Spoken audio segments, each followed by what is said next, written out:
There's a phantom in the basement, the janitor's a spy. The principal's a rhino and no one's asking why. The dinosaurs are everywhere, a twister's in the sky.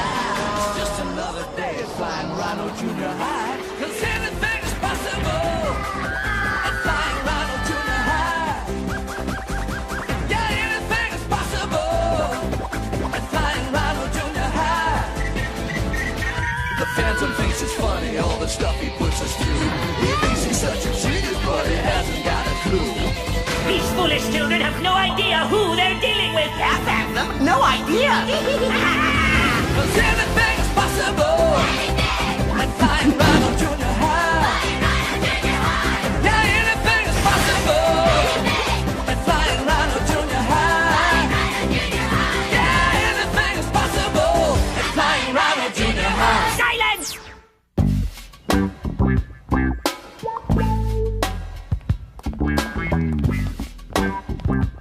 I don't know why we keep coming back to this place. You know why, Marcus. We're all this place has got. Who else is gonna stand up to the Phantom? Principal Mulligan?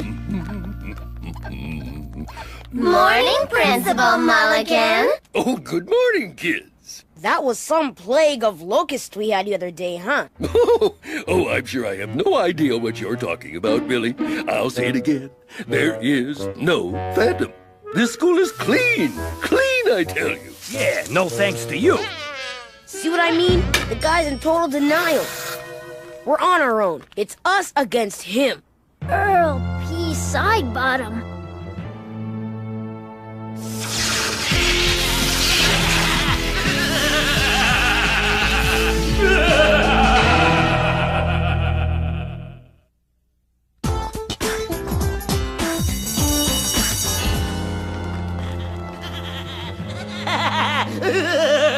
Come on, Marcus. You'll be late for class.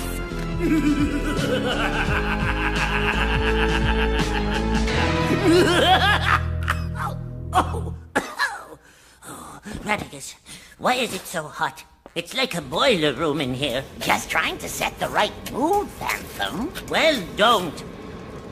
I don't need your hackneyed effects to strike a mood. I have this. A device capable of reorganizing the basic molecular components of any environment into anything I desire. She's a beaut, Earl. Don't ever call me Earl! I am the Phantom! 1,000 pardons, Phantom. Phantom! Why I plucked you from the septic tank and empowered you with the gift of logic and reason, I'll never know. I figured it was because talking to yourself would look kooky. Yes, we wouldn't want that. Goodness knows you've suffered enough. Why, if it wasn't for that sea and shop, lo, those many years ago, you'd be out there conquering the world. A captain of industry, driving a hot little import. A captain of industry. Instead of holed up down here, all bitter and spiteful and sickly pale from lack of sunlight. So, how you gonna make them pay today? Will it be a hailstorm in history class? A giant German gym? A tsunami in science? Patience, my pet. My lesson for today evolves apace. What? I'm working on it! Our topic for today, class, is one we can really sink our teeth into. Dinosaurs! The bigger they were, the harder they fell. So far, so good. Maybe Earl decided to take the day off. And as a special treat, today's lesson will take the form of a popular quiz show. The student who answers the most questions goes home with this. Awesome. Win it for me! Win it for me! A battle of wits with unarmed opponents? It's not even sporting. Oh, please! Oh, all right. I'll take great joy in humbling them with my superior mind. For 200 Alex. If you know the answer, please buzz in using the mouth sound of your choice. You may test your buzzers now.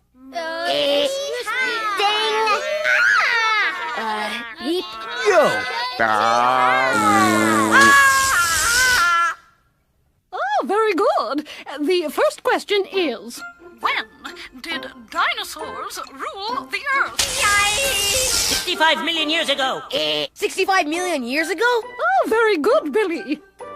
Were dinosaurs warm-blooded or cold-blooded? Ruby Snarkus. Cold-blooded. Trick question. Sorry, that has yet to be determined. Next. Dinosaurs used these to stay balanced. Ruby? Fred Smirts is eating again. Fred, do you have the answer? No. Didn't you just buzz in?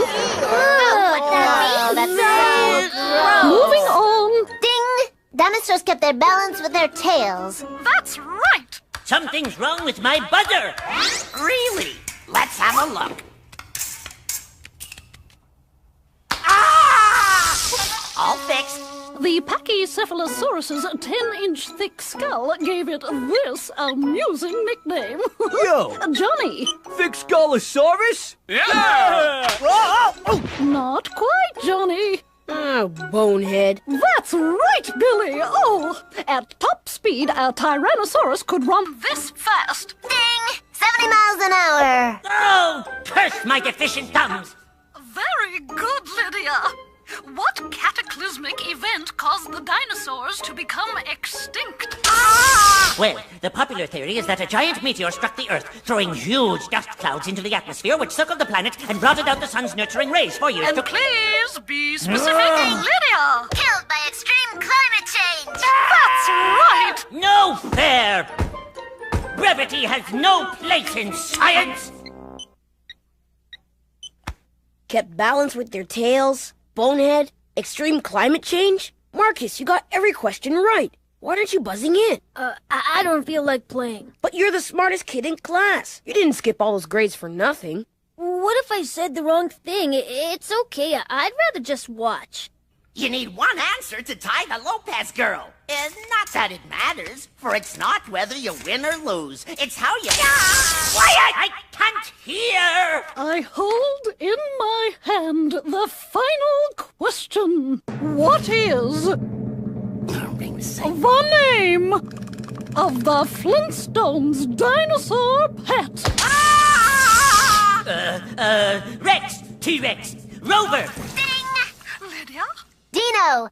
The Flintstones' pet was Dino. Oh, congratulations! Dino? Who is Dino? Good answer, and in the form of a question, too. Lydia is our dinosaur expert. Oh, come on up and get your prize.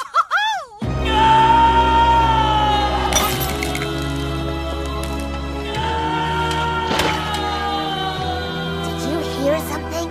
Fix! I smell a rat. I know more about dinosaurs than all of them put together. I teach them a lesson about dinosaurs they'll never forget.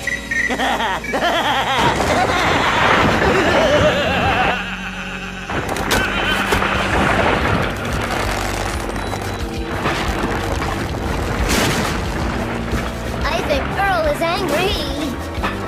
Hold on to your butts!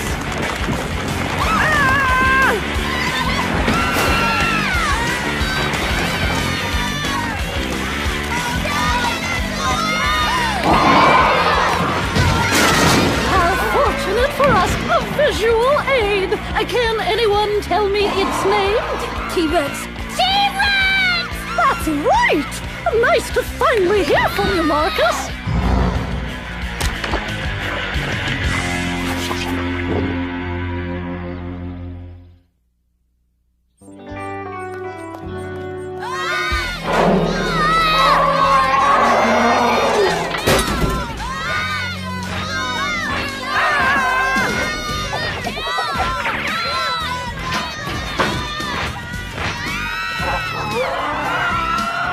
Misdemeanor?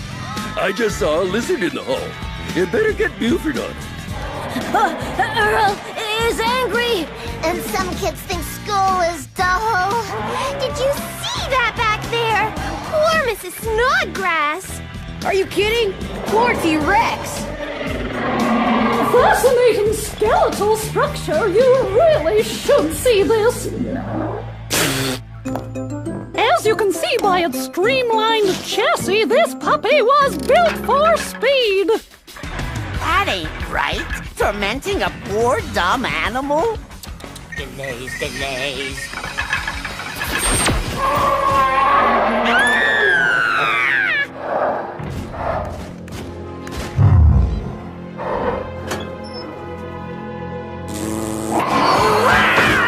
Hey, Bonehead! Why don't you pick on someone your own size? Billy!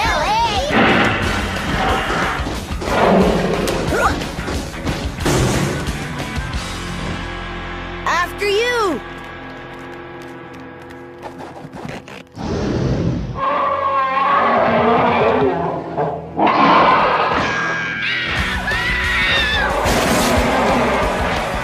Well, nice work, Billy. That's what I do. Old Earl's really done it this time. He's turned the whole school into a setting straight out of the Mesozoic era, specifically the late Triassic to early Jurassic periods. Flying Dino Prehistoric High! Well, we can't stop Earl stuck in here. We've got to get past that T-Rex somehow. But a T-Rex can run like 70 miles an hour. I know, I won a contest. What we need is a diversion. Ruby, do your stuff. Oh, look! It's Barney!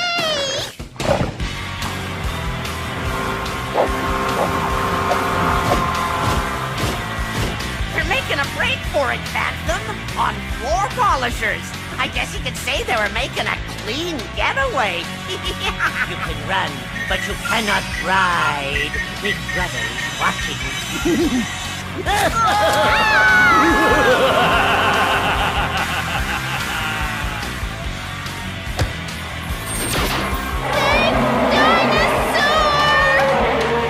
Low bridge!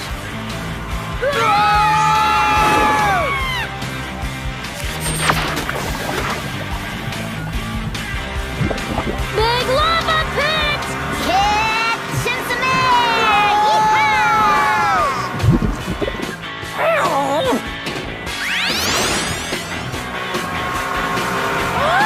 Big sail!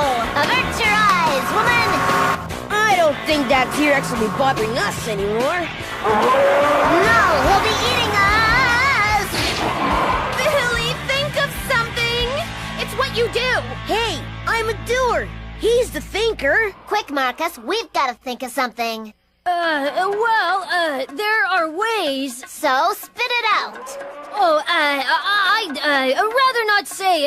It's too far-fetched. Marcus! Okay. We know that some dinosaurs met their fate in swollen rivers and tar pits. Hello? The school doesn't have a tar pit. It doesn't even have a decent juice bar. That's entirely true, but it does have a pool.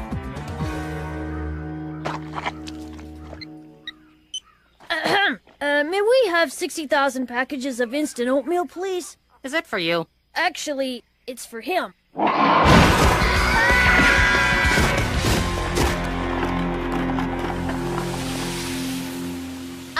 Call me cranky? But how can a giant bowl of cereal possibly save us from a 5-ton monster?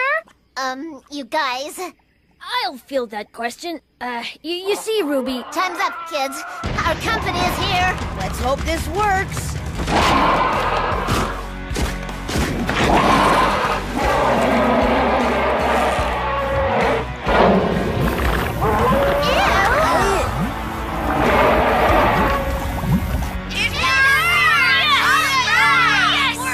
It worked? I'm surprised that a closet intellectual like Marcus would possess the confidence to even voice such a far-fetched idea. Impressive. Impressive, yes. Satisfying from a purely vindictive revenge standpoint? No. Marcus, my man! Way to go, little bro. Will you calm down? They're herbivores. Herbivores? Vegetarians. Phew. No, this isn't good. I didn't account for this. We gotta get out of here now! They're harmless. They're off-red meat. In the same way that the herbivores were drawn to the oatmeal, carnivores will be drawn to the herbivores. Carnivores? Meat eaters! Nice going, Marcus. Why didn't you just ring the dinner bell instead? I shouldn't have said anything. It's all my fault.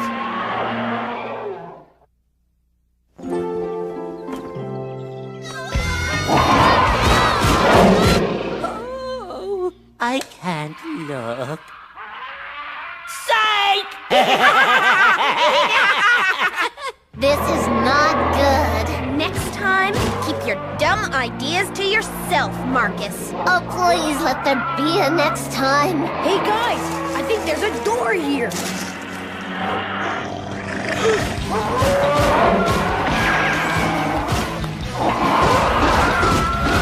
Relax! Almost had him that time.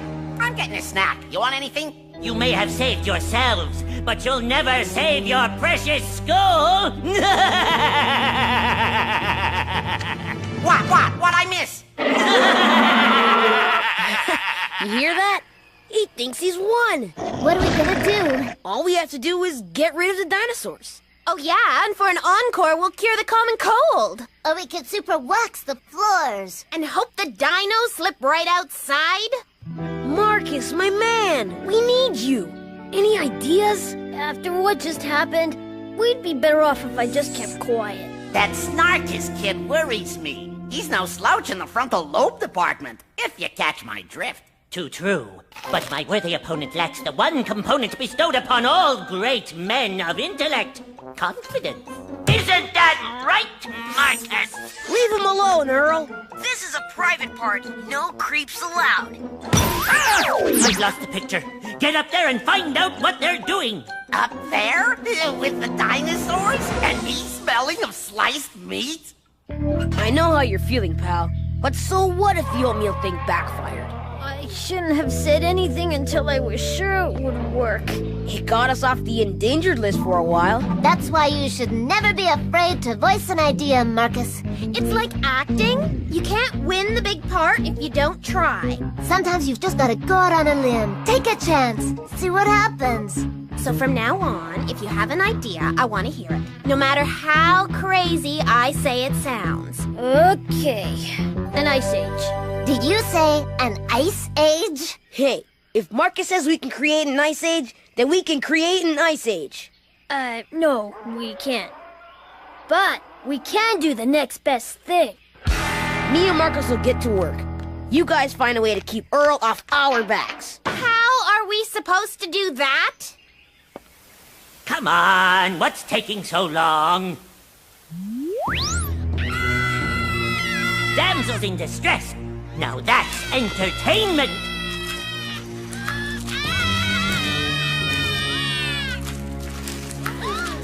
Come on, attack! Boo! Wait a sec. It's a trick, Earl. It's just a toy. And a little Hollywood trickery. No! Hi, Mom. Almost finished overhauling this motor. How are you doing? Great! I'm rerouting all the power from a 5-block radius directly into this unit.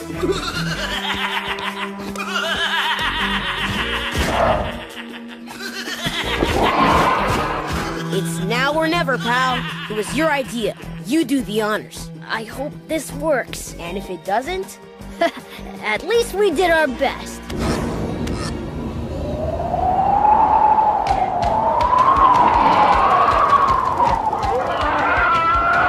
Look at him go! What did you guys do? Oh, nothing much. We just souped up the school's air conditioning system. Welcome to the Ice Age! Oh, where are they going in such a hurry? Dinosaurs are used to warm climates. They're instinctively heading for the warmest place in the school. The boiler room! The boiler room? Boy, I sure wouldn't want to be in there right about now. I hate those guys.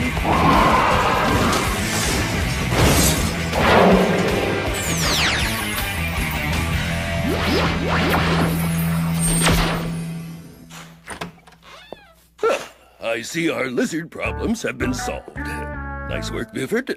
Now, let's dial down that air conditioning, shall we? Yeah. Toilet got clean. Oh, look at it. Boy, all that excitement sure gives you an appetite. Dig in, Rube. Aren't you hungry? Me? Eat dinosaur? Why not? They were gonna eat us. Come on, Ruby, go for it. You won't know for sure if you don't try. Words to live by, eh, Marcus? Chalk up another one for the good guys. And another entry into the files of Flying Rhino. Phew, that's all for me. I bet old Earl has had his fill of dinosaurs for a while, too. Radicus, my computer. It'll take weeks to repair. Don't despair, Phantom. Most of these dents will hammer right out. An adjustment here, a reboot there. Radicus, no, you don't know what you're doing. Stop before you... Wrong command. No problem. Ah! Almost had it that time. Hang on, Earl. I mean, Phantom. Radicus! Has anybody seen that manual?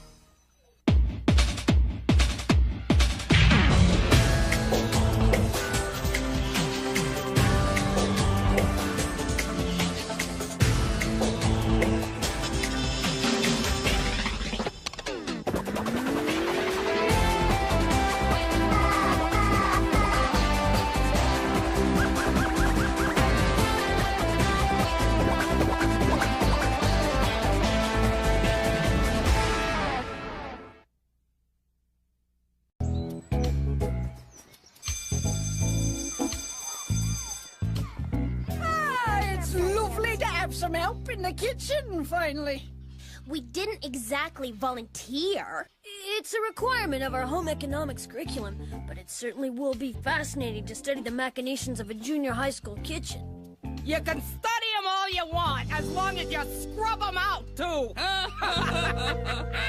Brother and sister in the same class. You must be so close. Why did you have to take home economics anyway? I don't restrict my interests according to passe gender-based biases. What is that? That is the Edna Flow pressure cooker. Specially designed for heavy-duty high-pressure boiling. The airtight lid is clamped down so as to keep the steam inside, greatly decreasing the time needed to boil large amounts of generic cafeteria meats. Exactly. Today, for example, is boiled yak day. Yak? You've had it before, have ya? Cafeteria food? Oh, I don't know how I survived it with my delicate constitution. You don't have to worry about your delicate constipation now, Phantom. What with me cooking delicious and beautifully arranged gourmet meals for you. And I know you appreciate it. Ketchup! With the specially designed plexiglass window here, we can check to see when the yak is boiled to the proper rubbery consistency without having to remove the lid. You don't want to tamper with that lid. If it was to pop off at the wrong time... Boom! Boom! Yeah, boom!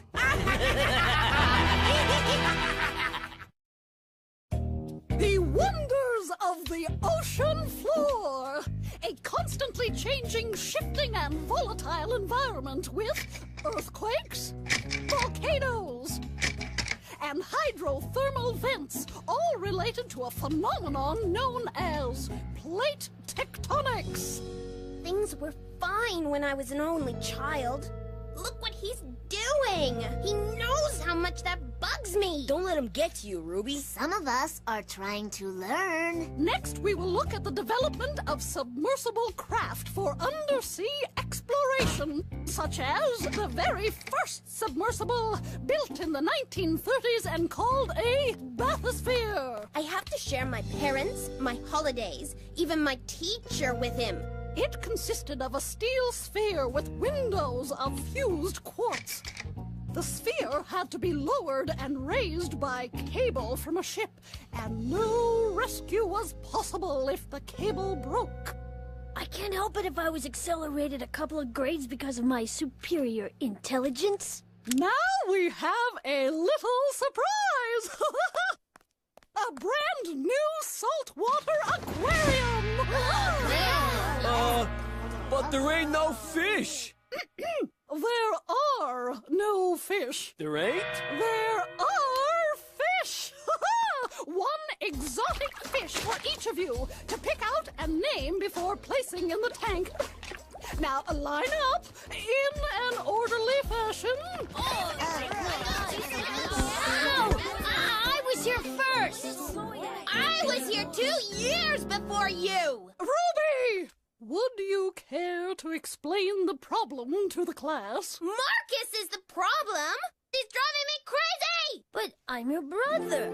I just want to be near you. I need some space! All right, Ruby dear. There's plenty of space for you. Right at the end of the line. They have no idea how lucky they are. They have no idea what it's like to be an only child genius, to have a solitary childhood, always alone, completely alone. But you're not alone now, Phantom. You've got me. With all due respect, you're a rat! True. Hey, I'll call mine Johnny. Very good, Johnny. He always has to know what I'm doing, even what I'm talking about. What are you talking about? See what I mean? And you get the final fish, Ruby. A bloated bottom feeder. Boy, this is one ugly fish. It kinda reminds me of somebody. Yeah, that fish definitely looks just like... No, it doesn't, Fred. It doesn't look like anybody. What are they talking about? Kids. I know! It looks just like that guy! The short, fat guy with big bulging eyes. The weird guy in the trophy case. Who's he talking about? I remember now! The fish looks just like Earl! Like Earl! Like Earl! Like Earl! Like Earl! Any similarity is purely coincidental, boss. Not that there is any similarity. Just a little around the eyes, maybe. Make fun of Earl, will you? Let's see if you think Earl is funny when you're all fish food!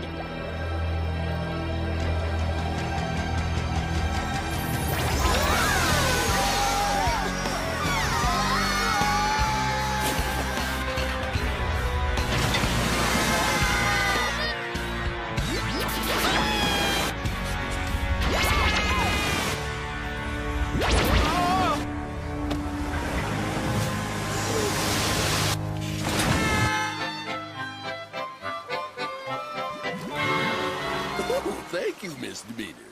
It might be a good idea to call Buford. I want him to look at my desk. It seems to be warped or something. Oh, how fortuitous! Now we'll have the opportunity to study marine life in its natural habitat.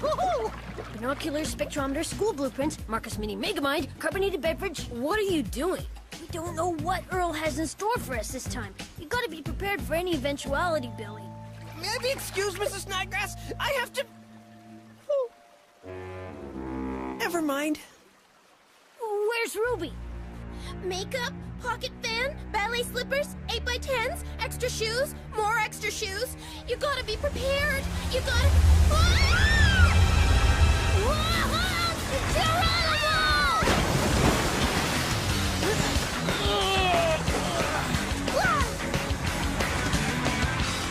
You kids wanted space? Now you've got an ocean of space!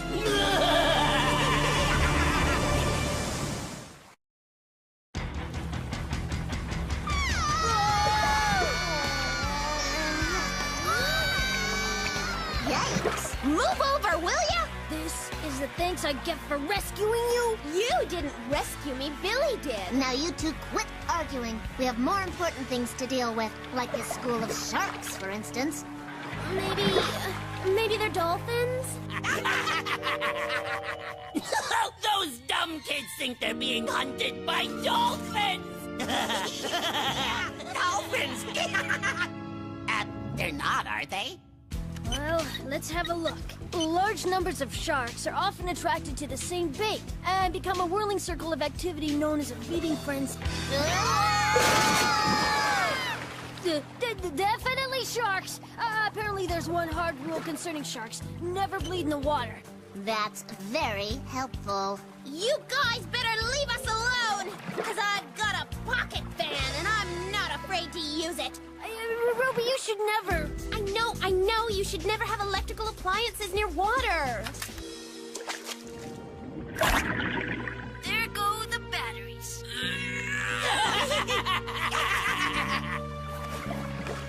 Hey! That's my carbonated beverage! All right, who wants a piece of me? Come on, who's first? I want the biggest and the meanest.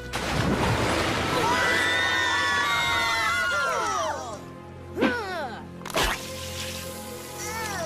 it came out his nose. Don't you hate when that happens? I was saving that for lunch. All right! Don't say I didn't warn you.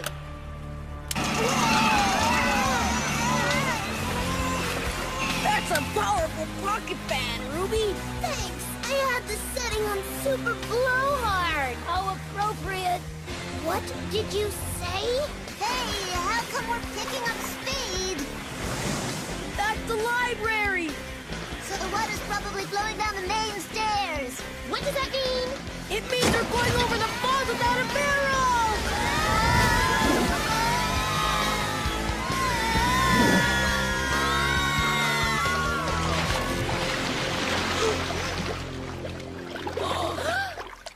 Hey there, kids!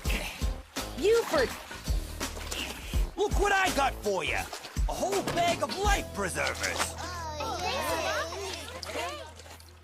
These are the strangest life preservers I've ever seen. They're not exactly life preservers. They're actually the fancy new foam toilet seats Principal Mulligan ordered. Toilet seats? Yep, the very latest in toilet seating technology. And they float!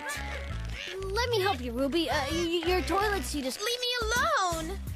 Thanks to a mistake in the purchase order, I got enough toilet seat preservers for everybody in the school. And a few extras for the girls' gym teacher, Miss Wideload. Now all we have to do is figure a way out of this mess. This is all my fault. It's been a good couple of weeks since I cleaned out the main drain in the sub-basement. You mean near the boiler room? The water isn't running off like it should because the drain's probably clogged with muck. You have been mucking around with that drain, haven't you? Of course, Phantom.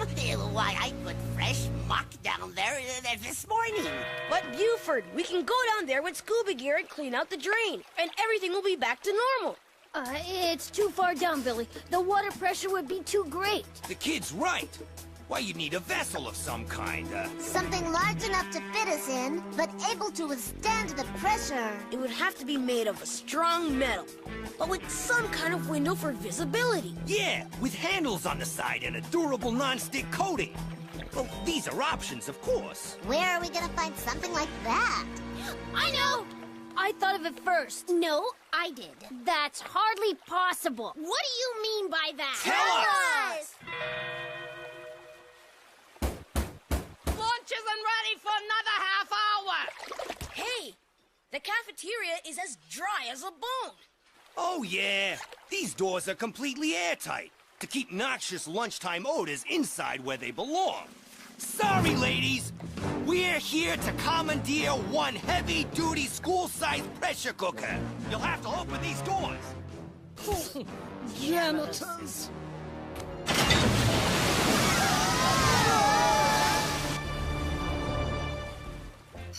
District Superintendent Margulies on line 3. Daphne. Busy. Oh, I'm swamped. Yeah, up to my neck. Ouch! Well, she's all rigged. You're as ready as you're gonna be. Thanks, Buford. Let's hop in and get going.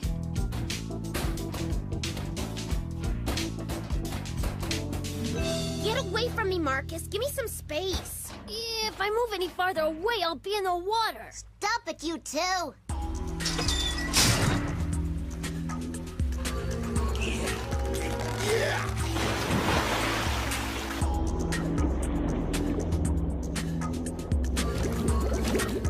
We're gonna have to get to that drain real quick, because we only have about 20 minutes worth of air in here. Hear that, Marcus? Stop breathing so much. On your left is the flounder, which changes color to blend into its surroundings. Above us is a marlin, the fastest hunter in the ocean. And the black devil, or anglerfish with a light at the end of a long, thin fin.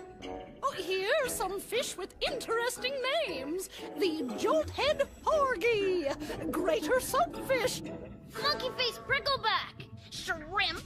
Isn't there one fish you're forgetting, kiddies? Yeah, you're forgetting one. Which one?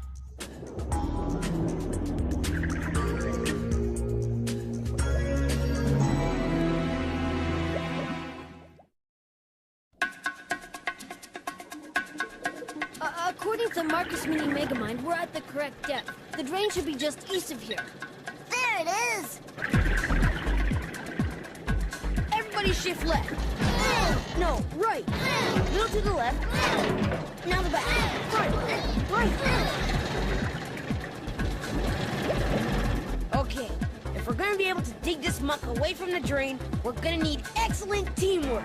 Yeah, sure. As long as he's not on my team. Ditto! Left. Now right. That's good. Right. It's working. Left. We're almost there. Ow! Get off my foot! Give me some of Get off me! You get off me!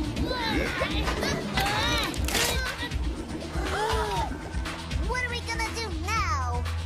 Look what you did!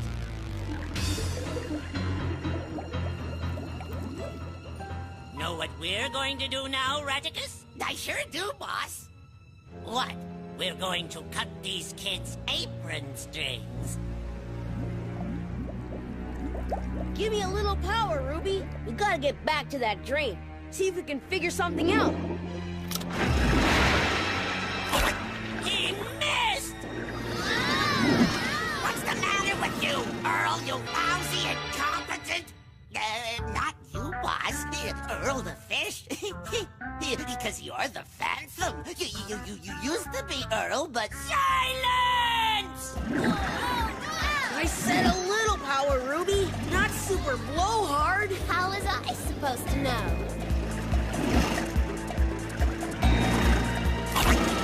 He did it!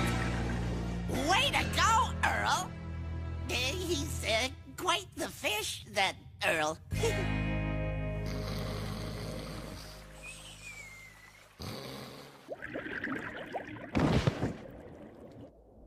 Buford let us go? No, the cord's been bitten. Oh! Give me some power, Ruby. I mean, super blowhard. Make up your mind.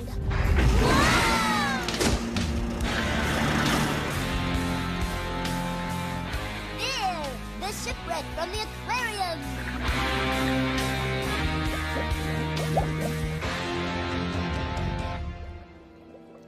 Is he giving up? Not likely.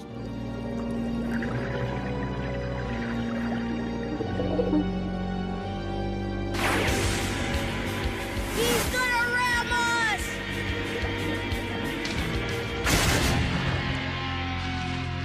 What is that fish doing with a ship on his head? Looks like the backstroke to me. Just a little untimely humor there. Do you have any idea where we are now? We're right off the map, Billy. Which could mean we're close to the boiler room. This looks like the kind of ocean landscape Mrs. Snodgrass was teaching us. Something about plate tectonics. If we can apply sudden pressure to just the right spot, we might be able to cause a fracture in the ocean floor and shake things up a bit. There! Yeah, that's it. Power up! The sub has to be positioned just perfectly on top of the vent, so we can't have any arguments. We know. Okay, just a little to the left. Got it. A little to the front. Yeah, that's it. Perfect landing! Great job, you two! Yeah, good teamwork. What do we do now? We wait. What are they doing? It's obvious, isn't it? They've run out of power! Ooh, this is too easy. Marcus, just in case we don't get out of this, I just wanted to say I'm sorry for complaining about you all the time. Oh, that's okay. I'm sorry, too, for not giving you enough space sometimes. And irritating you. That's okay. You don't do it on purpose. Yes, I do. No, you don't. Yes, I do. Enough already! Jeez, what's with those two? Beats me. Here comes Earl! Wait! Super blowhard!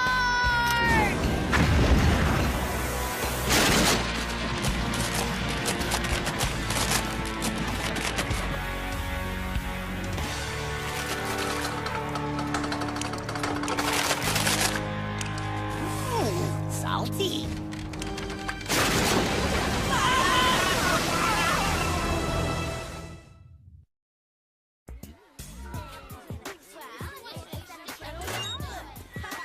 Ooh, I love boiled yak.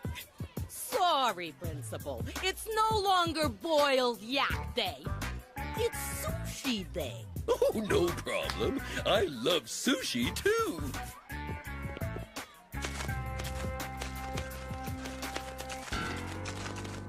Well, that's another case for the files of the Flying Rhino. Hey! Look what kind of fish I got! The kind that looks just like...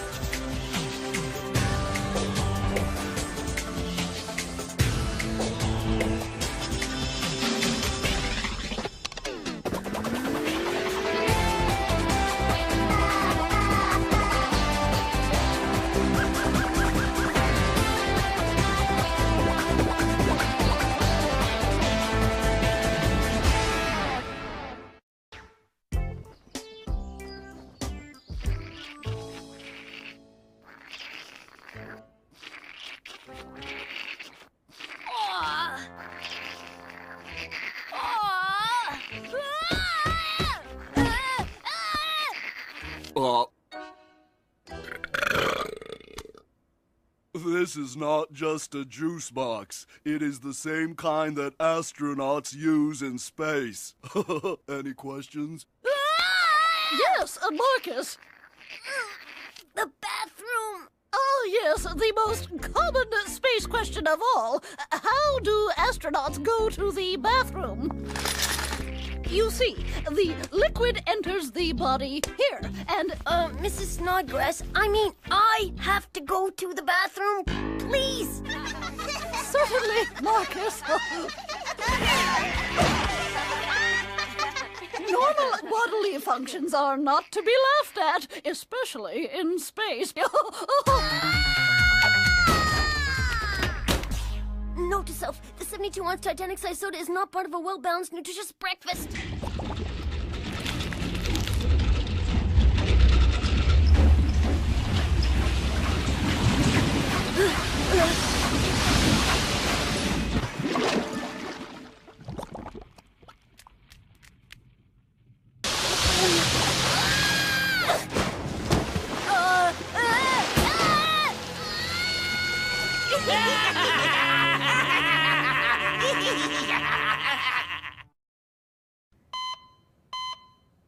Don't worry, son. I will bring you back from the brink of oblivion.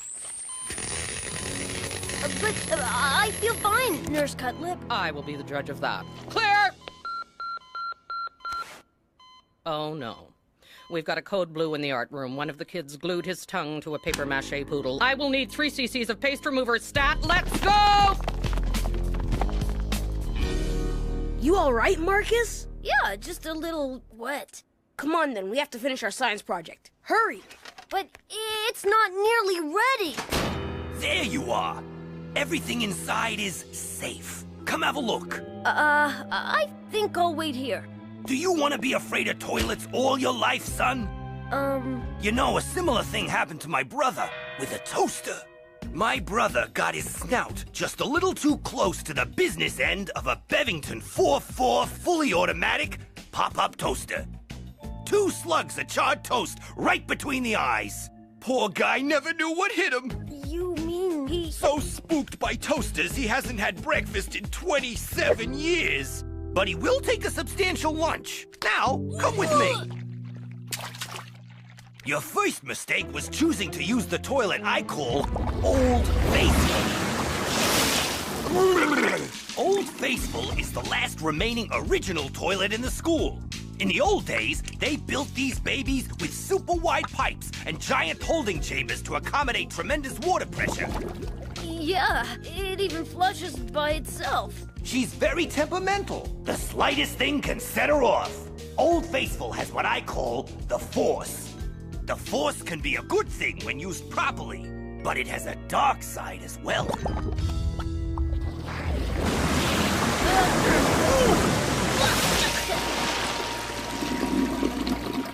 Remember the Force, son. I will. Oh, now hold on, Phantom. I'll bring you a cup of cool, refreshing, filtered water. There, much tastier than our old water, isn't it? And much healthier, too. More! Because instead of hooking into those rusty old pipes over there, I hooked the new system into these rusty old pipes up here. And the best thing about this new filtered water system is that you never have to change the filter, because there is no filter. Isn't it good, Phantom? It's cold, it's wet, it's water! I knew you'd love it. Sorry I couldn't be here sooner, but Buford needed to talk to me. Ooh, that's okay. I just finished. How can you be finished? Did you follow the plans? What plans? The designs? Oh, those. Sure, I followed them. Loosely. Oh, you didn't even look at them. Billy, I still have some flaws to iron out. No time for nitpicking, Marcus. But it's not ready yet. Relax. She's as ready as can be. She just needs a couple more rivets. That's all. And I present to you, for the very first time, an actual built-to-scale mini space shuttle. Wow! Awesome! Wow. Right on! It's fully loaded, automatic, and comfortably seats 4 kids, each with his or her own beverage holder. Actually, Mrs. Snodgrass, it isn't quite finished yet, according to the plans. Houston, we have a worrywart. Very impressive. I don't think I've seen such an ambitious science project in all my years here. What is she talking about? How could she forget my model of the solar system? Yeah, right. How could she forget your model of the... What kind of model was it? The solar system!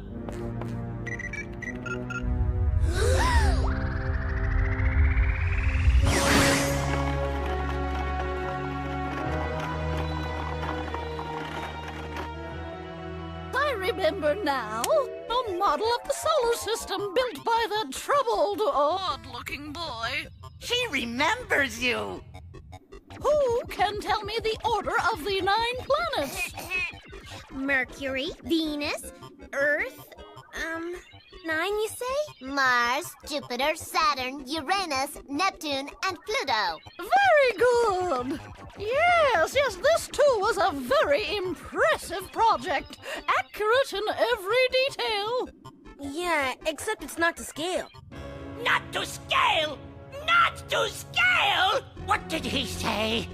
He said not to scale. I heard him! All right, you wanted to scale, you got it!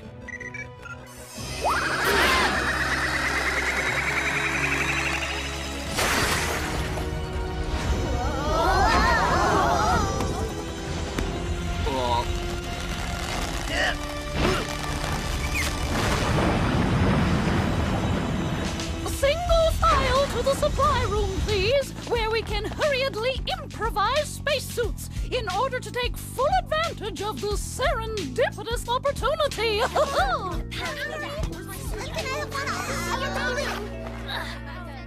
Go! Lydia, Marcus, Ruby, let's go!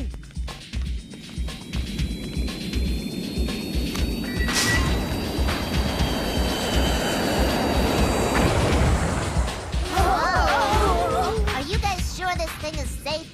Well, we didn't exactly finish it according to plans. So we had to cut a few corners. She's as safe as can be, and she flies like a dream. That's just cosmetics. I wonder if we'll see any aliens. Highly unlikely, Ruby. There's no proof they even exist. Ah! Bon voyage! That was Saturn. The planets are all out of order. Do you know what this means? That I memorized the first 3 for nothing? This is how the solar system should normally look. And this is where the planets are now. If the planets continue on their present course, Mars is going to collide with Saturn, which will bounce off Jupiter, which will ricochet off Neptune and Venus. Venus will carom off Pluto, and Neptune will rebound off Mercury into Uranus. Neptune then strikes the Earth and sends the Earth flying right into the sun. Every kid in the whole school will be burned like a cafeteria French fry. How long before all this happens, Marcus? 16 minutes. 16 minutes, Radicus! 16 minutes! 16 minutes! What happens then? Pay attention!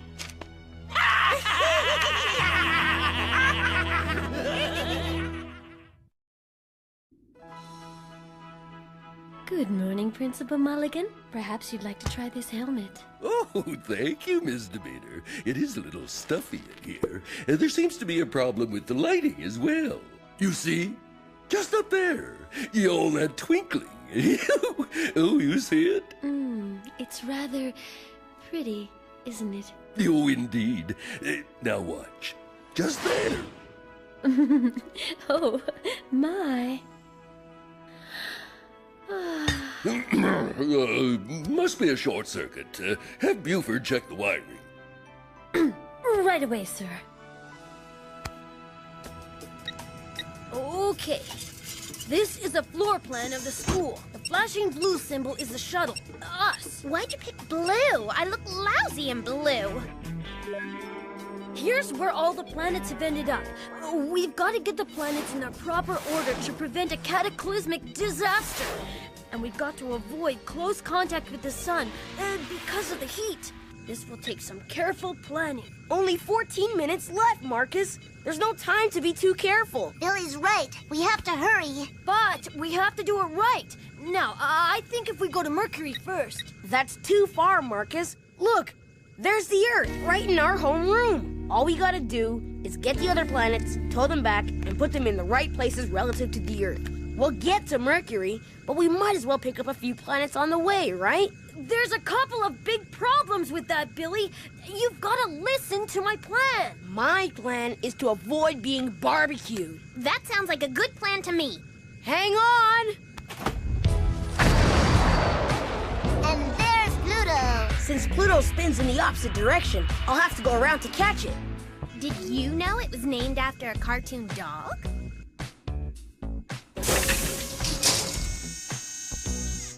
All right! In relation to the Earth, Pluto should be placed in the science lab, but I really Watch do... this.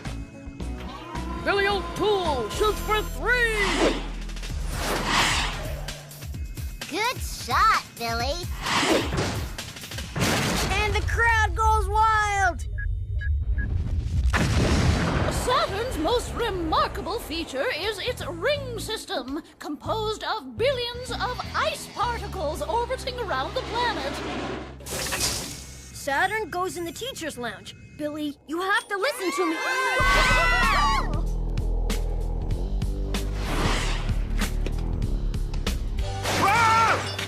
Pluto, Saturn, Neptune, next Mars, the red planet. It goes in the library. How's our time, you guys? 12 minutes, Billy. Mars? As in Martians, Mars? Ruby, there's no such thing as a Martian. Sorry, Ruby. Just a little teaching aid there. Now, Lydia's right. Due to Mars's harsh climate, there is little chance it could support life. It is home to numerous volcanoes, though. No wonder she's been Teacher of the Year 17 years in a row.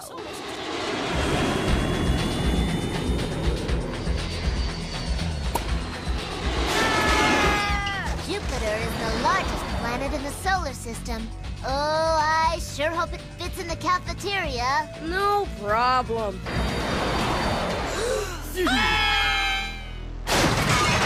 Like a glove.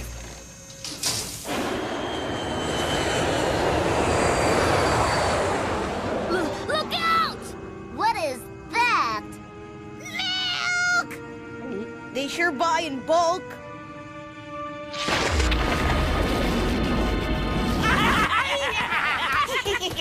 You see what happened there, Radicus? They formed the Milky Way! Yeah, the Milky Way. I don't get it, Phantom. They smashed into the milk! Milk everywhere? They're in space? The Milky Way! What are we going to do? We can't even see out the window. Don't worry, we'll just... Marcus, where are the windshield wipers? They were on the plans. I guess you didn't install them. Hey, Rod, my man! Thanks! That'll be $5. I would have taken a quarter! See? Everything's gonna be fine. What was that? Comet! No, that was an asteroid. A comet is made of ice, like a giant snowball. An asteroid is more like a big hunk of rock. They often travel in huge clusters known as an asteroid shower, like this.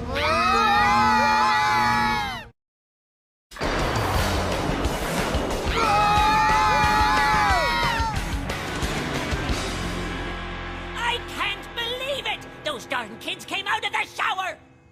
Maybe we should give them a little privacy, Phantom. Ow! Kind of fun, huh? Not really!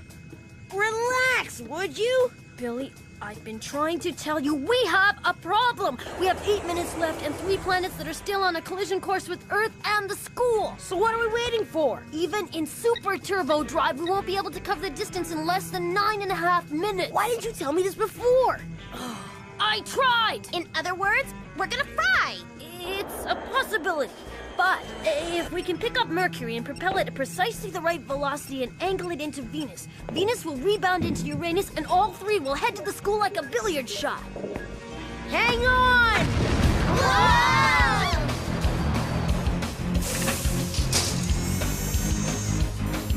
There goes Mercury!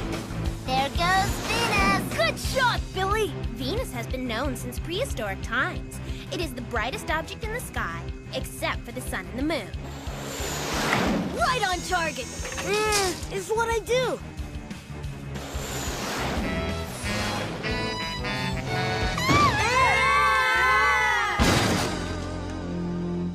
They did it! They did it! Woohoo!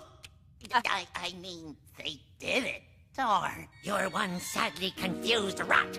You are also quite incorrect. They haven't done it. They've forgotten about the sun! We still have to get the sun in the proper position relative to the planets, which means we tow it to the sub-basement. 3 minutes. That should be enough time, right? Just barely. But I wanted to avoid going anywhere near the sun. Hey, if you can't stand the heat, stay out of the shuttle.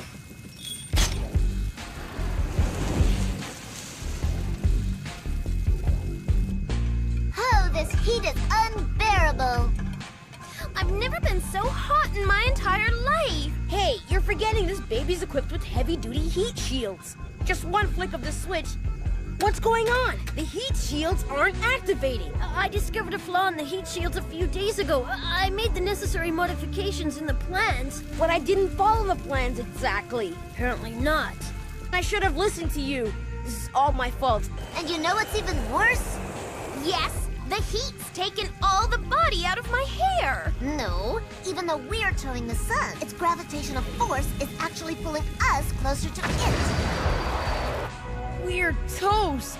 Maybe not. What we need is an emergency plan. But there is no emergency plan. I'm working on it. Think, Marcus, think. He's good at thinking. If only there was a shortcut to the sub-basement. The Force, Marcus. Remember the Force. Old Faithful. Billy, take me to the bathroom. Marcus, you should have thought of that before we started this trip. Old Faithful is very temperamental. I figure one flyby should set her off.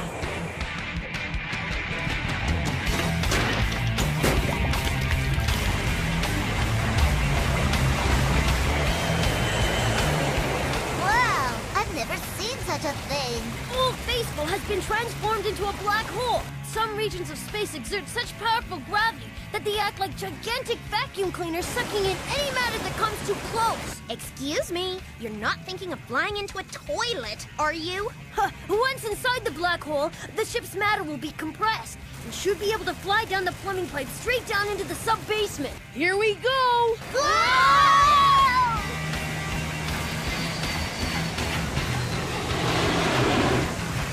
The sun is gaining on us!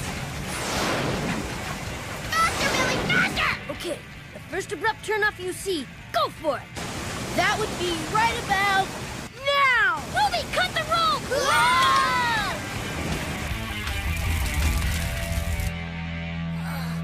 Oh, it sure is stuffy in here. Get me another glass of that cool filtered water.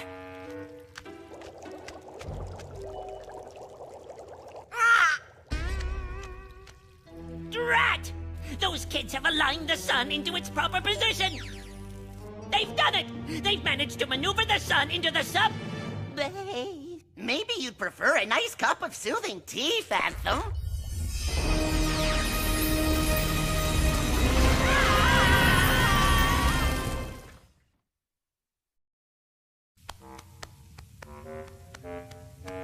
Ow! Ow! Ow! Oh, not so hard! Not so hard! I don't know why you're complaining, Phantom. This is the most color you've had in years. Ow! Ow! Ah, ah. Oh, what a mess! Milk everywhere! Sticky, smelly, disgusting milk!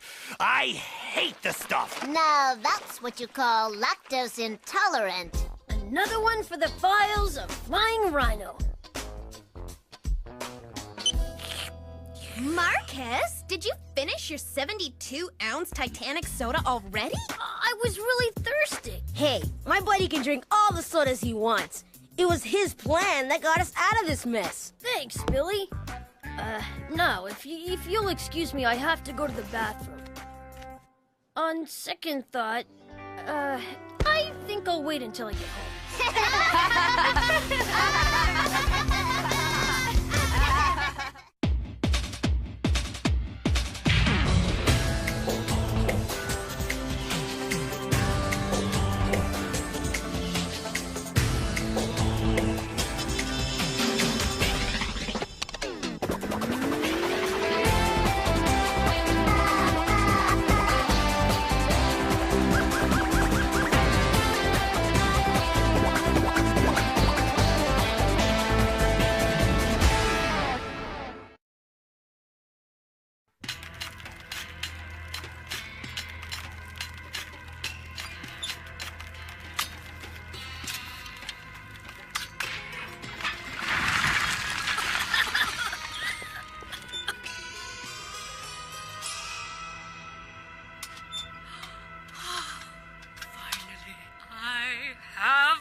Burial tomb of Pharaoh Finster.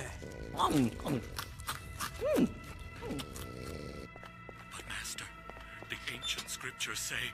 Whoever defiles the tomb of Pharaoh Finster shall be cursed. The guardian of the chamber will seek revenge. Forever and ever into eternity! Ah! Raticus, more volume! More volume!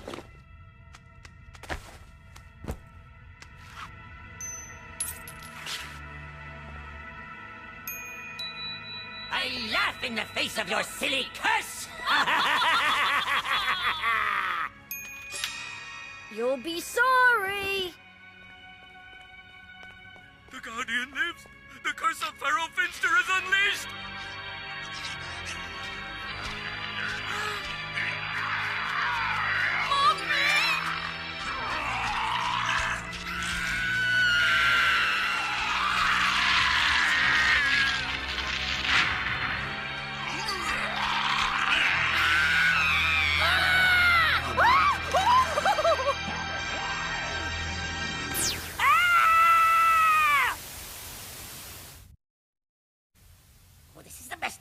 Come on, get it back! Get it back! It's the curse! The curse, it's the whole point! It's too late now! You made me miss the ending! But Phantom, you must have seen this movie at least 1,000 times. 1,017! And it's not a movie, it's a classic! And I wanted to see the ending! You mean where the mummy unleashes his vengeance via his gruesome grip and... Don't tell me! What? Today's subject matter will concern the ancient Egyptian Valley of the Kings, which was featured prominently on television last night in the film classic. I know. The Curse of Pharaoh Finster. That's right, Marcus. Now, the Valley of the Kings is located on the west bank of the Nile and contains more than 60 royal burial sites, including the tomb of King Tutankhamun, otherwise known as King Tut. Mrs. Snodgrass, I have the perfect book, The Valley of the Kings, All the Facts. It's the only book you'll ever need on the subject. I'm certain it will be very helpful, Lydia. Now, the largest known tomb of the sons of Ramses was discovered in 1995.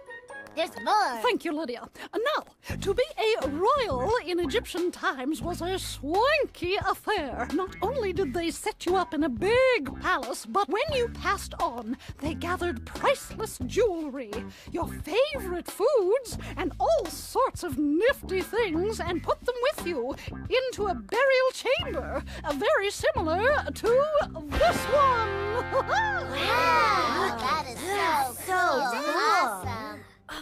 Extraordinary. It's an exact replica. It's perfect in every detail, Mrs. Snodgrass. Oh, thank you, Marcus. I couldn't sleep after the movie, so I just whipped it up. Say, that looks exactly like the one from the movie last night. There are some similarities, but it's hardly perfect. What kind of weirdo would want to build a model burial chamber anyway? Except, of course, for a super genius weirdo. Drop the weirdo part, even just a super Enough! This is the tomb of the Pharaoh Finster. But Mrs. Snodgrass, my book of the facts lists every burial chamber in the Valley of the Kings, and there's no mention of a Pharaoh Finster. That doesn't mean it doesn't exist, Lydia. Precisely. Come have a closer look, Billy. Thanks, Mrs. Snodgrass, but, I'm allergic to sand. Gesundheit. Look at all the jewels. Man, they were loaded. Loaded they were. The Egyptians had to guard against grave robbers, so the tombs were carefully sealed amid a complex series of secret passageways and hidden rooms. And when they really meant business, a curse was placed on the entrance. Like the curse of Pharaoh Finster. Precisely. Hey, you have something in common with those two, Phantom. They like scary movies, too. I have absolutely nothing in common with them, for I am the master of the macabre. That's what I meant. The master of the McNab. Not the McNab, you fool! The macabre! What did I say? There's no mention of any ancient curses in my book, Mrs. Snodgrass. Well, Lydia, the curse of Pharaoh Finster is from the famous film. But it's just a movie. What did she say?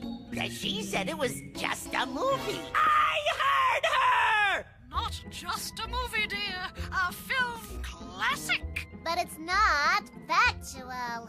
Not factual? What did she say? She said... I heard her! Well, if she wants it factual, I'll make it factual. I'll turn Flying Rhino Junior High into the Phantom's Egyptian tomb. Then I'll seal it up for all eternity! Earl's up to his old tricks again.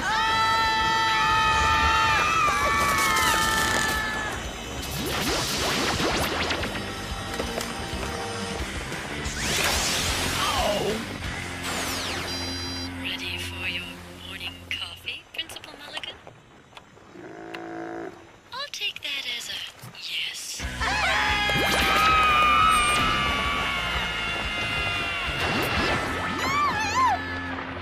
Children, this sedan chair is called a ceremonial palanquin, used to transport such important figures as Cleopatra. Come along. I have the feeling we're in for some glorious educational opportunities.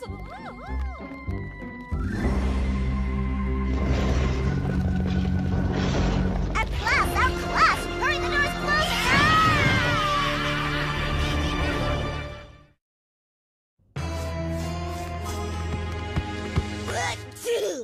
Gesundheit. Where are we? I think we're in Mrs. Snodgrass's model, the burial chamber of Pharaoh Finster. Except it's not a model anymore. And there was never any Pharaoh Finster. He's not in my book. He existed in the movie, Lydia. And this is exactly like the movie.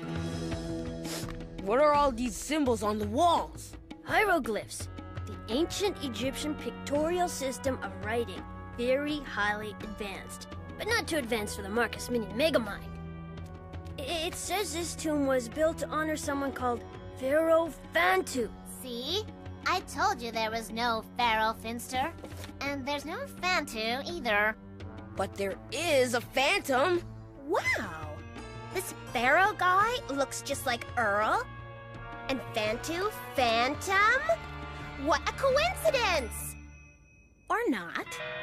Oh, these foolish children have no idea who they're dealing with. Yeah, they have no idea who they're...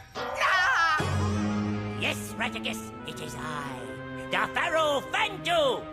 Phantu? Phantu! But I thought you were the Phantom. Phantom!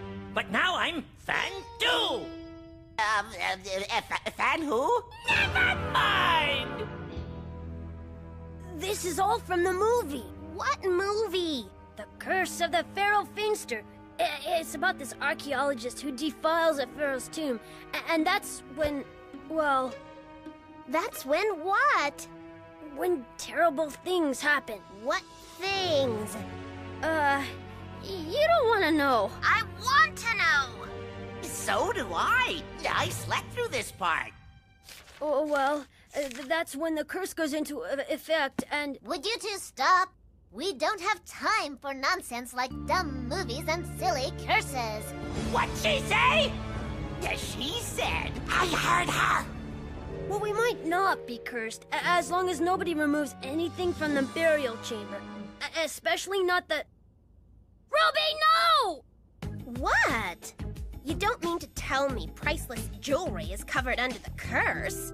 We can't remove anything, especially not the golden scarab. Golden scab? Ew! Not scab, scarab. It's a bug, like a beetle. Removing it from its sacred burial place will surely unleash the curse. Ooh, we've got to hurry. Look up at the ceiling. The climax of the movie occurs when the sun's rays enter the chamber and hit the golden scarab. Then, this entire structure will be sealed. Anyone caught inside will be trapped forever. How long do we have? According to my sky charts, the Earth will be at the correct angle to the sun in exactly 16 minutes. There should be a hidden doorway somewhere, triggered by a cleverly disguised mechanism. Somewhere right about here. See? It's all in the book. This secret passageway should take us directly to the exit. Is this what happened in the movie? Yes, and then I don't want to know. You're letting them get away, Phantom. On the contrary, I'm about to seal their fate. Observe. Oops, I forgot my book. I'll catch up with you soon. Aha, there you are. Take me. I am a beautiful golden scarab. The most beautiful golden scarab you have ever seen. You cannot resist me. Take me. Take me. Take me. Ancient curses. Haha, yeah, right. And Bingo was his name, oh! Yeah, Bingo. Now who's Bingo?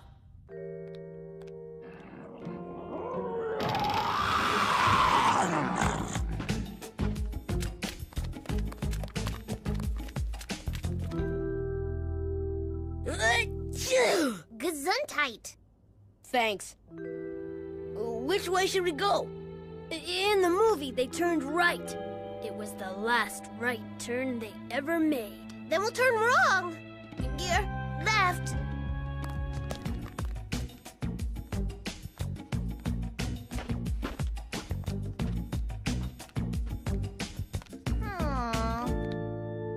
According to my book, we go right. Mommy, mommy, mommy, mommy, mommy. Mommy, mommy, mommy, mommy.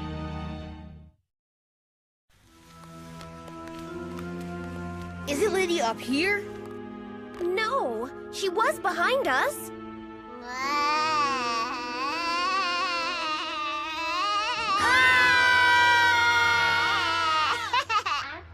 How did you get here? I took another secret passageway. I think it's the one we're looking for. It's through the Great Hall, down here.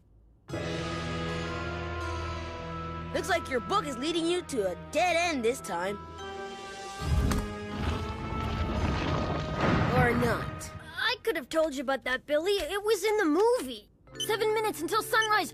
We've got to hurry. Come on.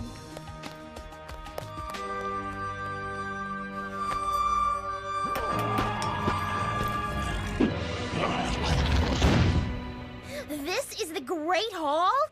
Talk about media hype. There's nothing in here except... Hello, children! So glad you finally decided to rejoin the class. Mrs. Snodgrass? Those are the Pharaoh's attendants. And attend they do.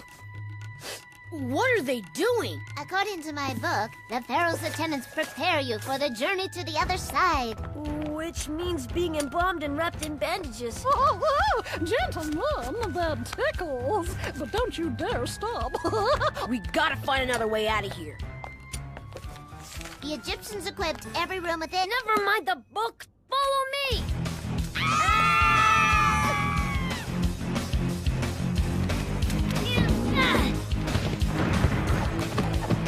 Look out, Mrs. Snodgrass! You're gonna be a mummy!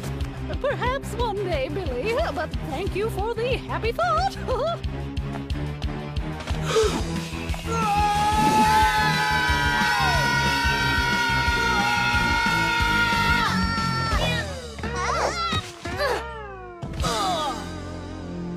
That was fun!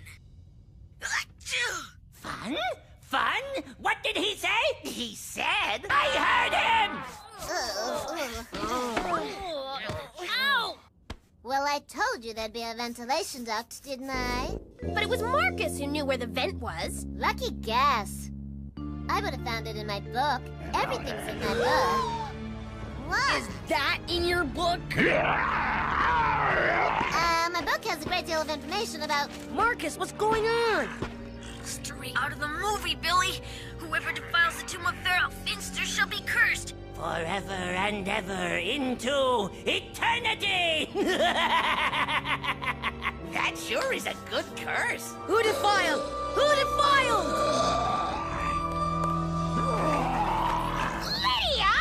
Okay, so I took the scarab. I just wanted to prove there was no such thing as a...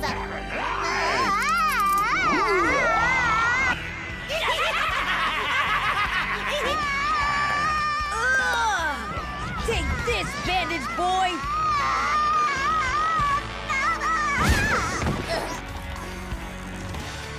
Come on, let's get out of here!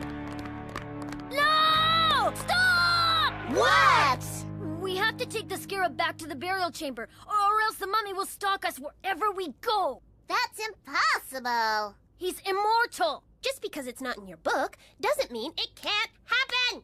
I still have to see it to believe it. Ah! Okay, I believe it. 3 minutes to go!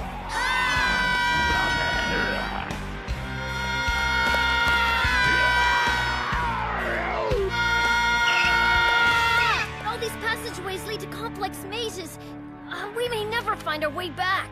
We have to use my book. Forget it! Ever heard of a paper trail? Excellent!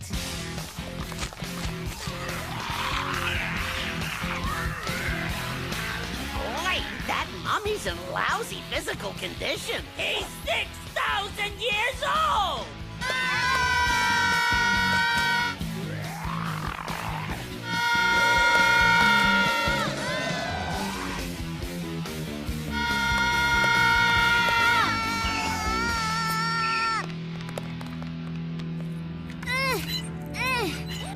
It doesn't fit! It won't work! Hurry, Rita, let's go! Now!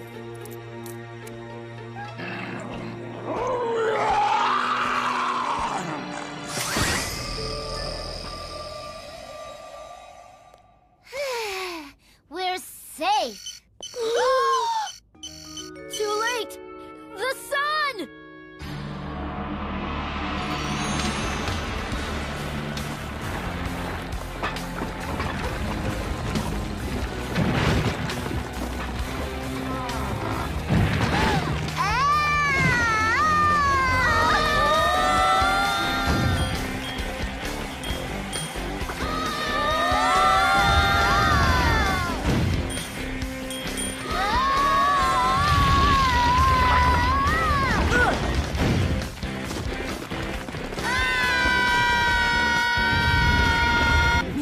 They'll never make it. So, I don't know. They're in a lot better shape than that mummy guy. Give me the book!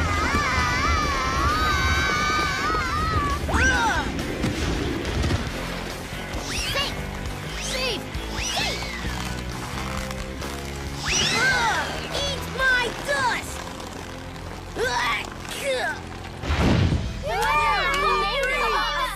Actually did it! What else could go wrong?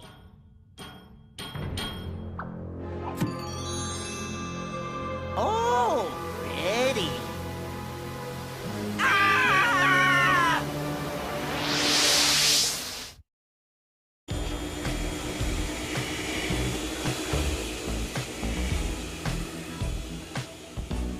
Another victory in the files of Flying Rhino. I'm gonna reference this one under C for curse. How about P for Finster? Or Phantu! Oh, I'm as dry as last week's turkey. One large water, please, Edna. And some scissors if you have them handy.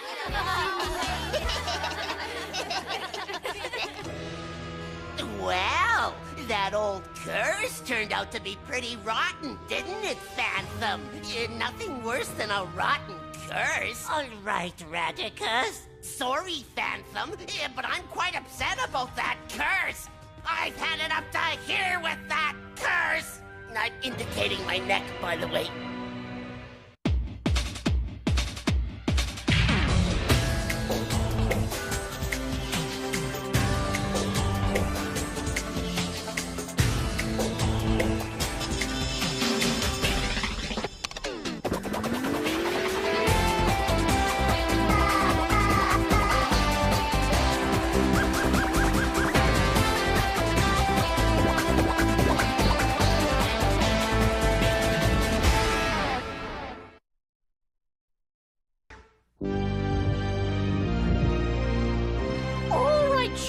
Brace yourselves. I'm going to show you something that will knock your socks off. Assuming you're wearing socks, of course. It's Frankenstein, the classic Gothic horror novel by Mary Shelley. It's very scary. Ooh, yeah, I'm really scared. Me too. Ooh, I think I'm gonna scream. Now, pay attention because there will be a test tomorrow. In this story, a scientist sews together old body parts and uses the electric power of lightning to bring to life a hideous monster.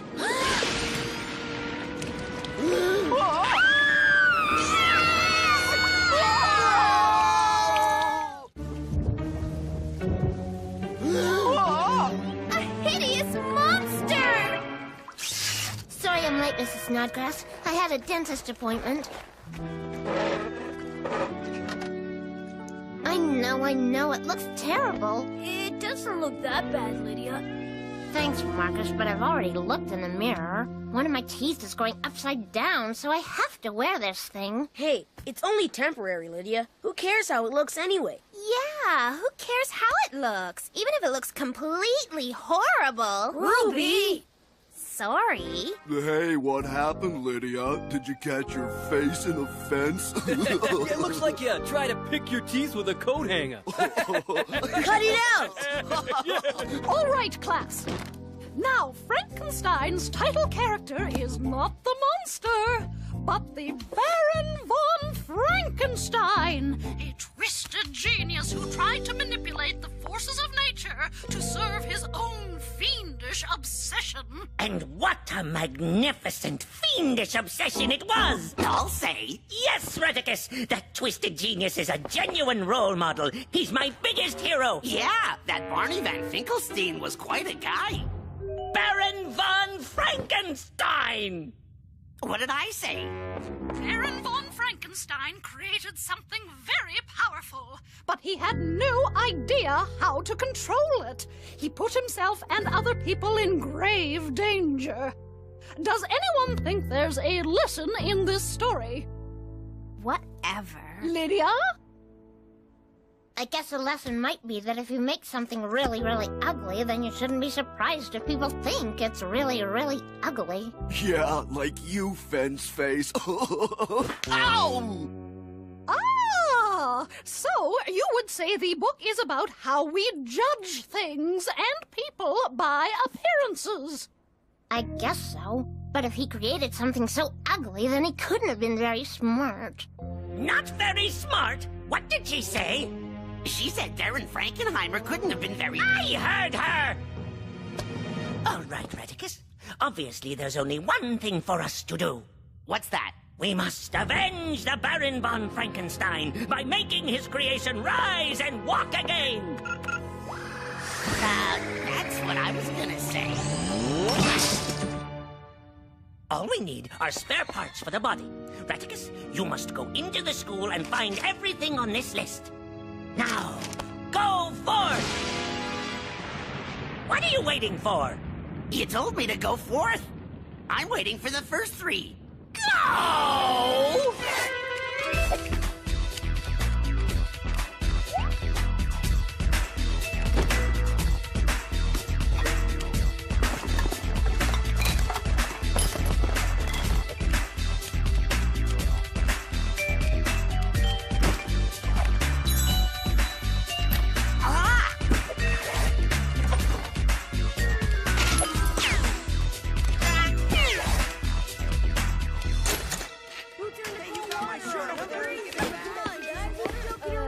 When two chemicals interact, be prepared.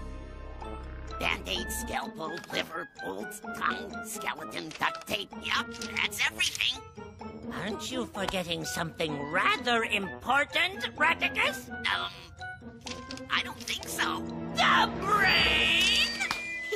How could I forget the brain? For my creation, I need a very special brain, a criminal brain. Reticus, there's an old laboratory that's been locked up for years, ever since one of my student experiments went badly wrong.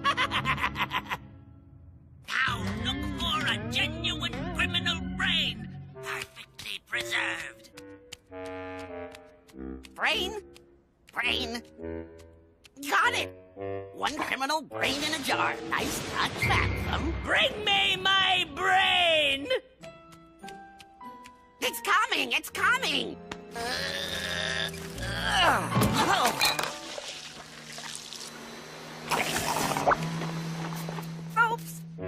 Oops! What do you mean, oops? I mean, oops! I hit your hidden camera. Sorry, Phantom.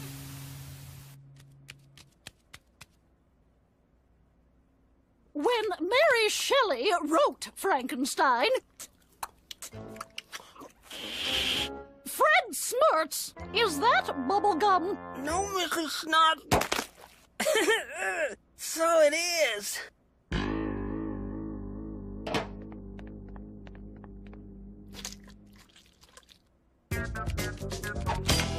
Fred.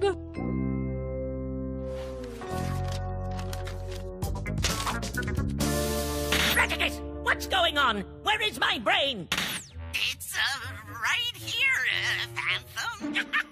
Bring it to me. No, boy. When Mary Shelley wrote Frankenstein, the idea of using parts of the body to assist with the creation of life was wild speculation. But now, organ transplants happen every day. Maybe you could get a face transplant. Mrs. Snodgrass, may I please be excused?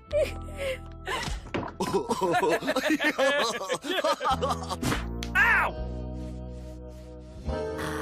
This criminal brain is perfectly preserved. It's in mint condition. Well, spearmint, actually. What? Nothing. Stand back!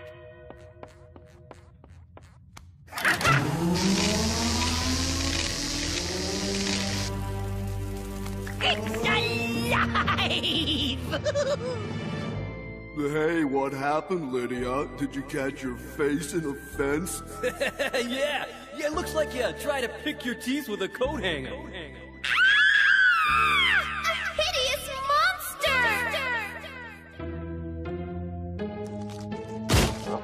Hello. Well, what's your name? Milton? Ugh. Doesn't exactly strike terror into your heart, does it, Phantom? Oh.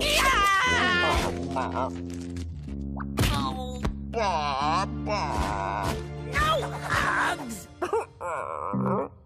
I think you hurt his feelings, Phantom. Monsters don't have feelings. Now, my hideous creation, I command you to go forth into the school and wreak havoc. Go forth!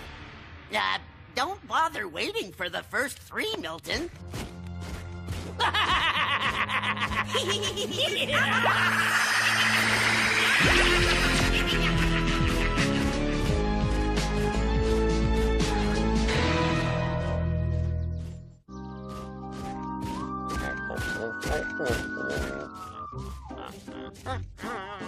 He's humming.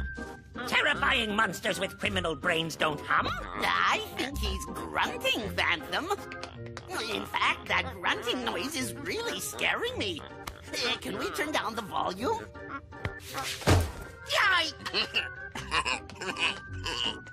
tell you, Radicus, there's something wrong with that monster. He's just warming up, Phantom. Uh-oh. Wonder what Earl is up to this time. Lydia's been gone a while. I hope she's okay. We'll just have to take her mind off her braces. We have to act as if nothing's wrong. You mean we gotta act as if she doesn't look like a hideous monster? Yes, Ruby.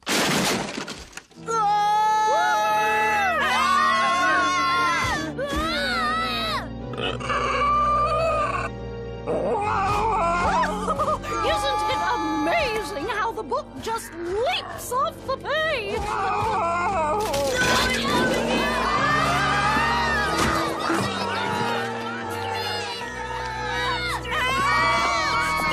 I've had about enough of this. If you want a monster, then I'll give you a monster.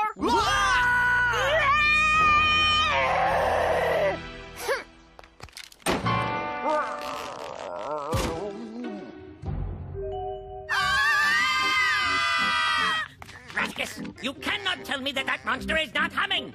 He's humming! Well, yes, but he's really bad at it, Phantom. I mean, his humming is horrifying.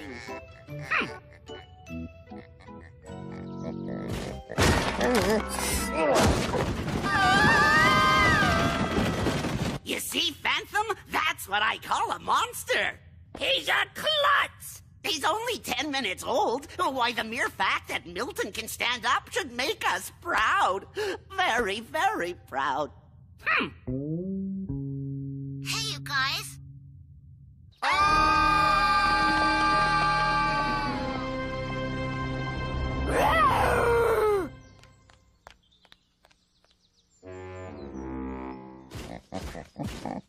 Oh, we haven't seen Lydia anywhere.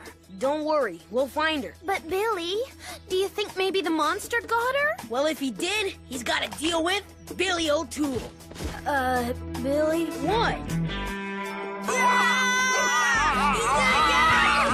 Here we go! It's all wrong! I don't know, Phantom. Having all this terror take place in broad daylight is a stroke of genius. And those daisies are absolutely horrifying. Hey, why don't I add a touch of cheap effects? Much better, Ratticus. I knew you'd like it, Phantom. Now all we need is a little mood music.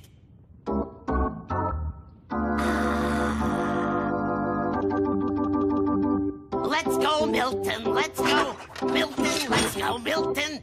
Let's go, Milton. Milton. Oh dear, I'm missing the pep rally. I'll be back in a few minutes for your eye exam, Principal Mulligan. Now, you may have trouble focusing for the next little while. Thank you, Nurse Cutlet. Well, who do we have here? Johnny. Aha! And who's that with you? Rod! Eh, why am I not surprised? Well, take a seat, boys, and let's hear what happened this time. Go on, sit down. Let's hear it. Now, we're going to sit here for as long as it takes. I've got all the time in the world. Lydia, come in. Are you sure? I mean, you're not afraid? I've seen Fred smirts in his boxer shorts. I do not frighten easily. Well, that's good.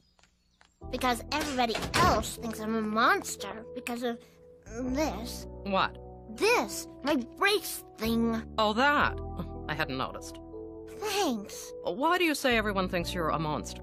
Mostly because whenever I show up, they all scream and run away. Well, you don't think you're a monster, do you? No, I gotta go. The fact we haven't found Lydia yet means only one thing. The monster must have gotten her. But if we capture the monster, maybe we can save Lydia. But maybe Lydia's hiding. Even if she is, the monster will find her eventually. Lydia will never get away. Have you seen its face? Anything that ugly has to be a monster. If it looks like a monster, it's a monster. Even my friend. We'll have to gather reinforcements.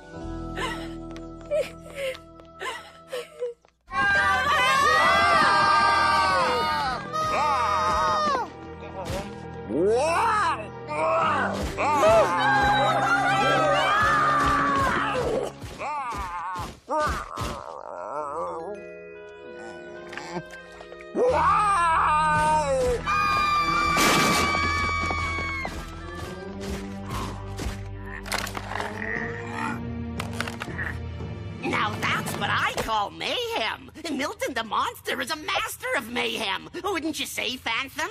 Pretty good mayhem, huh? I tell you, Ratticus, there's something not right about that monster. As if one of his parts were deficient. Not his brain. He's got a perfectly good criminal brain. Came in a jar.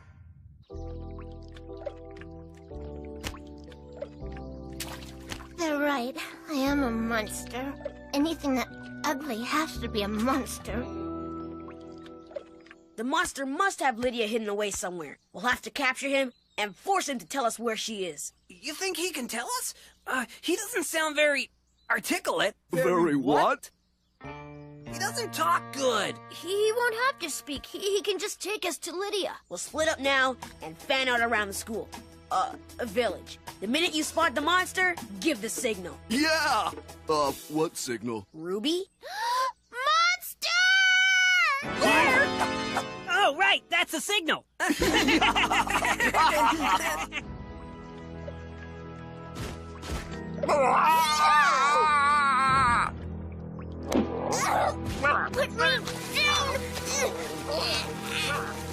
You're hitting your own reflection. It's okay, stop. It's okay. You see? That's not a monster. That's you. Yes, that's you. And that's me. You, me. Me, you. You, me, you. Right, I think. You see, you're not a monster, and I'm not a monster either. We're just different, that's all. Wow. Wow.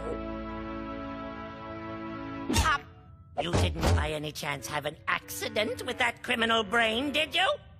I might have. You might have what? I might have dropped the jar, and the brain might have slid along the hall, and it might have been sucked into the janitor's vacuum cleaner, and I might have replaced the brain with, With what?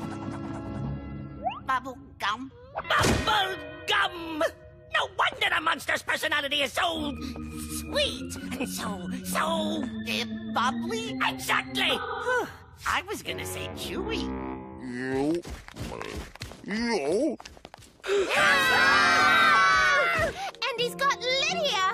Don't worry, Lydia. We'll save you. I don't need saving. Just because I look weird doesn't mean I'm a monster.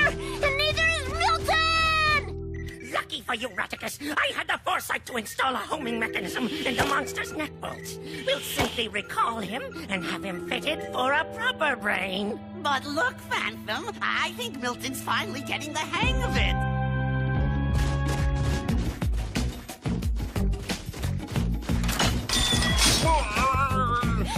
Yo, he went that way! There he is! Yo, get him! Look, up there. Wait, you're wrong about him. Put me down, Milton. You see? He's as gentle as a...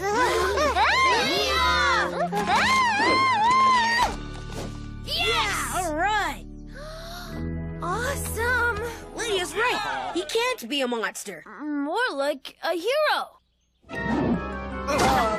Nice to see you again, Lydia. I've had enough of this. Time to bring this pathetic excuse for a monster home. Mama. Papa. Where's Milton going? It sounded like he was homesick.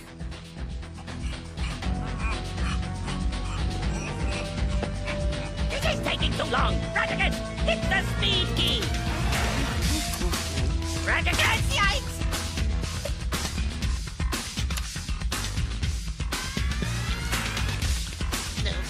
What do you mean, oops? My finger's stuck on the speed key. All gummed up, you might say.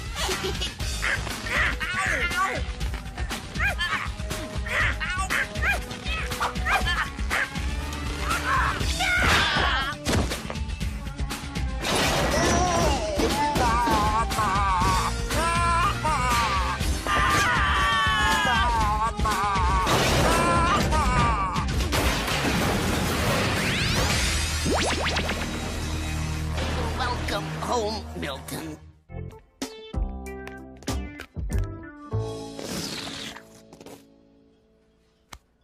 Ew. Just another routine case for the files of Flying Rhino. So, are you getting used to the braces, Lydia? Yeah, no big deal. It's not like I'm the only person in the world who ever had to wear them. I feel kind of bad for Milton, though. He left before I got a chance to say goodbye. I hope he's okay. He's over 6 feet. I think he can take care of himself. Yeah, I just want him to be happy, wherever he is.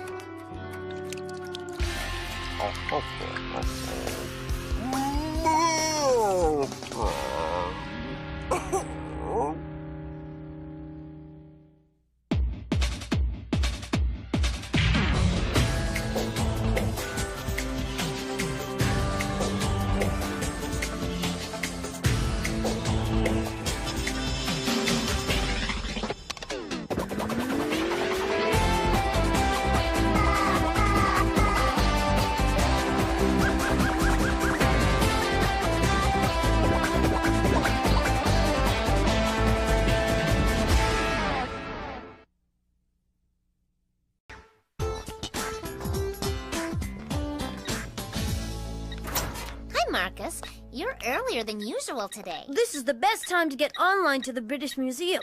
I need a few more medieval castle schematics for my class project. Hey, that's Wolf Castle 3D. That's a great game. So, you're working on a class project and playing a video game at the same time?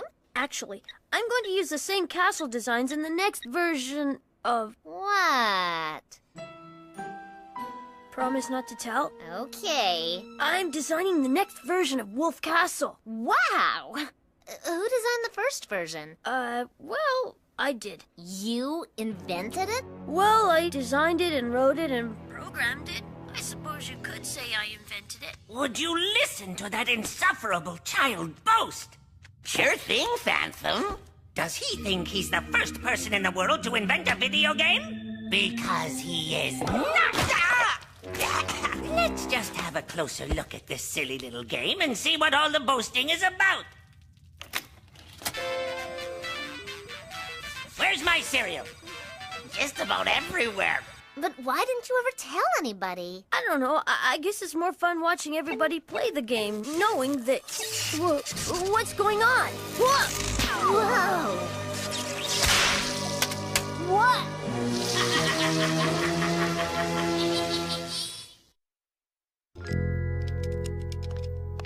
What happened? I don't know. It's some kind of power surge. Very strange.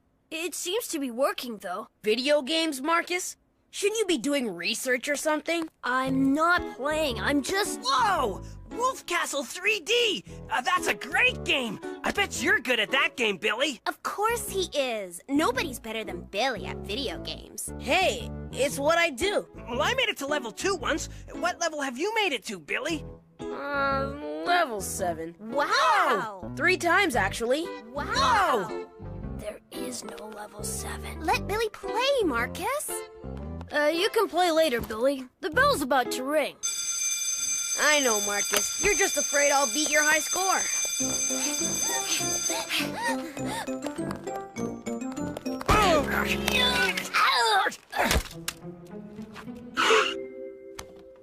Hey, Marcus, you're Megamind. You can play it later, Billy. Whatever you say. Class, today we are going to begin our special presentation on medieval castles. Lovely, majestic structures they were. My mini Megamind, it's gone. I haven't seen it. Yet they were also places of darkness and intrigue, structures that at once could inspire great joy and great fear, merry and scary. Billy, did you take my computer? Well, no, I didn't take it, but... Ahem!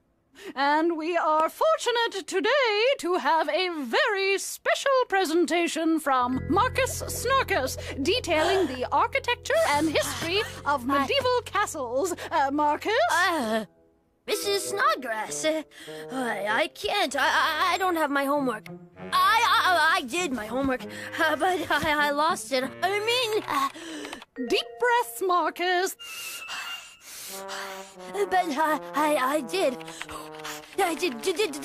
do my homework. Oh, I believe you, dear. My goodness, you look more stressed than Principal Mulligan's seat cushion. Oh, I didn't really say that, did I? It was all on my computer! Relax, Marcus. I'm not going to send you to the dungeon. Although I could have in medieval times. Dungeons were a feature of many Gothic castles. Wow, that looks like a great game. Do you think so, Raticus? Yeah, boy, I'd sure love to have a game like that. It would make a great birthday present, Phantom. Especially so, seeing as I happen to have a birthday scheduled to take place sometime this year. When was the last time I gave you a birthday present, Raticus? Never? Do you see a pattern there? Pattern?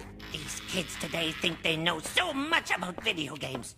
As if they invented video games. But we all know who really invented video games. We sure do. Who? Me!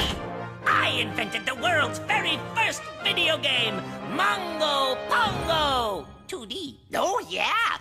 That was a great game. Unsophisticated, yet simplistic. That simplistic black and white two-paddle game the size of an insurance salesman's briefcase took the world by storm, Raticus. Within weeks, lunatic asylums were filled with Mongo Pongo addicts.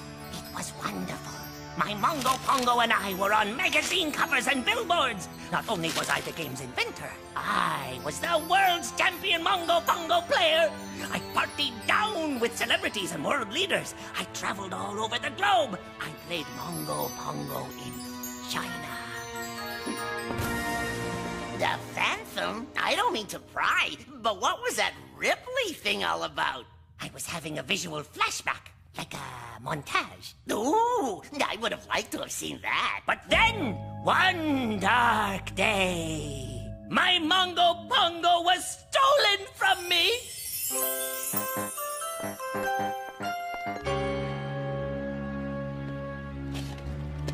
I'm taking this to the confiscated objects room. The confiscated objects room. She took my precious game to the confiscated objects room. A mysterious room, the location of which has never been made known to any student at Flying Rhino Junior High. To this day, even I don't know where it's located. Neither do I. I didn't even know it existed. She took my Mongo Pongo. Shh, there, Phantom. It'll be okay.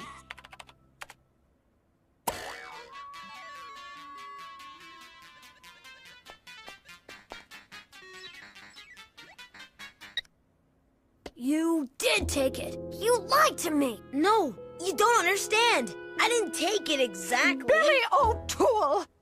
You take this video, TV, computer game thingy straight to Principal Mulligan's office, and he will dispose of it in the confiscated objects room. Now I'll never get it back. Raticus, she took the kid's video game too. They'll send it to the confiscated objects room. And you'll never see it again. It sure is fun laughing at other people's misfortunes, Phantom. Oh, man. What am I gonna do? Marcus will never get his computer back. I can't do that to Marcus. I'll have to leave it here till I can think of something better. What's he doing? He's supposed to take that game to the confiscated objects room. That's where they took mine. It's not fair. I guess the kid really likes the game, Phantom. You can't entirely blame him. It is a pretty excellent game. Well, if he likes the game so much, I'll give him the game. Oh, sure. You'll give him the game.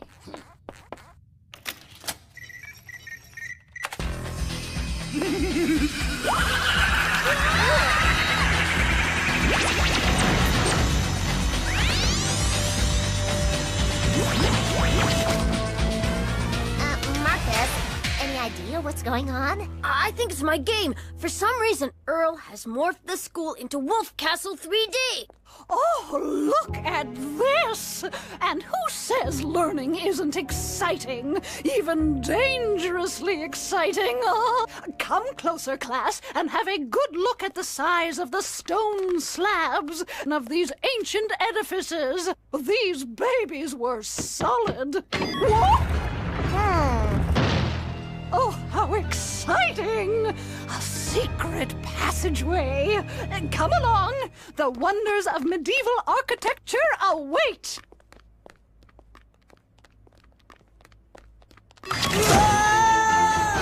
Secret passageways were common in Gothic castles. There's a Snodgrass providing escape routes when... What happened there, Marcus? It didn't sound good. They fell into a shaft of doom. Hey, if this is a video game, at least we can count on Billy to get us out. Billy!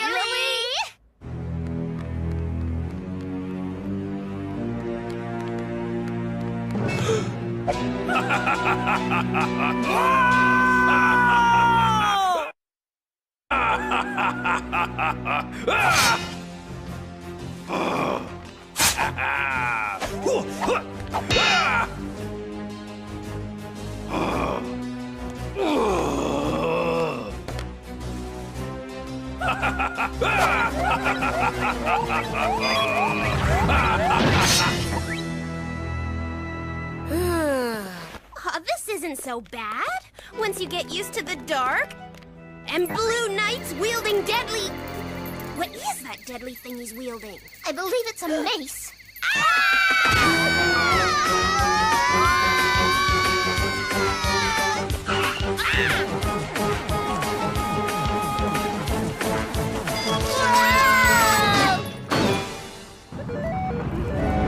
This way.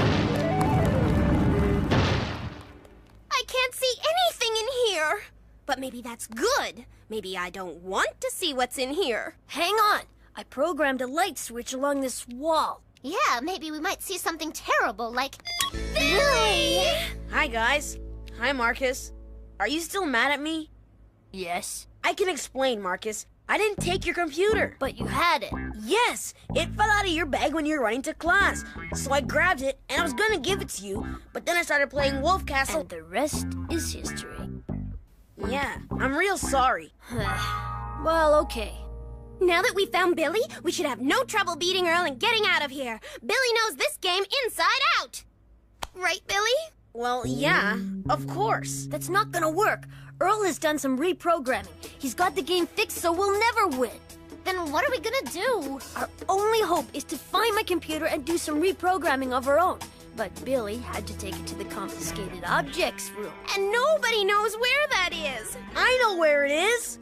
What? You mean Principal Mulligan let you go with him to the confiscated objects room? He trusts me.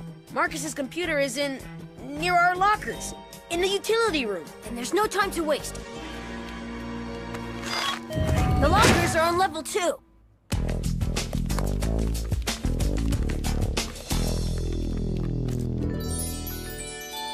I'm beginning to like this game.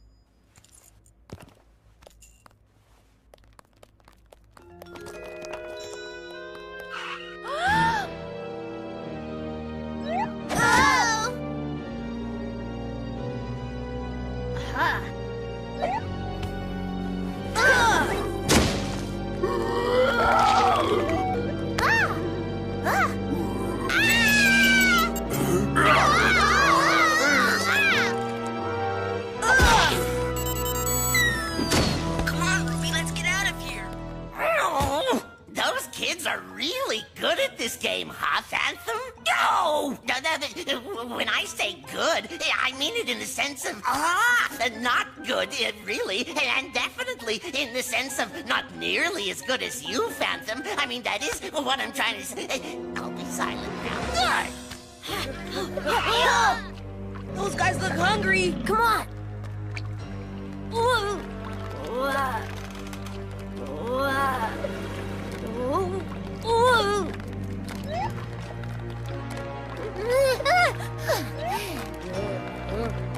Hey, this is a piece of cake.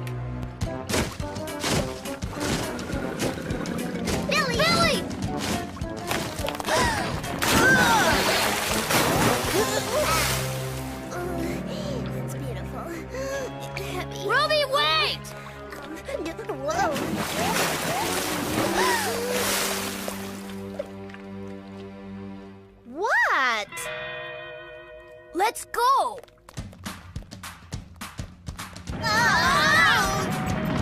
Level 2. Look! There's the lockers! Billy, stop!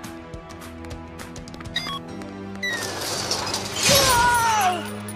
Oh no! Didn't you know about this spiked gate thingy, Billy? Oh, yeah, sure I did. There's another route to the far end of the hall. Come on. Don't step on the pink ones. Uh-oh.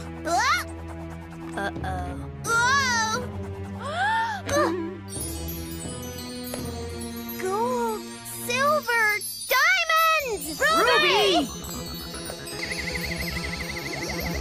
Marcus, what happened to her? She's trapped in the Great Hall of Treasures. The only way we can save her is to get my Megamind. Do you really think she wants to be saved? My locker! Billy! I was expecting that. So the confiscated objects room must be right around here, right, Billy? Yeah, it's right around, Hey, I think I found a door. Lydia! Another shaft of doom? Uh-huh. We gotta get my computer, Billy. It's the only way we can save everybody. Where's the confiscated objects room? The truth is, I don't know. You don't know? But you said... I never went to the confiscated objects room. I never went to the principal's office. Then where's my computer? In my locker. I'm sorry, Marcus. I've been bragging and lying all along. I've never even played Wolf Castle. I put your Megamind in my locker because I didn't want you to lose it forever. And I should have told you right away, but it seemed simpler to just get it and explain everything later. And... Billy, if you just told the truth in the beginning, then there would have been nothing to explain. You're right. All this is my fault. Can you ever trust me again, Marcus? Maybe. Yeah, but I'll feel a whole lot better about it when I get my computer. But there's no way in there. There's a key for that lock on level 5. What are we waiting for? Level 5. Man, is it dark in here. Hang on. Hey, you're pretty good at this game, Marcus. Thanks. There's the door we want. Push! Whoa! The key! It's not supposed to happen. That's better. Let's go!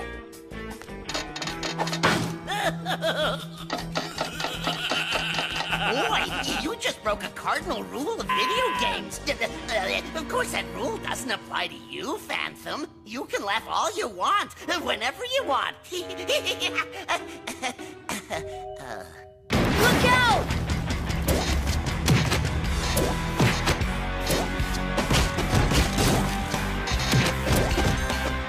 What's with the ping pong routine? Beats me. That must be Earl's idea. This way!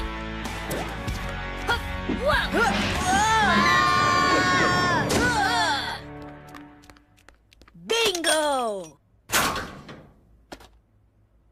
Now to do some reprogramming of my own. You keep doing your thing, I'll look after this guy. Come and get me. Come on. Come on. Ah! There. Let's see how Robo Earl likes Robo Marcus. Take your best shot, Earl.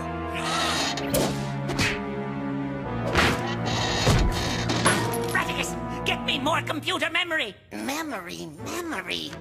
Now, where do we keep the memory? In the supply cupboard! Between toiletries and linens. Oh, yeah. Toiletries, linens, wrestling magazines. Hey, confiscated objects room. Come on, Marcus, we gotta get out of here. I don't know how long my new player will last. He's high on strength and agility, but low on ammunition.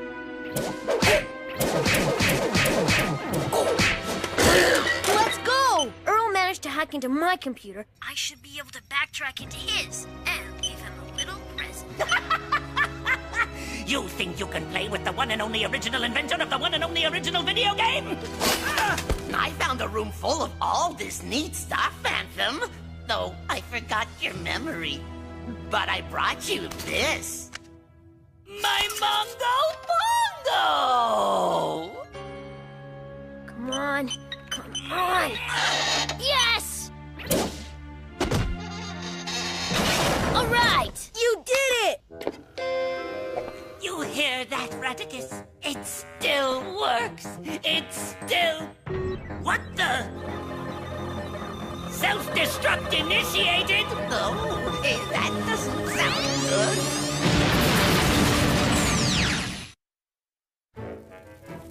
Well, there's one good thing, Phantom. At least you found your Mongo Pongo.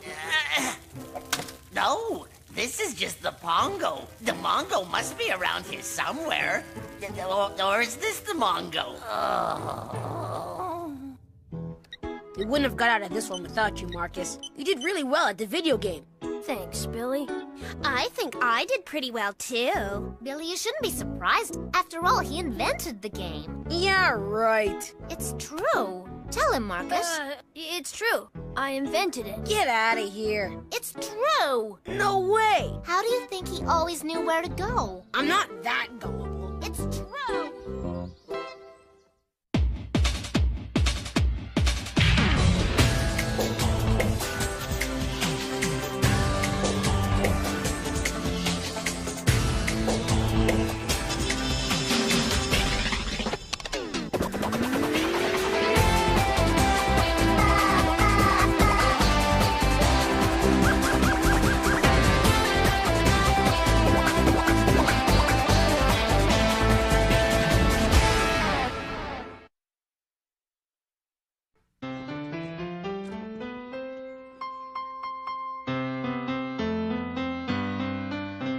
I've got a lovely bunch of coconuts. Yeah, coconuts. I've got a blah, blah, blah, blah, blah, blah. Coconuts! Yeah, coconuts. I've got... Thank you, Mr. Harwood. But there's still some more, Coconuts! Thank you! Auditioning next for the lead role in this year's school musical is... Ruby Snarkis. Mr. Needlenose, it's Ruby Sparkling, my stage name. Ruby Sparkling? Wow, what a great stage name! Ruby will be assisted by her brother, Sal the Mule. Sal the Mule. Yeah, Marcus, go for it. Hit it, Mrs. S. I've got a mule and her name is Sal. 15 miles on the Erie Canal. Hee-haw. She's a good old worker and a good old pal. 15 miles on the Erie Canal. Hee-haw. 15 miles on the Erie Canal. Do you hear that singing, Radicus? That girl is insufferable! What'd you say? We pulled some barges in our day, filled with lumber, coal, and hay. And hey. And every inch of the way we know, from Albany to Buffalo. From Albany to Buffalo. What a talent!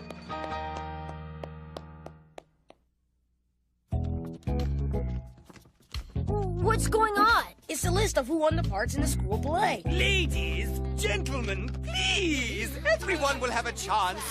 Back off! Thank you. Out of my way. Let me see. I got it! I got the starring role! Congratulations, Ruby. Way to go! I knew you could do it, Ruby. Wow, I'm the star! I can't believe it! There was no other choice, Ruby. Miss Sparkling? Yeah, you're right. Who else could they pick? I'm a star! I'm a star! I'm a star! I'm a star! Hey, Marcus, you got a part too. You're Sal the Mule. Way to go, Marcus. Thanks. I'm not really star material. You're gonna be a great mule. You think so? Definitely. Just don't let it go to your head. I got the part! I got the part! I got the part! You're a veritable cornucopia of talent, Miss Sparkling. That goes without saying. If only. I must admit, Raticus, that girl's talent to annoy is amazing! She's no more talented than you, Phantom. What I mean is, you can annoy with the best of them. There's nobody who can annoy like you can. When I say annoy, I mean it in the best sense of annoy. That is, perhaps I'll be silent now. Good thinking. Who can tell me who won the War of 1812? I won the lead role in the school musical, Mrs. Snodgrass. That's very nice, Ruby, but... It's Miss Sparkling, if you don't mind. Well, Miss Sparkling, why don't you go on down to Principal Mulligan's office and tell him that Ruby is having difficulty concentrating on her lessons? Mm-hmm. I'd like to see Ruby tap dance out of this one. Lead with your left, Principal Mulligan, with your left. My left. Right. Very good. Now try this one. Well, I'll give it a shot. Are you okay, Principal Mulligan? Here comes Miss Sparkling. I was just talking to Mr. Needlenose and I asked him if I could take on a couple of extra roles. And I told him there are 4 additional numbers I could do and possibly integrate some of my juggling, tumbling, and mime. Ruby? Miss Sparkling, please. It's great that you have the lead role. The starring role. Right. But that's in a play. It's a musical. Right. Ruby, you're the lead, the star of the school musical, but that doesn't mean that you have to be the star everywhere. Why not? I am a star. That's right, she can't help it. You know what, Miss Sparkling? This sounds like sibling jealousy to me. Marcus, are you behind this? I never said anything. I have no time for this. I must prepare for rehearsal. And Marcus, you better know your lines. I don't want any distractions. No distractions! Oh boy, I was nervous enough already. Now I'm sure to mess up my lines. I thought you only had 2 lines. But they're very tricky. It's not easy being a mule. Hee-haw. Hee-haw. Hee-haw. Marcus, we've decided to change your last line. What? I can't learn a whole new line now. Now, after Miss Sparkling's big finale, instead of hee-haw, we want you to say, golly, Miss Laverne, you sure can belt out a tune.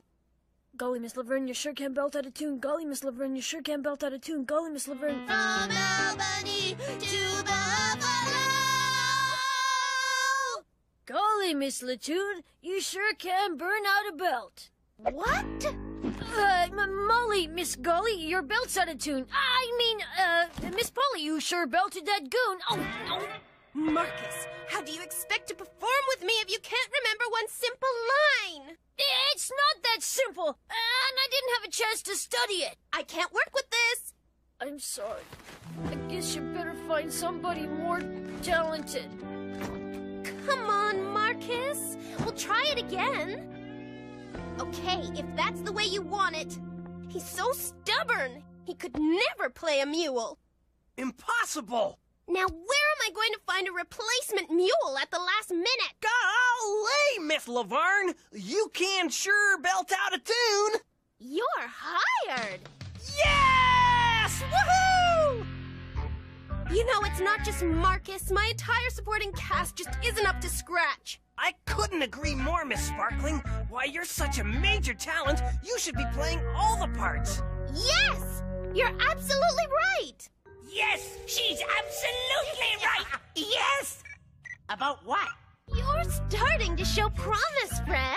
Please, call me Sal the Mule. I want to remain in character at all times.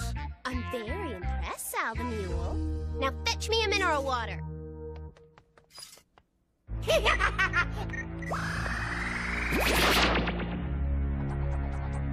Whoa, that was weird. I better get some air. here's your water. Where's my water? I'll get you another one. Make it snappy. I don't know how she did that, but what a talent!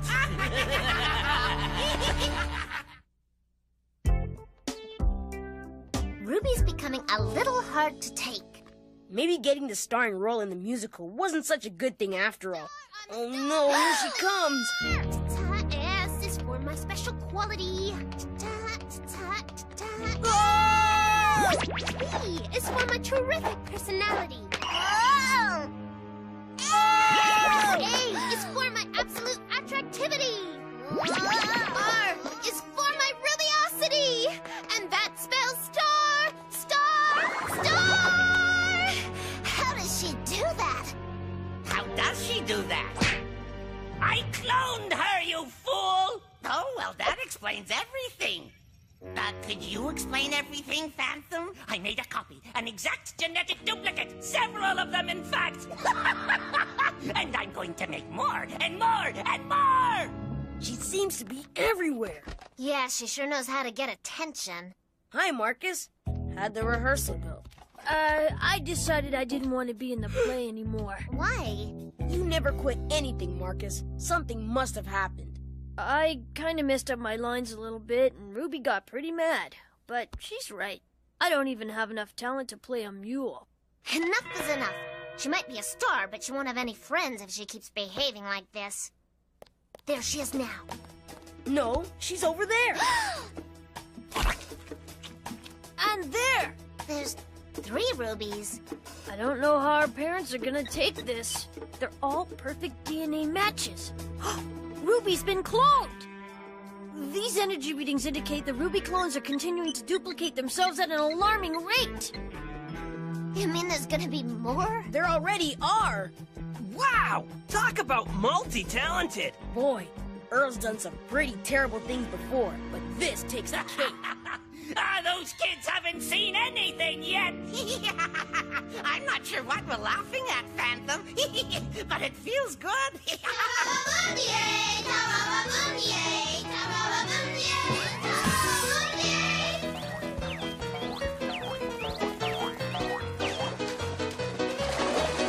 And this recent phenomenon has provided us with an excellent and exciting example of what is known as genetic engineering. Any questions?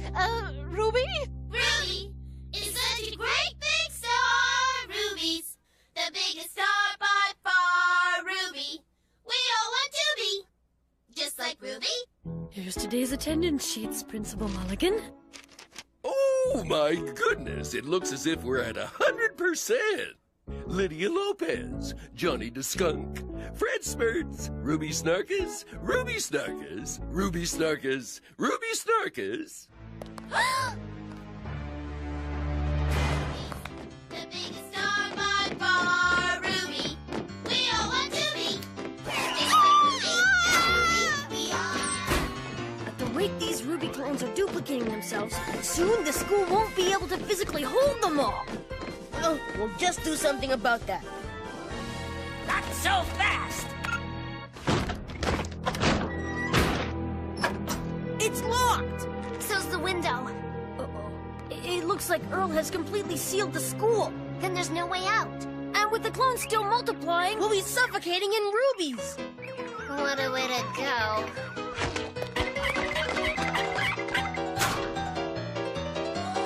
This is terrible! Mr. Needlenose, why can't I have more lines? What about me? I have only 1 line. I don't have any lines. Miss Sparkling needs more lines, Mr. Needlenose. And so does Miss Sparkling. And Miss Sparkling. And etc. There are only so many lines in the play. Well, then you'll have to make up more lines. Yes! More lines! More lines! More lines! I can't give you any more lines. Since everyone else quit, you've already got every part in the play. I'm just going to have to put my foot down this time. Then we have no choice. You're fired. Yes! You're fired! What? You can't fire me? Oh! But who will be the director? I'll be the director. You're fired too! Wait, who will be Sal the Mule? I'll be Sal the Mule! Oh, Roger-dis, I think this is my most brilliant scheme of all. You got that right, Phantom. Brilliant. The way you, could you explain again how come all those girls look the same? You don't have to do it right now. We haven't much time. Marcus, isn't there some way of decloning her? We could try reversing the energy fields, but the process might make all of the rubies disappear. You mean even the original Ruby? It's a possibility. Then the only thing to do is find the real Ruby and separate her from the rest. But they're all identical. I'm her brother, and I can't even tell the difference. Maybe it's not the way they look. Maybe it's how they behave. That will set Ruby apart from the clones. Right! We need to consult with an expert in human behavior. Yes, someone of immense wisdom and experience. Someone who has seen everything in his time. This is the most striking example of multiple personalities that I've ever seen in all my years of physical plant maintenance. But, Buford, do you think there's any way of identifying the real Ruby? Usually, an ego manifested on such a grand scale is making up for some deficit. Is Ruby always this attention-seeking? Yes. Well, she is most of the time, but sometimes she isn't. Sometimes she's even shy, believe it or not. Very, very interesting. And how do you think your sister would feel about all these other rubies competing with her for attention? I think maybe she'd be scared. I see. And what would you do if you were scared? I guess I'd hide. That's it. Thanks, Buford. It's all part of the job, Marcus. Ruby Snarkus, Ruby Snarkus, Ruby Snarkus. Oh, Ruby Snarkus. Ruby is such a great big star! Ruby, the big star, Ruby. We all want to be. Ruby! Ruby! She's not here, Marcus. Then I don't know where else to look. Come on, Marcus. We'll find her. Marcus? Ruby! Marcus? Have they gone? All those girls pretending to be me. They're still there. But don't worry, Ruby. We're with you now. The nerve! They don't even look like me. Ruby, they're clones. They're identical. I was afraid of that. They're overwhelming. They always have to be the center of attention. Yes. And if they get all the attention, then nobody else gets any attention. Right? Right. And I guess maybe I've been acting a little bit like that, too. A little bit. I'm sorry. I don't know why I always think I have to be a star all the time. And Marcus, I'm sorry I was mean to you. You are Sal the Mule. Thanks! Ruby will always be your friends, whether you're a star or not. I'll always be your brother, too. You don't know how much I appreciate that, Marcus. Please make all these other rubies go away. The school's not big enough for all of them. You got that right, Ruby. Can we reverse the energy fields? No, not enough time. We'll have to come up with something else. And fast!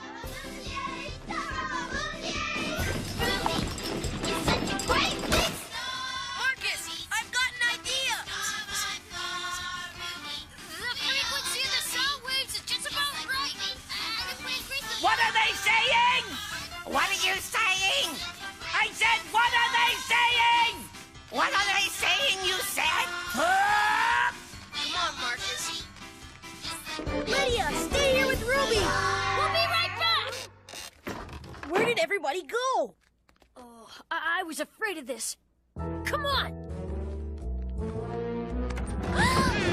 Just as I suspected! The clones are experiencing the same fearful reaction Ruby did, just a little later.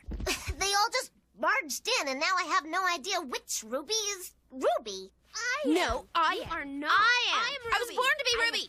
Ruby is in my blood. It doesn't matter! All of you, just come to the stage. You have to perform. Forget it. What? I've given up show business. Me too. Can't compete with myself. Me neither.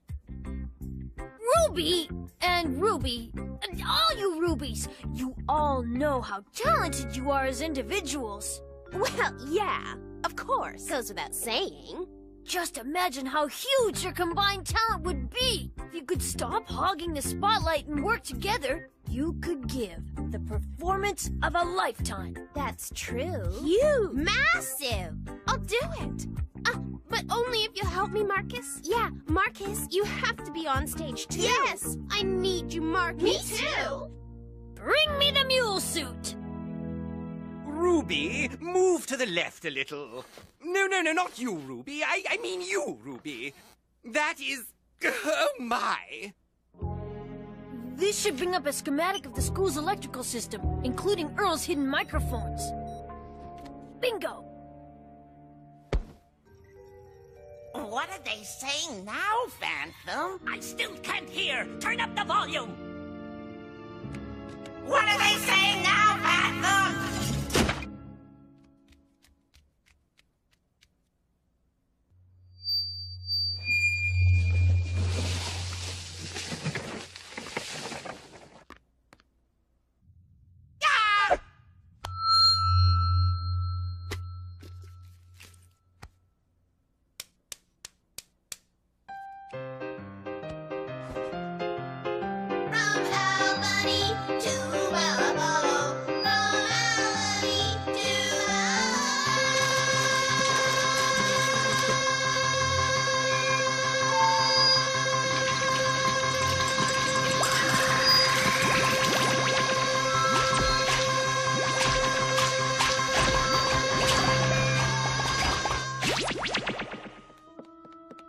I'm sure glad you're my brother, Marcus. And I'm glad you're my sister, Ruby.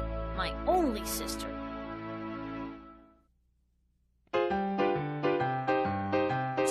Buffalo, from Albany to Buffalo. Yee-haw!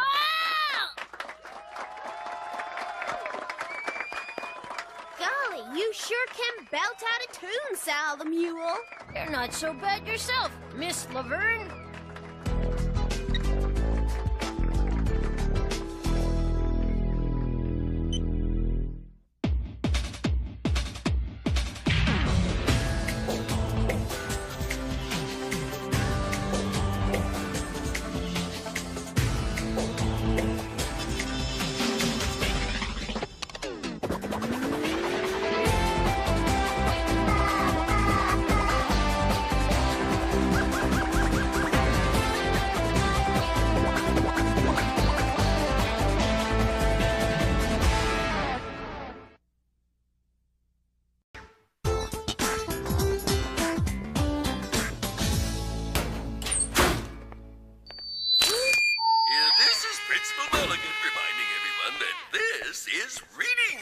A week where all are invited to rediscover the wonder of books. A time when we can all immerse ourselves in the joy that is literature. To get you started, I'd like to offer the following suggestions from my personal book list. Oliver Twist by Charles Dickens, Tom Sawyer by Mark Twain, and, of course, my own self-published memoir, It's Just a Skin Condition, really. So, grab a book, get together and form groups to debate and discuss the great works of literature. Obviously, Big Brain Boy is the world's greatest superhero due to his superior intellect. Yeah, and he's got that, what do you call it? A big brain, yeah. No way, Marcus. Leadfist would make mincemeat out of Big Brain Boy. You can't be serious, Billy. We mustn't forget Captain Cod. He's got the brains and the brawn to get the job done. I have to agree with you, Marcus. I think a perfect example of Captain Cod's superiority is evidenced in issue 123 when... What? Lydia, you're a girl. Clever observation, Rod. Now, as I was saying... Lydia, this is a meeting of the comic book club. Yeah, sorry, but it's kind of a private meeting, you know, members only. Oh, what do you have to do to be a member? Well, you have to fill out an application, but... And you have to pass a written test on the history of comic books, but... That's easy. I know everything about comic books. And you gotta not be a girl. What do you mean? Sorry, Lydia, but there are no girls allowed. It's just a rule we always had, Lydia. It's nothing personal. Nothing personal? What on earth is on my monitor?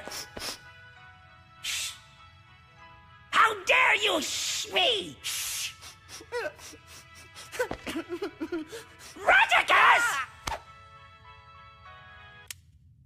Sorry, Phantom, but that was The Young and the Wrinkled. You know, the soap opera about a group of spoiled rich kids working in a retirement home. A soap opera? On my monitor? The All Soap Opera Network, actually. All soap operas, all the time. I don't know how it got there. How did it get there? Somebody must have ordered it from the cable company. You ordered it from the cable company? I must have. You mean some strange man from the cable company had his grease-stained hands all over my precious, sensitive, secret, private wiring? Nah, it was a woman, and her hands were pretty clean. How could you do this, Radicus? I feel so violated. Take it easy, Phantom. It's only on the one channel. See? Oops. Oops. Oops. 3 channels, but we got about 157 others. Water! Good idea. Villains! Scheming, heinous, underhanded, fearsome, detestable villains! That's the subject of this morning's lesson. Great villains through history. Ooh! Can't get enough Shakespeare, can you, Marcus? But let's put this away and concentrate on today's lesson, shall we? But... Aha! Aha! Marcus! You know comic books are banned from the classroom, particularly during Read-a-Book Week. Nothing but strange men in silly hats and capes. Ridiculous! Ridiculous? But comics have villains too, Mrs. Snodgrass. There's some very formidable villains, and many of them don't wear hats or capes at all. We're talking about history, Marcus. Yeah, Marcus, history. Not comic books. Yeah, Marcus, not comic books. Comic books are, well, a waste of time. Yeah, Marcus, comic books are. Thank you, Ruby. You're welcome. But Mrs. Snodgrass, in a lot of cases, comic books are the only type of literature some kids will read.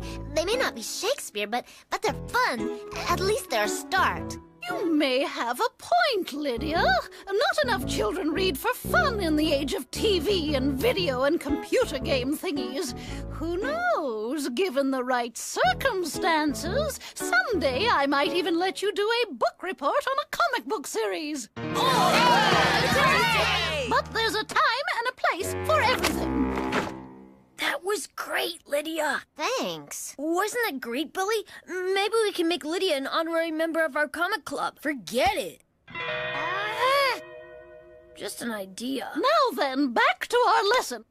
I want you all to think of the greatest villains in history. Who comes to mind? Me, the Phantom. I'm the greatest villain in history. Attila the Hun. The Phantom. Ivan the Terrible. The Phantom. The guy who invented the Macarena. Ooh, that's a good one. The Phantom! What was that, Marcus? No, I didn't say... It sounded like the Phantom. The Phantom!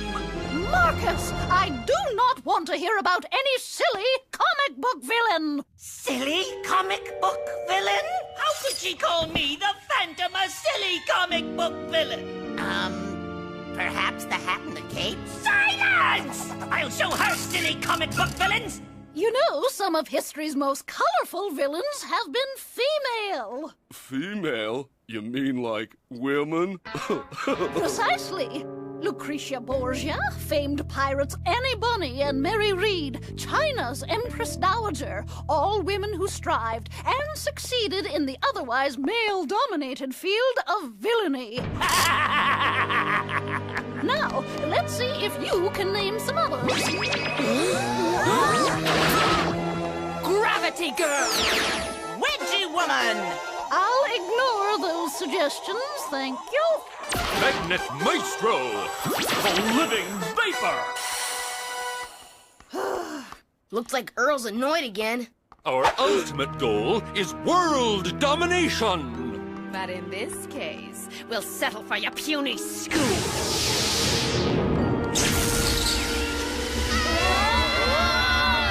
I'm still waiting.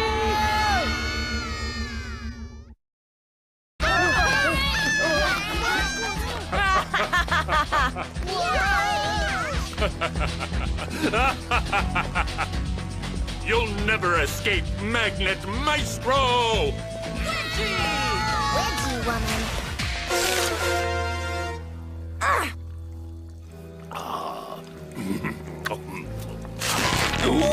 Wedgie!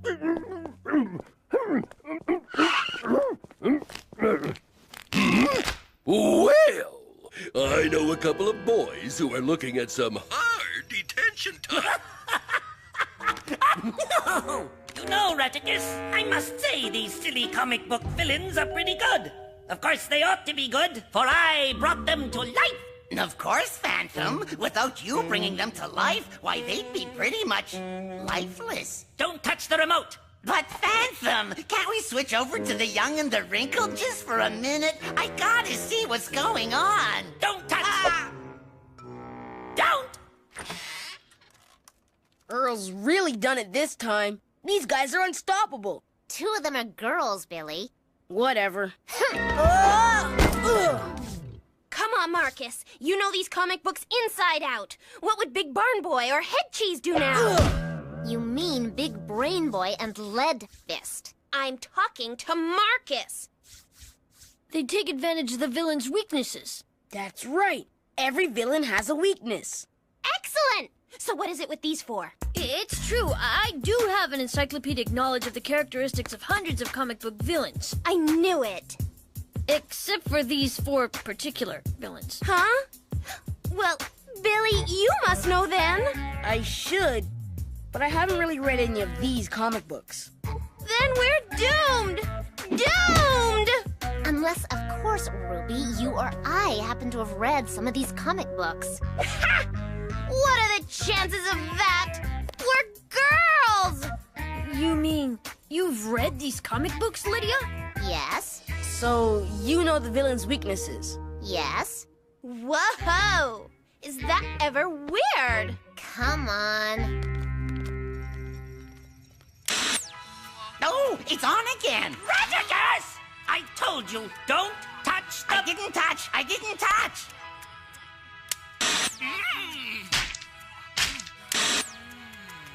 Your ridiculous soap opera is on every channel! And that just makes it so much sadder.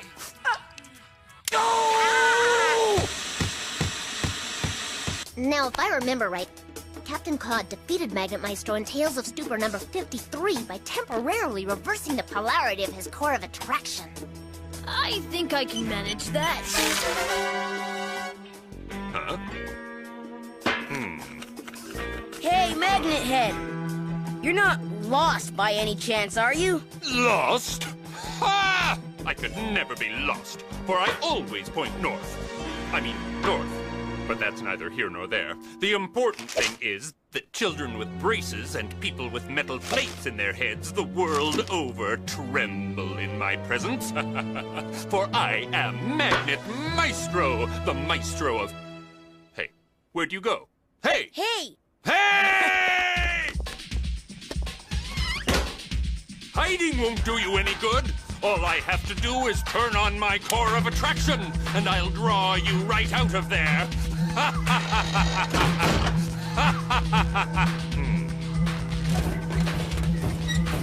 Oh, yeah?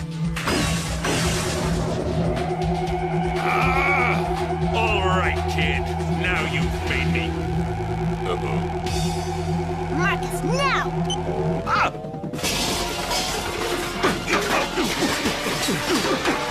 The old reverse and then unreverse the polarity trick.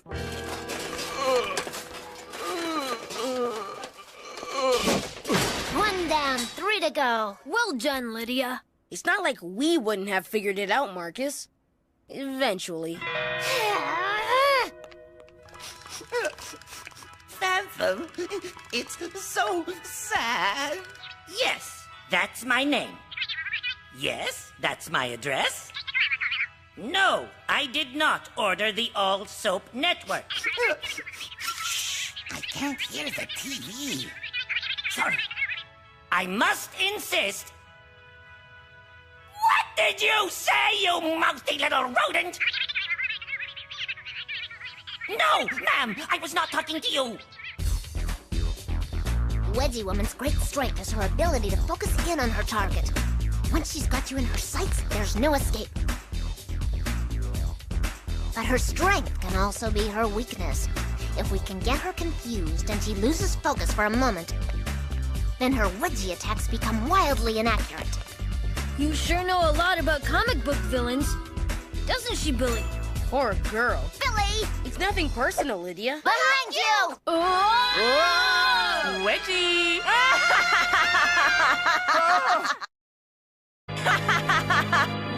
Wedgie! Looking for these? What about me? Why don't you wedgie me? No, me! Wedgie me! Yeah, her! Wedgie her! Me! Me! Me! Dreaded self-wedgie.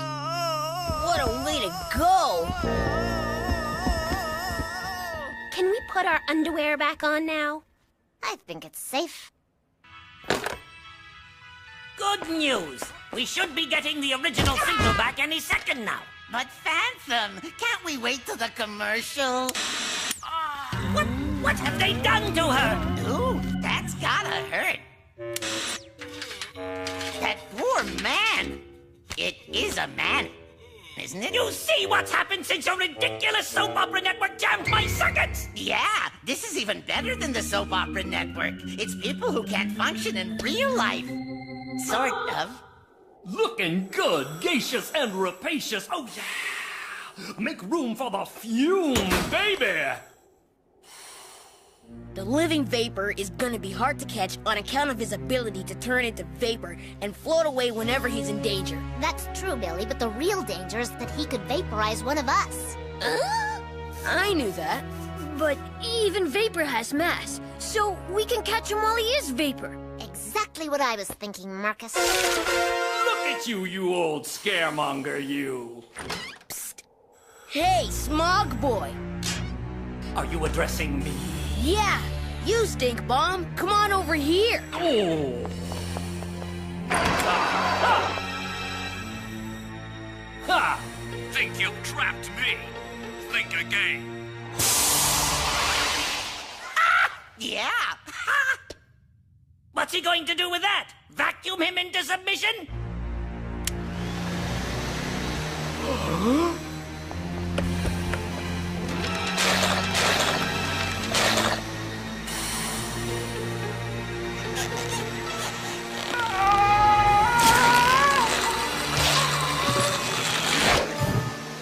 Three down, one to go. Good work, Billy. It's what I do. Yeah, but what do we do now? We dispose of Gravity Girl, who, according to the energy readings on my mini Megamind, is back in homeroom. So, we just go in there and defeat her by taking advantage of her weakness, or character flaw, which is, She's super serious, has no sense of humor whatsoever. So how did the superheroes take advantage of that? That's the problem. Gravity Girl is a brand new villain. She's never been defeated. Then what hope do we have? I mean, we're not superheroes! No, but we could be.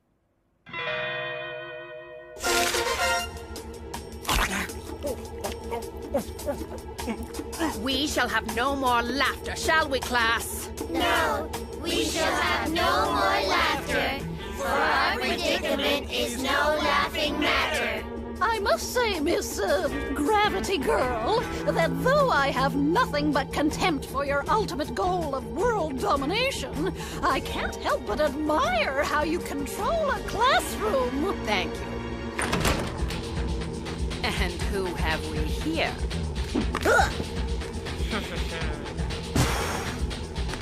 What the?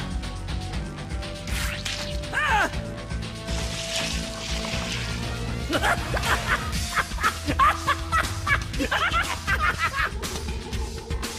Pseudo Super Squad, an unbeatable squad of superheroes.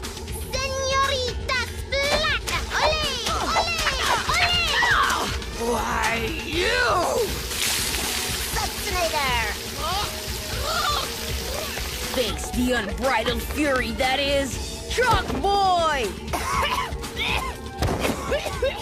They call me the chemistry kid.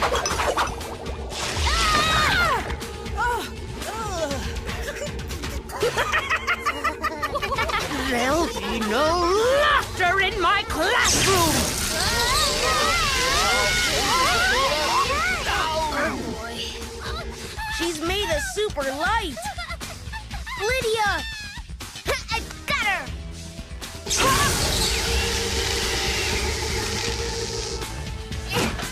It's no good. She's made me super heavy.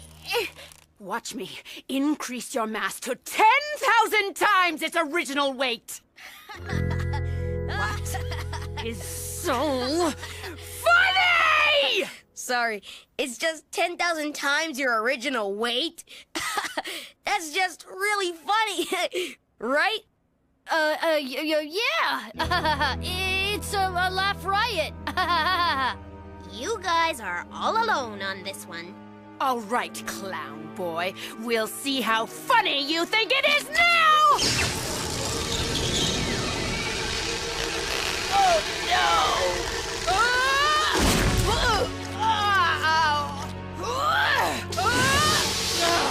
Wait, increasing 10,000-fold. I can't move. That poor woman.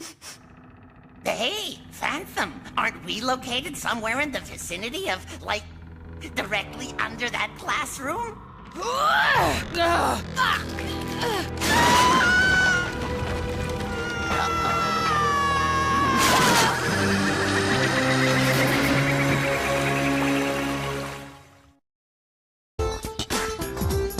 First of all, I want to welcome 2 new members to our club.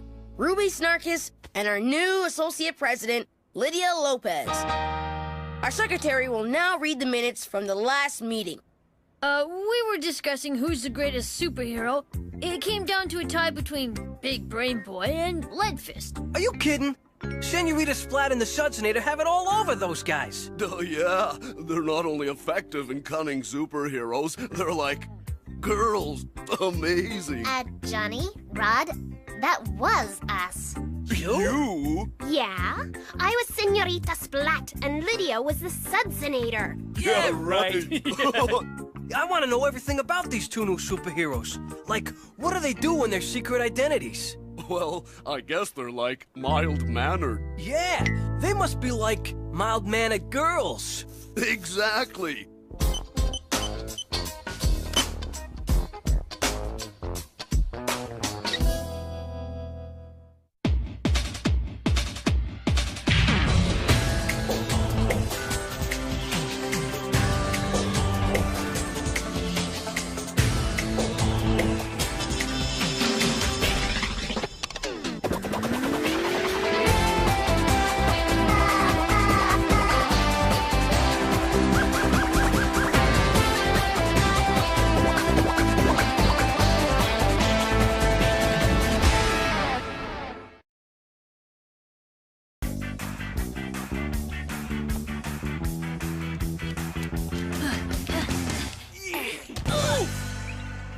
Whoa! What's your rush, Marcus? sorry, Buford. I'm running a little late. Class is about to start. What you got in the jar? It's a dragonfly. We're doing a class project on invertebrates. Bugs, actually. That's not a healthy-looking dragonfly, son. I know. I think he might be... he might be... deceased. You don't sound so good yourself. Did you maybe catch a bug? From the bug? I don't think so. There's just a strange smell. What is that? That'd be me. I'm sorry. You know, after 12 hours of cleaning toilets and collecting abandoned sweat socks, sometimes you pick up the odd unwanted odor. I can imagine. So I invented my own personal industrial-strength cologne. Know what I'm gonna call it? Overwhelming? Eau de Cochon. Or maybe Buford number 5, or Porcine Obsession. You know, something classy like that. With this stuff, I think there's even a chance Miss Demeanor might finally notice me. She'll notice, all right. I gotta go, Buford. Yeah. What you got there, son? A bag of flies? What's that smell? Hey! Whoa!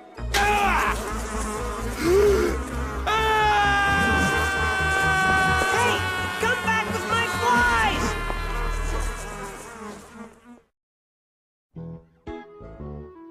Who'd like to tell us a little about their bug? Or bugs?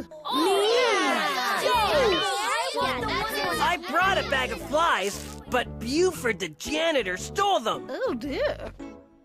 I brought a cockroach. Cockroaches are generally found in, my kitchen. Disgusting! I brought mosquitoes. I brought an ant farm, Mrs. Snodgrass. Disgusting. I brought a spider. Her name is Sylvia. Ah! Keep that away from me! It's disgusting, and I'll bet it's poisonous, too. All spiders have venom, but very few are poisonous to humans. Keep it away! Sylvia's harmless. She's not that big. See? I brought a dragonfly. I named him Dirk. I think maybe he's dead. Dirk the dead dragonfly? That's a great name, Marcus.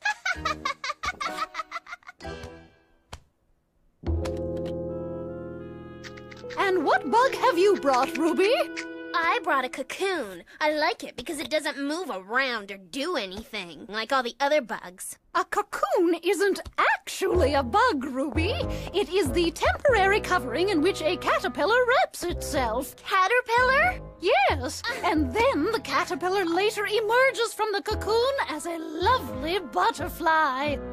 Butterfly? Ruby, you don't even like butterflies? I don't like any bugs! Ignorant child. She has no appreciation for the beauty and majesty of the bug. Bugs, Raticus, are man's best friend. Hey, I thought rats were man's best friend. Don't be ridiculous. Observe.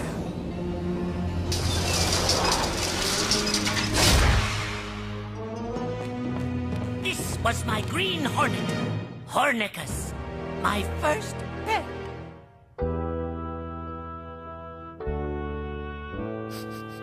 But Phantom, I thought I was your first pet. Ha! Hornicus was also my one and only all-time best friend. But I thought I was your best friend. Ha! Hornicus saved my life. I was being terrorized by the biggest, meanest bully the school had ever known. If Hornicus hadn't come to my defense, if Hornicus hadn't stung that huge, terrible, vicious bully, who knows what she would have done to me? She? She was huge and terrible? Even so, Phantom. But when Hornicus stung her, that big girl, she squished him! I mean, my deepest condolences, Phantom. But Hornicus did not die. Before he took his last breath, I rushed him to my laboratory and froze him. Then I placed him into a cryogenic chamber. Why would would you want to freeze a bug, Phantom? Because one day, after I have overcome an unfortunate case of evil genius creator's block that's been preventing me from perfecting the regeneration process, one day I will revive Hornicus, and I will be reunited with my first pet and my best friend. Oh, how nice for you. Who can tell us what bugs are good for? Bees make honey. Spiders catch harmful insects. Ants are good with chocolate on them. Fred's quite right. Chocolate-covered ants are considered a delicacy in some countries. What else are bugs good for, Ruby? They're good for squishing. Squishing? You're prejudiced, Ruby. I'm not prejudiced. I'm just filled with hatred for bugs, that's all. Often when we don't like something, it means that maybe we're just a little bit afraid. I'm not afraid of bugs. Why would I be afraid of bugs? I'm way bigger than any... Bug! Bug! Yeah! Yeah! Yeah! Sylvia, it's all right. Ruby, why were you trying to hurt Sylvia? I wasn't trying to hurt her. I was trying to squish her! What gives you the right to squish her? Because I'm bigger! Because I'm bigger! I'm bigger! I'm bigger! I'm bigger! I'm bigger! I'm bigger? What did she say? Just because you're bigger doesn't mean you can go around squishing living things, Ruby. I know you may be afraid, but... I'm not afraid! What are you getting all excited about anyway? It's just a bug. Just a bug? Bugs were here 300 million years before we were, and they'll be here long after we're gone. Bugs are man's best friend. This girl needs to learn some respect. Hey, Dirk isn't dead. He's waking up. He's moving. And he's getting bigger. Sylvia's getting bigger, too.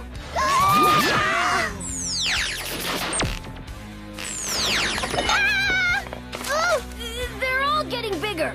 I don't like the looks of this, Billy. Earl is up to something really weird this time. It happens every week. Something strange is happening. This is Spectre!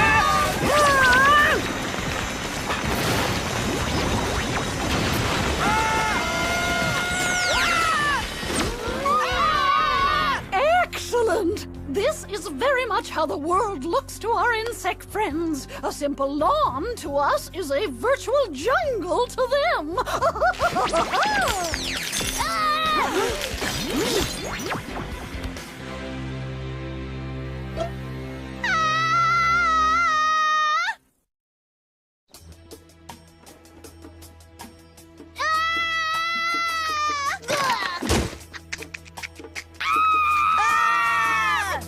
Get away from my sandwich! I'll never give it up!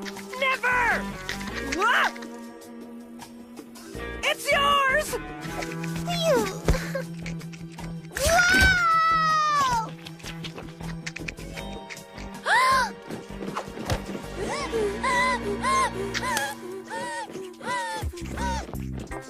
How fascinating, class! You see, the ants are working as a team, gathering plant material to take home, where they'll use it in their fungus beds. Grab a leaf, everyone! If we help them out, perhaps the ants will invite us in for lunch. More like they'll have us for lunch. What's that noise? It sounds like... mosquitoes. Ah! Assemble in the foyer, please. I think we lost them. Not for long. Mosquitoes hunt their prey by scent. They're especially drawn by perspiration. Where's Ruby? She was right behind me. She's all by herself. And she has a terrible perspiration problem. Go on down. I'll find Ruby.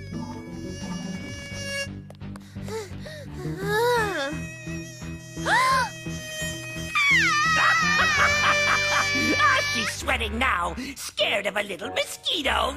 This is fun, isn't it, Radicus? Did you say something? I said this is fun, isn't it? You know, terrorizing the school children. Oh, that. Well, I wouldn't know. Why don't you ask your precious hornet? Well, maybe I will. Go right ahead. Mine! Mine! Finder!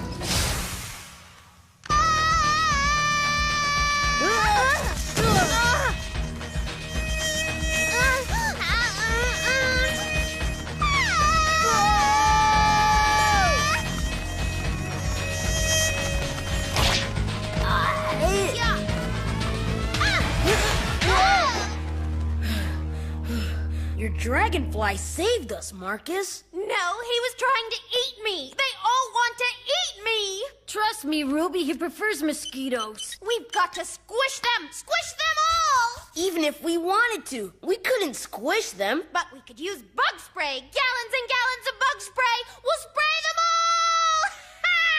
all. We're not gonna spray them either. If we could find the gym, at least we could outfit ourselves with some protective equipment. Ants! Ants build extensive tunnels. A big colony can have miles of them. I've used the mini Megamind to overlay the tunnels on my blueprints of the school, and this is our route to the gym. Brilliant, Marcus. Which way? To the left! Good!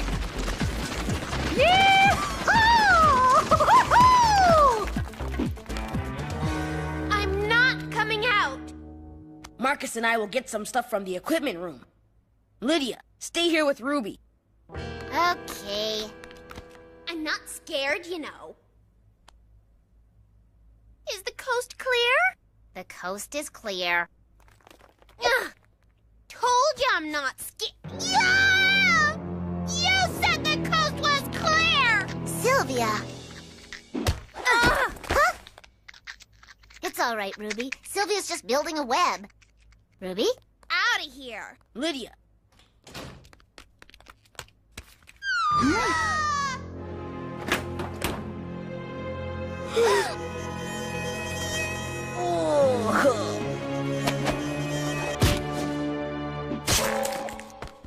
He wasn't so tough.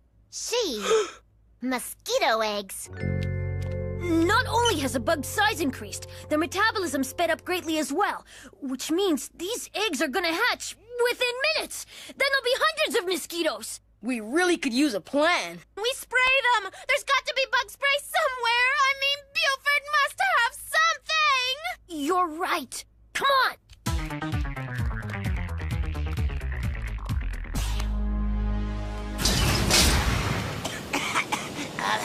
Phantom, I wanted to apologize for my behavior earlier. That's not necessary, Raticus. Really? You mean you understand that I was naturally a little insecure about your lasting affection for a dead hornet? And that you now realize how much you value me as a friend, pet, and sidekick?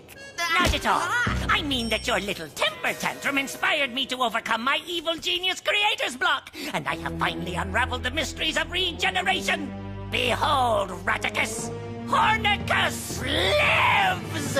And now he's going after those terrible children for me. Ha! Isn't he a little small for that? Oh, but he'll be bigger. He'll be bigger than all of them!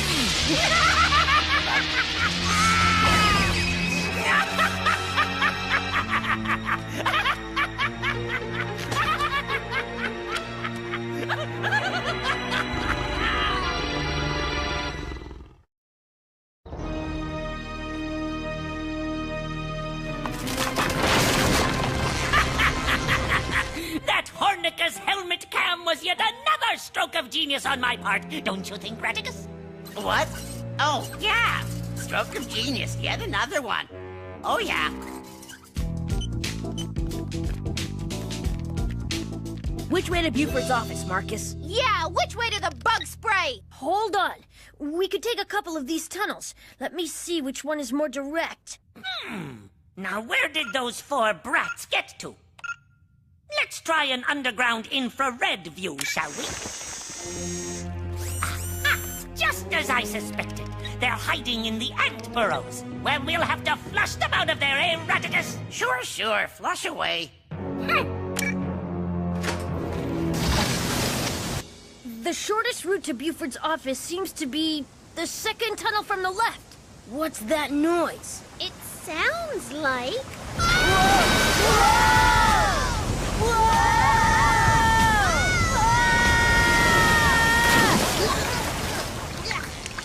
Now what's that noise?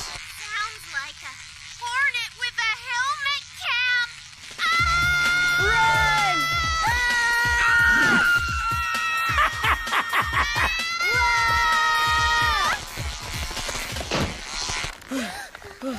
I'm not even gonna ask what that noise is.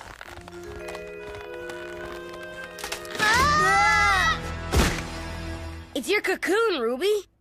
Yeah, but what's that? It's just a butterfly. Oh! A butterfly the size of a minivan. He thinks you're his mom. Oh, that's disgusting. Cut it out. It tickles.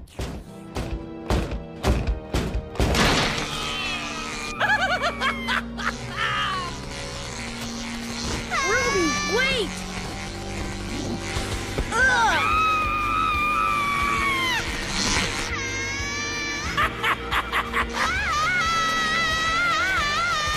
Come on, Ruby!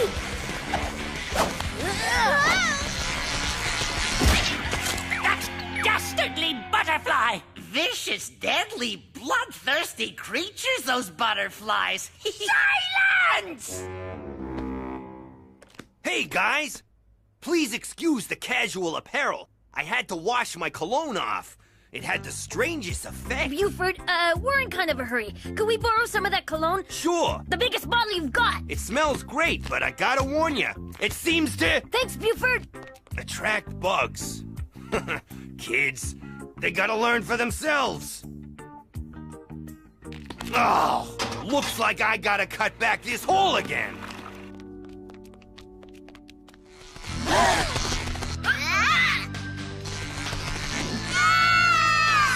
Grab on!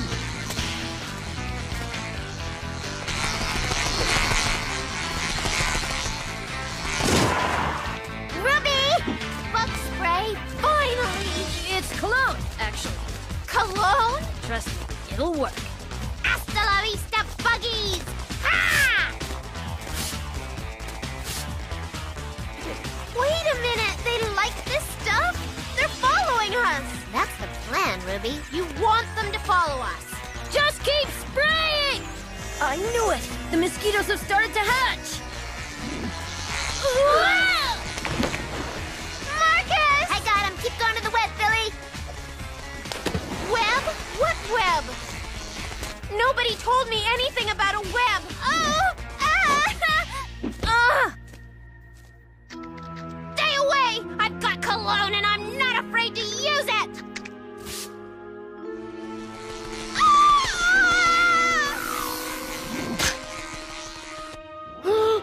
Pick on somebody your own size! Actually, I believe your hornet is quite a bit bigger than the spider. Well, he's going to get even bigger!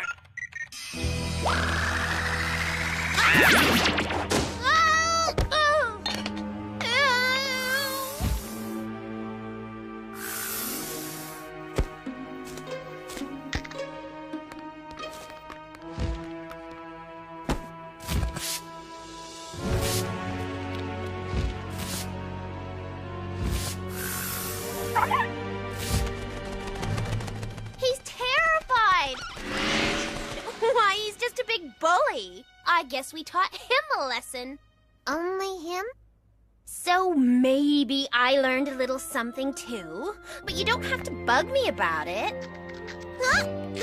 Okay, I like you too. But enough with the licking.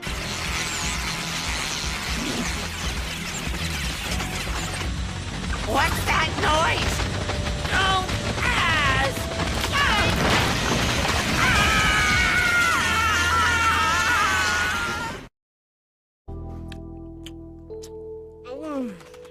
This is the right thing to do, isn't it, Billy?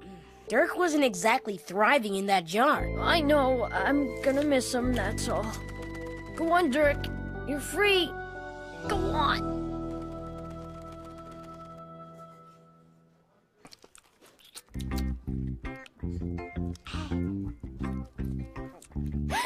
Sylvia!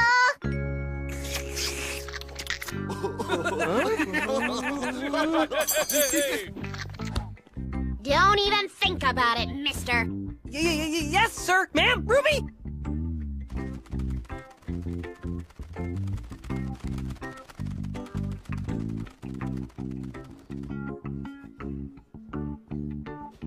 Another one for the files of Flying Rhino.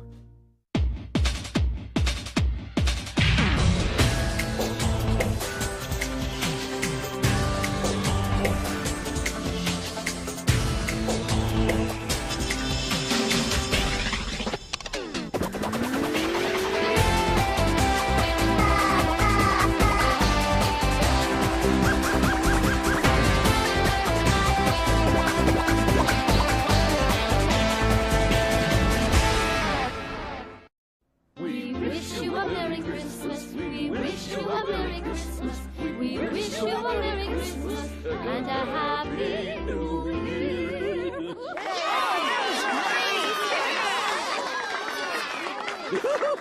Merry Christmas, everyone.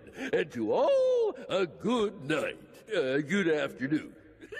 Happy holidays! Oh, I just love Christmas time. Don't you, Phantu? In a word, no. I put our names in a hat to see who buys who presents. And guess what? I picked your name. Lucky, huh? This is just an early gift. You'll never guess what it is. It's unwanted. That's what it is. No, it's a fruitcake. It looks exactly like the fruitcake I refused last Christmas. They improve with age, Phantom. But don't worry, I got you all sorts of other presents, too.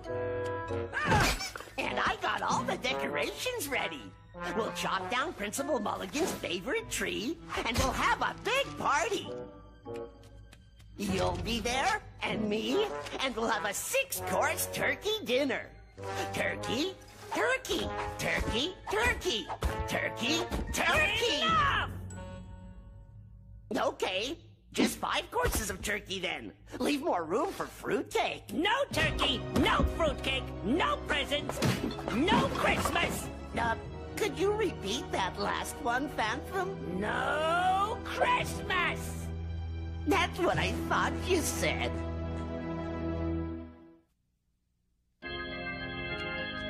Phantom, when you say no Christmas, do you mean no as in completely no? Or no as in maybe? Or even, well, okay, why not? Or... No Christmas! There'll be no party, no celebrations, no Christmas! This is the one time of the year when I have what I really want. Complete solitude. You see, Erraticus? For once, this miserable school is empty. There are no annoying students or teachers around. Finally, I can be at one with my brilliant thoughts. Are you having a brilliant thought now, Phantom? Not at the moment. I didn't think so. Phantom, we gotta celebrate Christmas somehow. I don't believe in Christmas! But even if I did, all I'd want is my boiler room and my beloved computer. But wouldn't you want me around? Certainly not! But Phantom, I thought you and I shared a certain camaraderie. Camaraderie?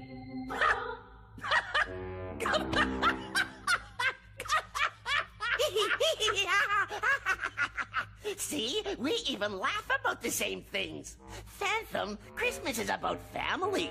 Why, you must have hundreds of memories of joyous family Christmases. Not even one? Not one! I don't even know why you'd bring up family at a time like this. Well, I always thought that you and I were a kind of a family. How can we be a family? I'm a genius! And you're a rat! Maybe you were adopted. End of discussion! There'll be no Christmas in my boiler room. Not this year or any other year. You mean not this year or any other year, as in... Never! That's what I thought you meant. Well, I'm not gonna stick around any longer. I'm leaving you, Phantom. I'll go someplace where they appreciate Christmas. Ha! Where can you go? Do you want to live in the street? Why not? I'm a rat. Then go ahead. If you're going. I'm going. Go on! I need it! I'm going. I mean it. So do I. I mean it more than you do. I thought he'd never leave. It is wonderful to be completely alone in a dark, damp, subterranean refuge. No one to talk to you, no one to bother you with their inane rat-like thoughts. Oh, I feel so good. I'm actually hungry. Raticus left without making supper. Thoughtless rat. I'm so much better off without him. He could have at least done the shopping before he left.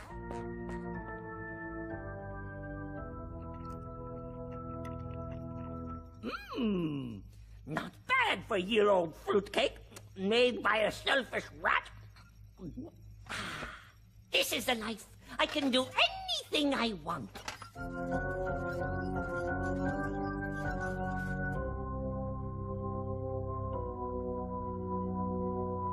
Well then, let's see what's on the television monitors.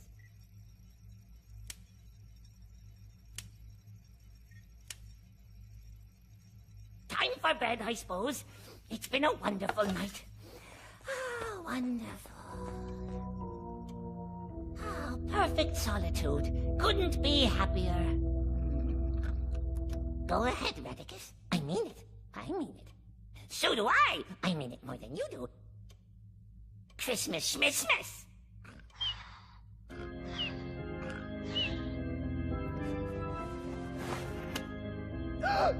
Who's there? Who's there? Who are you? Raticus, what do you think you're doing? I am not Raticus. I am the Phantom. What do you mean you're the Phantom? Not the Phantom, the Phantom. Hey, what do you think you're doing? Get away from my computer! Silence! I am the Phantom. I can do whatever I please. Oh, I get it. This is all just a nightmare. I'll just pinch myself. Ow! Ow! Ow! Raticus, don't touch any... I am the Phantom. Okay, I'll humor you, Phantom. Phantom! Is that so difficult? Remember your boiler room and your computer? You said that's all you wanted for Christmas. Remember? I don't believe in Christmas. Then you will get nothing. No computer, no boiler room, nothing.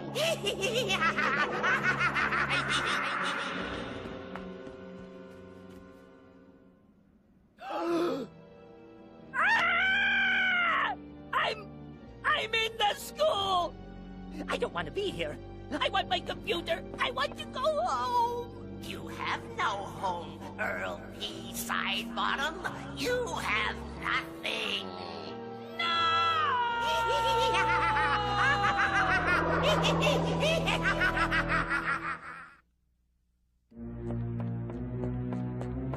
There are hundreds of escape routes back home. Hundreds, I tell you. I mean, I tell myself, as I am alone.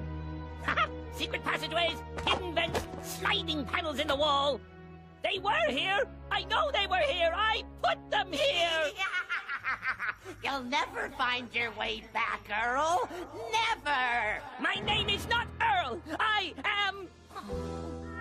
was the Phantom. But now I am the Phantom. You can't even pronounce it correctly. I am the Phantom. Therefore, I'm in charge of pronunciation. Pronunciation? Well, at least it's quiet. At least I'm all alone for the entire Christmas season. It could be worse.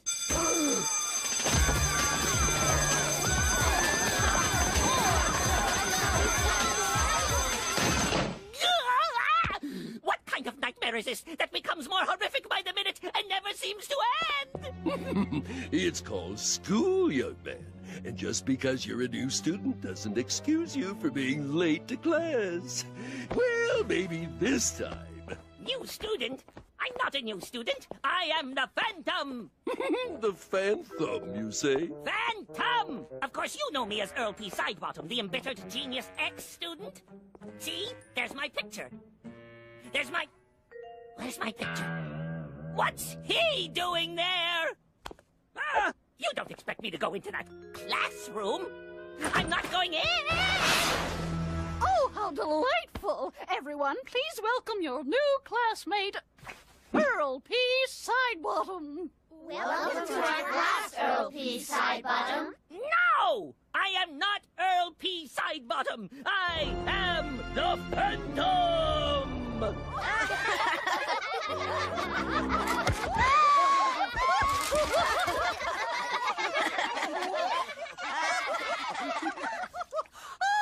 There's nothing like a good laugh to start the school day. Ruby, would you show Earl to his seat? My pleasure, Mrs. Snodgrass. Earl, I'm going to show you around all day long. That won't be necessary. And I'm going to be your best friend. And that's especially unnecessary. I'm gonna be your best friend. I don't want a best friend. I don't want any friends. I'm gonna be your best friend, too. Me too. I'll even let you use my computer. That puny thing? Of all your best friends, I'm gonna be the best of the best, because that's what I do. Wonderful. All right, class, please open your textbooks to page 78. We'll continue our study of the Paleolithic period as it concerned marine life in ancient Egypt in reference to the relative orbits of the nine planets. Wait, you're going too fast. I can't keep up. Oh, what a relief. Wow! Ah!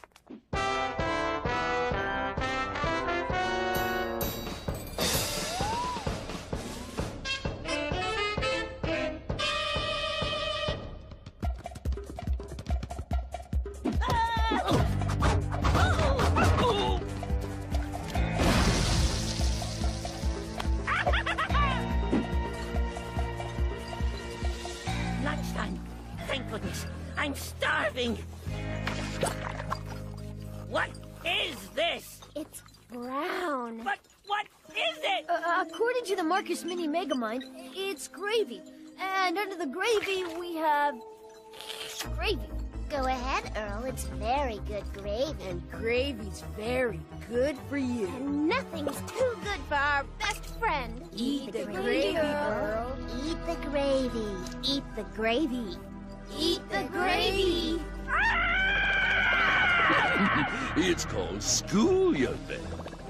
Welcome to our class, Earl P. Sidebottom. Welcome to our class. Oh, how delightful! And I'm going to be your best friend. I want to be your best friend. Me too, me too. I am the Phantom. Therefore, I'm in charge of pronunciation.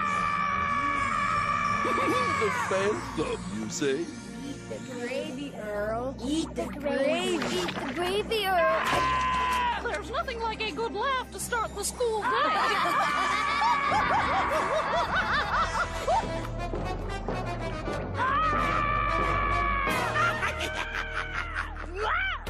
Oh. Are you okay, Earl? Yeah, we wouldn't want anything to happen to our best friend. You know, this best friend bit is getting just a little tired.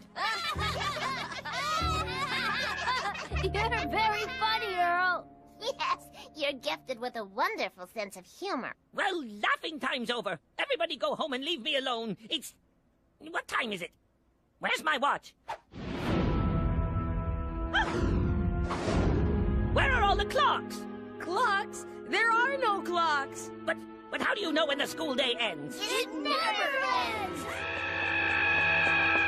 What do you mean it never ends? And what are you all doing here anyway? You're supposed to be on your Christmas holidays. There are no Christmas holidays in this school. What are you talking about? Don't you remember, Earl? You canceled Christmas. This is the worst school I've ever seen. Ha! This is nothing. What do you mean? How could it get any worse than this? Take a look.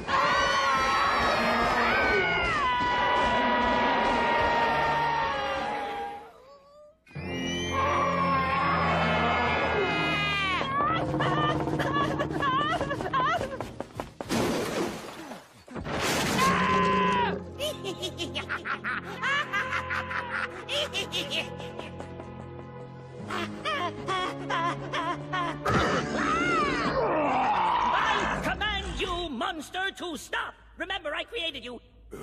I created all of this. You should love me!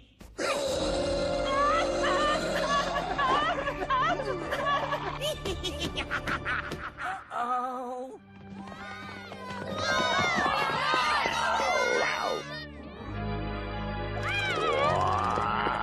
You are easily the most unappreciative bunch of monsters I've ever created!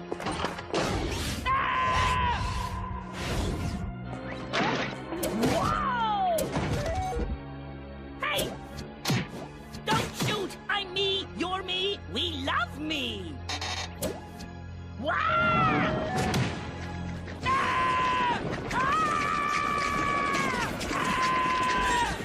Are you having fun, best friend? Don't worry, Earl. It gets better. Better? You really mean worse, don't you? I think she probably does. Ha! How could anything be worse than this? What monster could be conjured that could be any more horrific than... Oh, Ruby. I forgot about them. Ruby. Let me in! It means we're going over the falls without a barrel!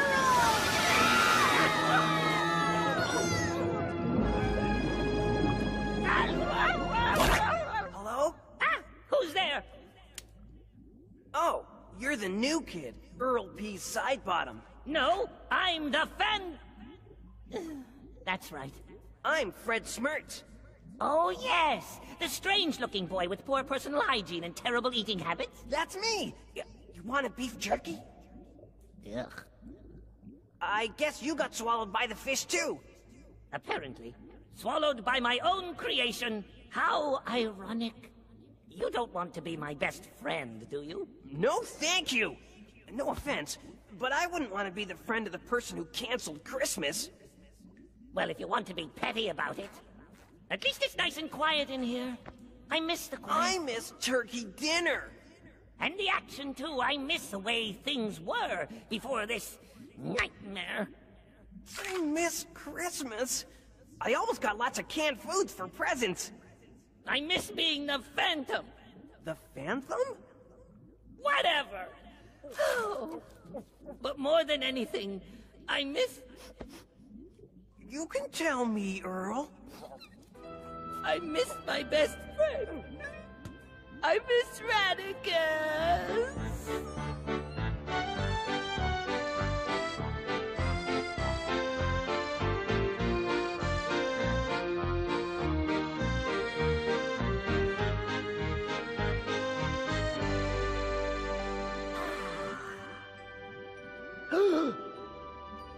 Hey!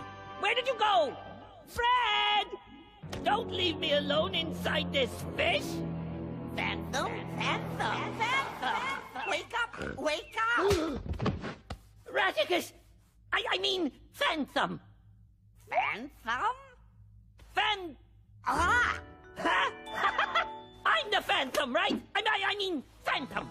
What did I say? Radicus! You're back! I never really left. I just sort of sulked out in the hallway.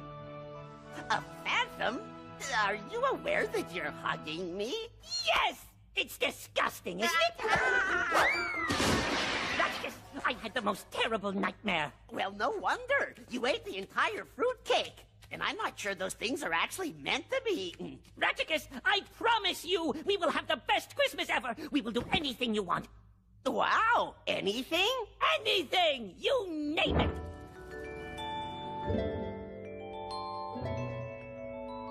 Well, I would kind of like to go out and see how the real world celebrates Christmas. It is against the rules, but that's what makes it interesting.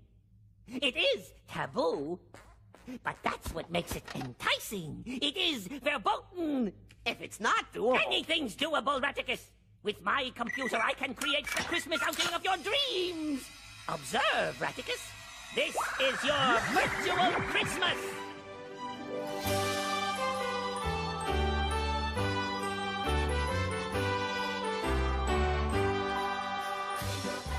Huh? Oh, what fun it is to ride in a one-horse open sleigh. Hey! Jingle bells, jingle all the way.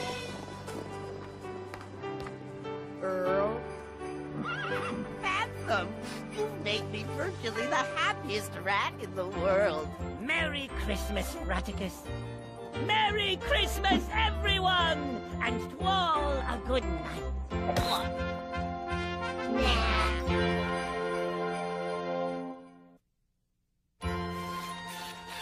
You'll never guess what it is, Phantom. Another fruitcake.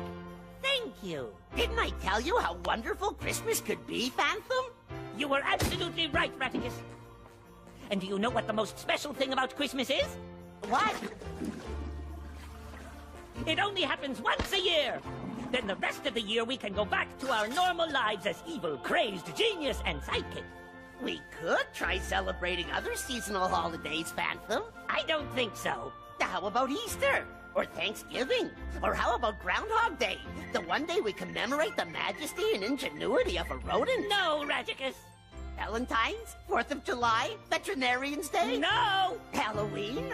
Lincoln Tunnel's birthday? Interdependence Day? Silence! Raticus. Yikes!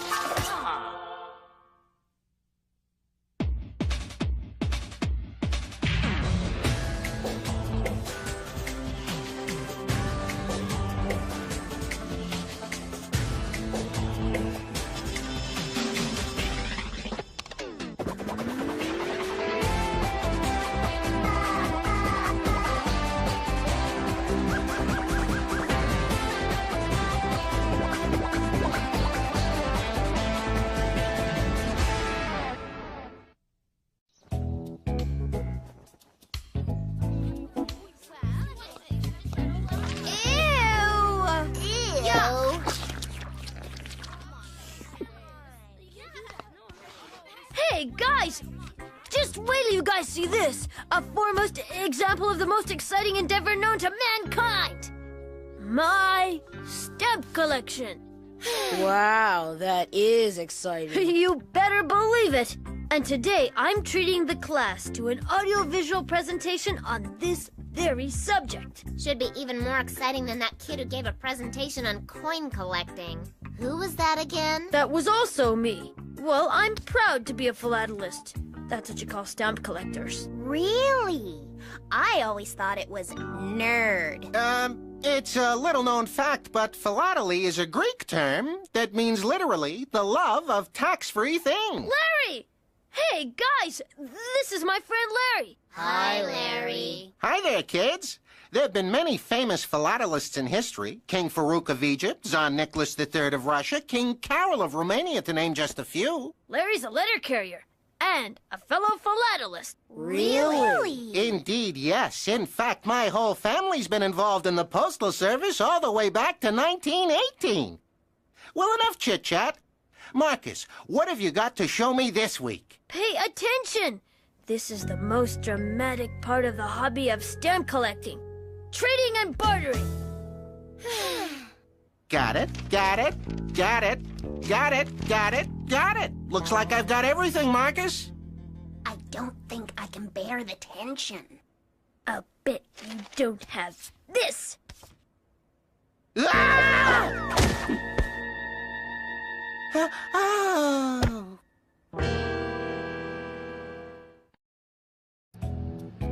The history of stamps. On May 6th, 1840, the first stamps in history went on sale. They were what we call the 1 penny black and the 2 pence blue, each carrying a likeness of Queen Victoria. This kid calls himself a philatelist? Why, he's a complete amateur! Whereas you, Phantom, are an incomplete amateur. I mean, this kid isn't close to being as amateurish as you. You're completely incomplete in comparison. I mean... Silence! In 1843, Brazil was the second country to issue stamps. In the same year, Zurich and Geneva issued their own stamps. Got it! Got it! You've got everything, Phantom. As far as stamps go, why, your stamp collection is... smoking!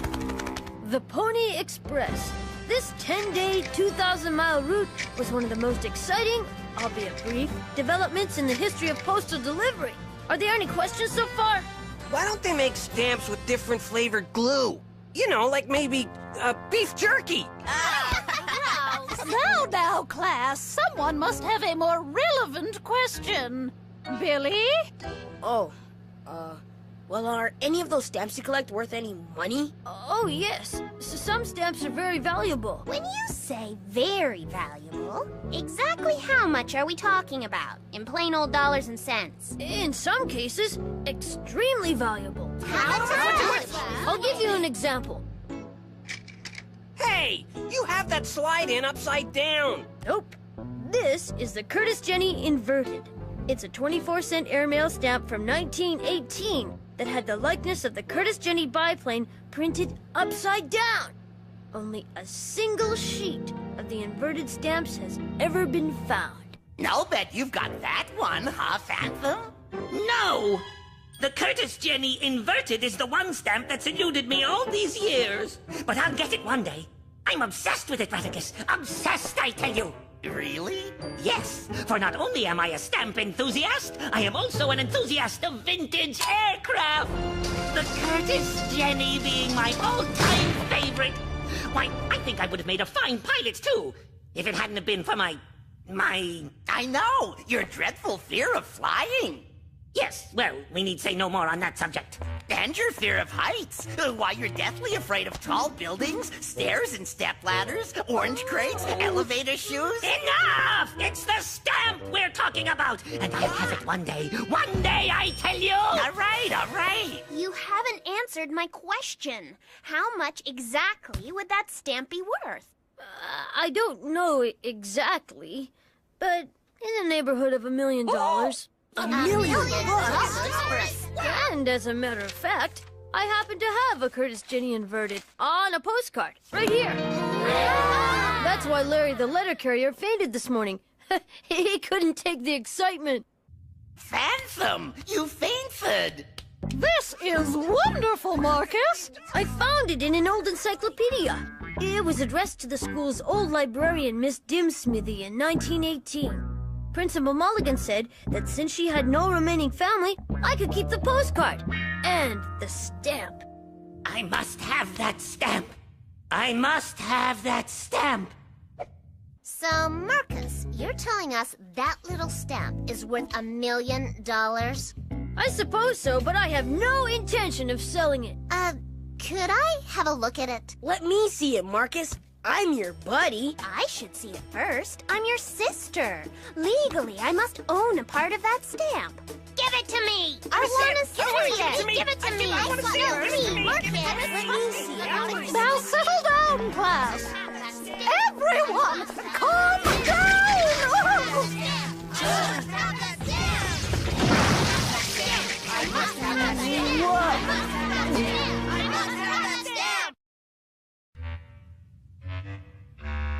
Here.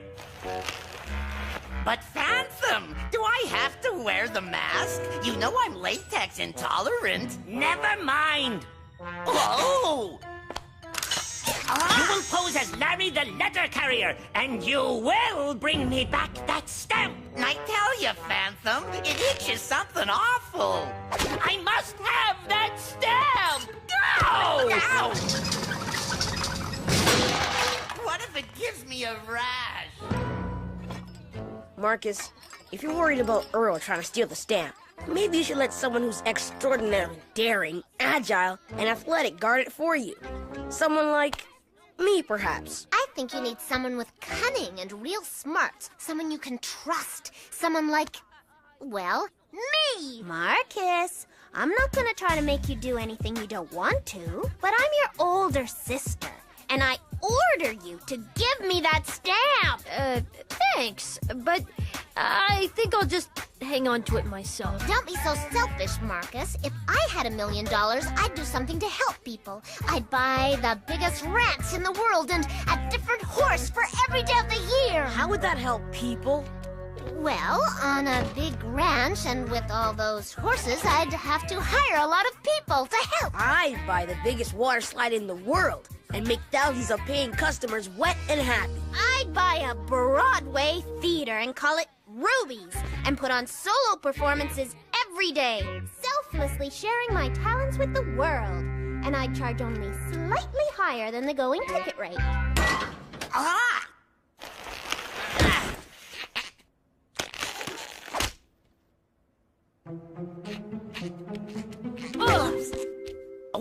watch where you're going, kid. I mean, my good friend. Hi, Larry. Are you okay? Yeah, why wouldn't I be? Well, because you fainted this morning, and your voice sounds kind of funny. Well, your voice hasn't even changed yet. Did Nurse Cutlip check you out? Nurse Buttkiss says I'm just fine. Look, kid, you gotta give me that stamp. The critical Jiminy converted. Do you mean the Curtis Jenny inverted? What? Is there an echo in here? Look, the mayor of the post office just informed me that that old librarian lady does have family after all, and they want the postcard back. With the stamp. Mayor of the post office? Are you sure? Give it to me. I can't believe you just took it.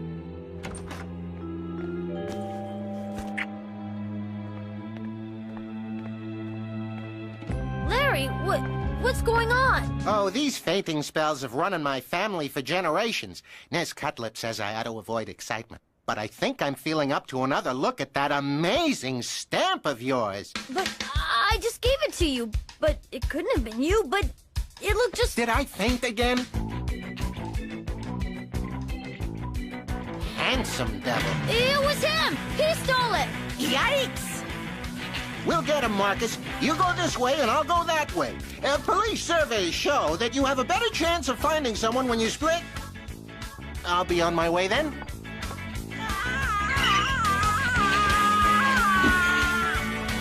You guys gotta help me. My stamp's been stolen! What? It was somebody disguised to look just like Larry the letter carrier.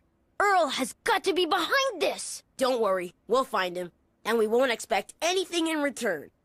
Except for a handsome reward. Naturally. Come on!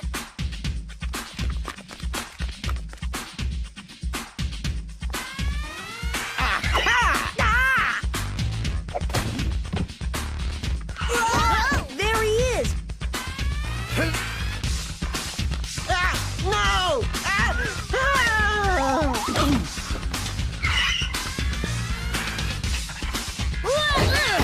Give me my staff! What a relief! Radicus, get out of there! Run to the vent!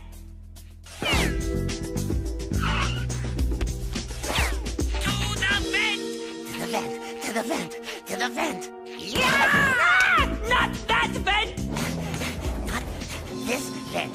What's wrong with this vent? A vent is a vent. That vent leads to the incinerator! The incinerator? Not this vent! Not this vent!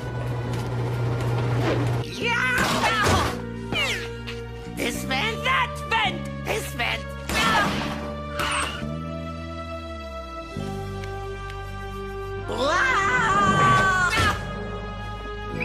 Where's my stamp? I must have that stamp! I'm fine, Phantom. Thank you for asking. Where is my stamp? It's right. Uh-oh. Uh-oh?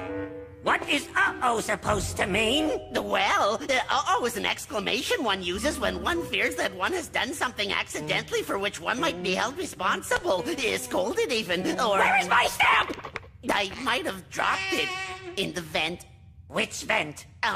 The wrong vent? The incinerator vent? That vent. You incinerated my stamp? It's possible. We caught the culprit, Marcus, but he hasn't told us where the stamp is yet. He hasn't said anything yet. Yeah, he kind of just fainted. No, that's the real Larry. Oh, I thought his mask was on a little tight. I nearly caught the thief, but all I got was this. Now, Earl's got my stamp and I'll never see it again. $1 million! There goes my water slide. My ranch, my horses, my shrine to my own talents. Oh, my head. Ah! Ah!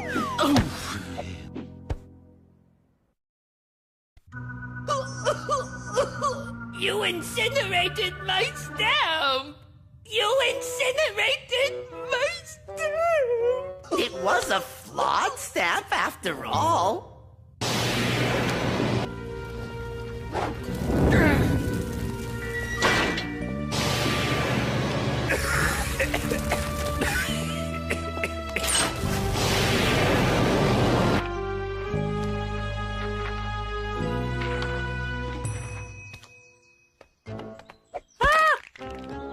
always used to say, life is like a box of beef jerky. You never know what you're gonna get.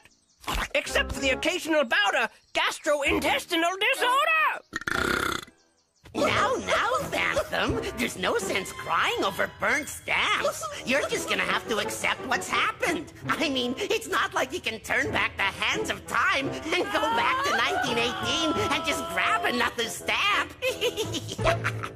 Brilliant, Raticus! Brilliant! I knew that. I'm going to morph the school back in time to the stamp factory where the original Curtis Jenny Inverted was made. And this time, you will bring me back my stamp. No! The entire sheet of stamps! Well, okay, as long as it doesn't involve latex.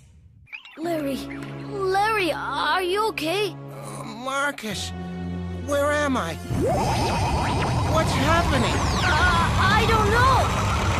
Earl, he's up to something again. But what? I know. I'm having a very vivid dream. This often happens after my fainting spells. Oh, this is a good one. This is the old Bureau of Engraving and Printing, where they made all the stamps. Judging from this portrait of 28th President Woodrow Wilson, it must be about 1918. Oh no! Earl's planning to steal the original Curtis Jenny Inverted. You mean the stamp is here? The entire sheet should be here. Anybody could take it. Meaning Earl, of course. Of course. Wow! Wow! Phantom, you've outdone yourself with this morph. Just go inside and find me my stamp. All my stamps. Okay. I think we should split up. That way we have a much better chance of finding the Curtis Jenny Inverted. The entire sheet. Right. And then whoever finds it can keep it, for safekeeping. Of course. I know this sounds awful, Larry, but I'm not sure I can trust my friends. Don't worry, Marcus. Remember, this is all a dream. A vivid philatelic dream. I've dreamed of having dreams like this. Yeah! It's my great Uncle Lawrence. Are you okay, Larry? You're not gonna faint, are you? Normally I would, but I believe that since this is a dream and that I am already unconscious, it's not technically possible for me to faint. I've got to introduce myself. You're my great Uncle Lawrence. You're me. We do share a certain family resemblance, don't we? No, I'm your great-nephew from the future. I won't be born for another 50 years or so. But don't be alarmed. This is all just a dream.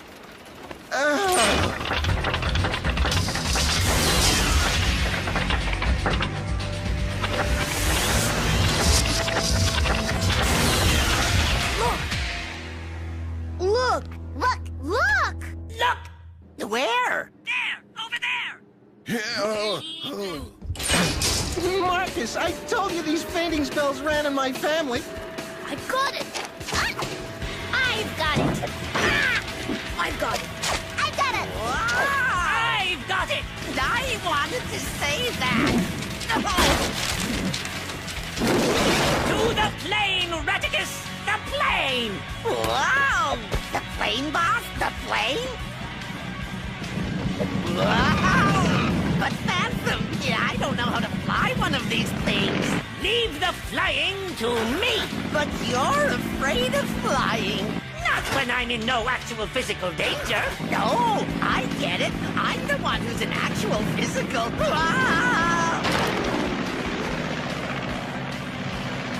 No, Phantom, I don't feel so good. I've always wanted to fly one of these babies, Raticus. Oh, I don't feel so good.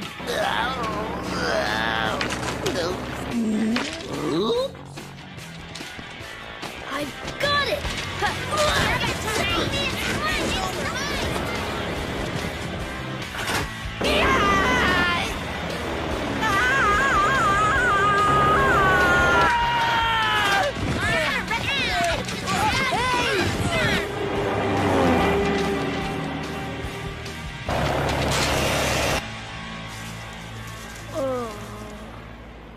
I'm really sorry, Marcus. Me too. Yeah, I guess we just cost you $1 million. It's not the money! Don't you guys get it? The Curtis Jenny inverteds were little pieces of history. All over the world, stamp collectors will be deprived of the joy of ever even knowing they existed.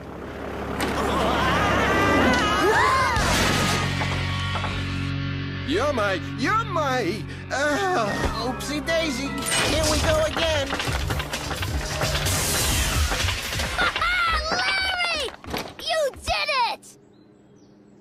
My stamps! You ruined my stamps! But he got the plane, Bob, the plane. That's true. I have an actual Curtis Jenny biplane! Ha-ha!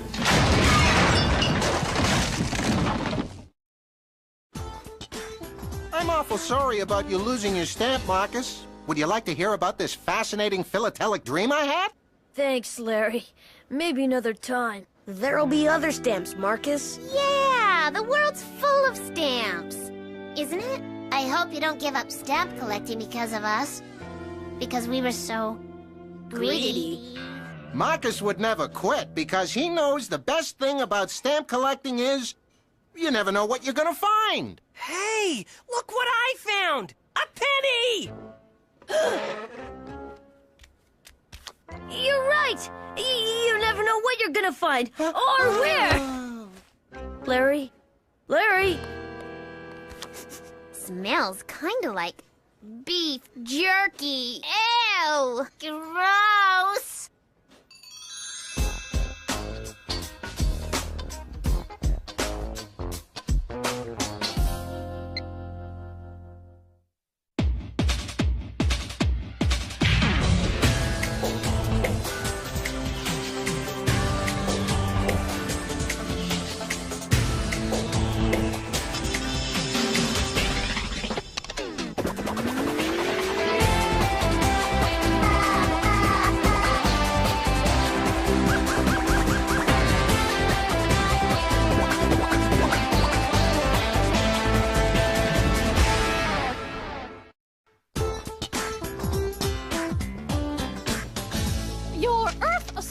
Projects are due this afternoon, class, and remember, this is not a competition. You are all winners just for participating. Of course, depending on your final grades, some of you may be bigger winners than others. Ruby, fine. If you can't wait and just have to know, here's what I'm working on. Actually, I just wanted to borrow your blue marker. Behold the marvel that is Mount Ruby! It's a fully operational volcano. It looks just like your head. Would you believe it can erupt in a fiery tempest of unbridled fury? Ruby, you do realize that no matter how good your project is, mine will be better. I am, after all, the Project King. Oh, yeah? Yeah. This is gonna be my best science project yet. It's a weather nullifier, an apparatus that can cancel the effects of bad weather systems. Weather nullifier? Yeah. Oh, it sounds impressive, Billy, but where is it? Oh, I don't have it yet. I've been much too busy to build it. You know, with baseball practice and television and stuff. But, Billy, it's due today. There's still plenty of time. Billy O'Toole, you are a procrastinator. Huh?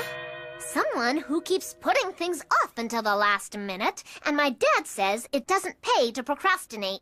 But it's not the last minute yet. Oh, this just arrived for you, Billy. Right on time. See? Nothing to worry about. What is it? My mail-order, pre-assembled science project. Pre-assembled? I guess your dad was wrong. Sometimes it does pay to procrastinate. Procrastinate. Yeah.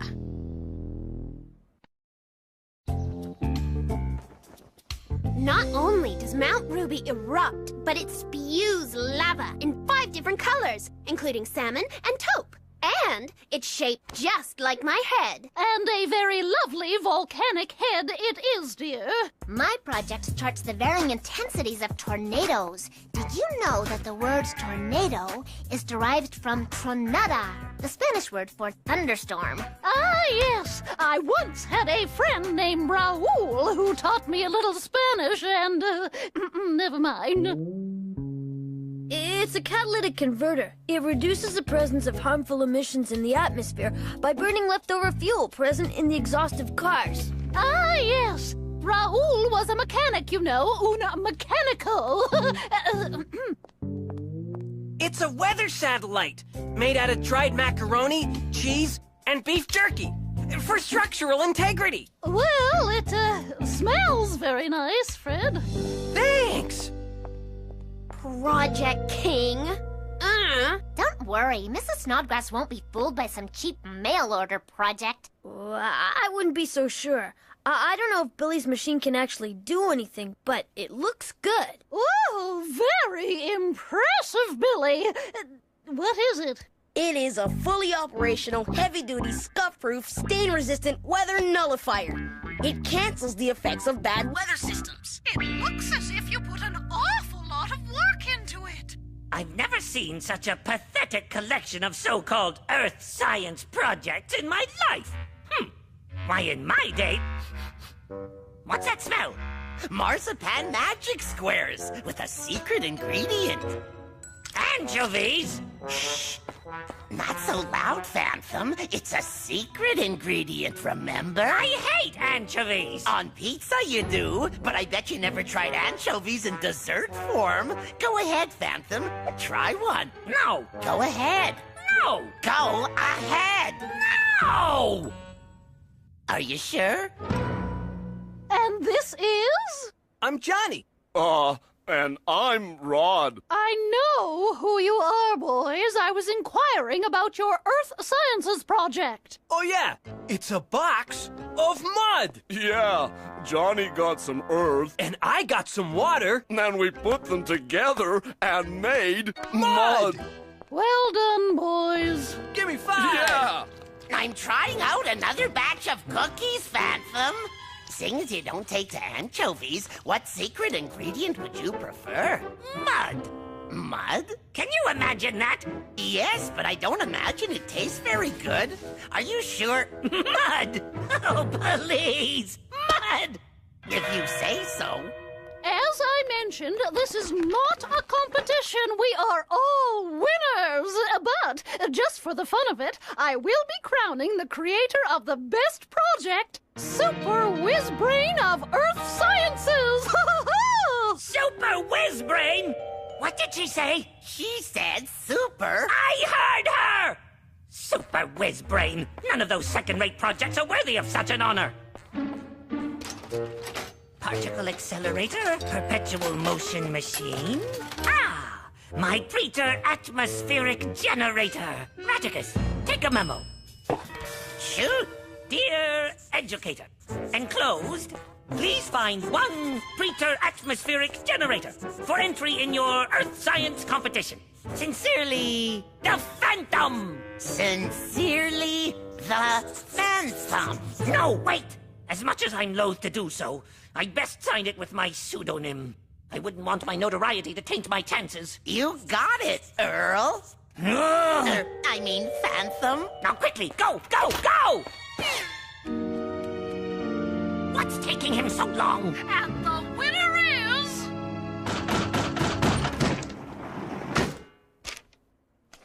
Dear educator, enclosed, please find... One Preter atmospheric generator for entry in your Earth Science About competition. time you got back. Sincerely, Carl? Carl? Who's Carl? Looks like some other guy entered a project just like yours. What are the chances, huh? That's not a C! It's an E! Earl! Earl! Well, there's no Carl in this class. Furthermore, even an untrained eye can see that this thing is little more than an old toaster. Old toaster? Fred, please dispose of this in the recycling bin at the back of the class. Recycling bin? How dare they insult one of the greatest scientific minds in history? Yeah, how dare they insult? Who are they insulting? Me! How dare they? I'll show them what that old toaster can do. Tornadoes are classified on the Fujita-Pearson scale. Now, an F0 tornado has a wind speed of between 40 to 72 miles per hour and is capable of minimum damage. Now, an F1 tornado can reach wind speeds of up to 112 miles per hour. An F2 tornado reaches speeds of up to 157 miles per hour. It can tear roofs off houses and knock over large trees. An F6 tornado can reach speeds of up to 379 miles per hour. A tornado of this magnitude is capable of picking up cars, houses, and various other big-ticket items!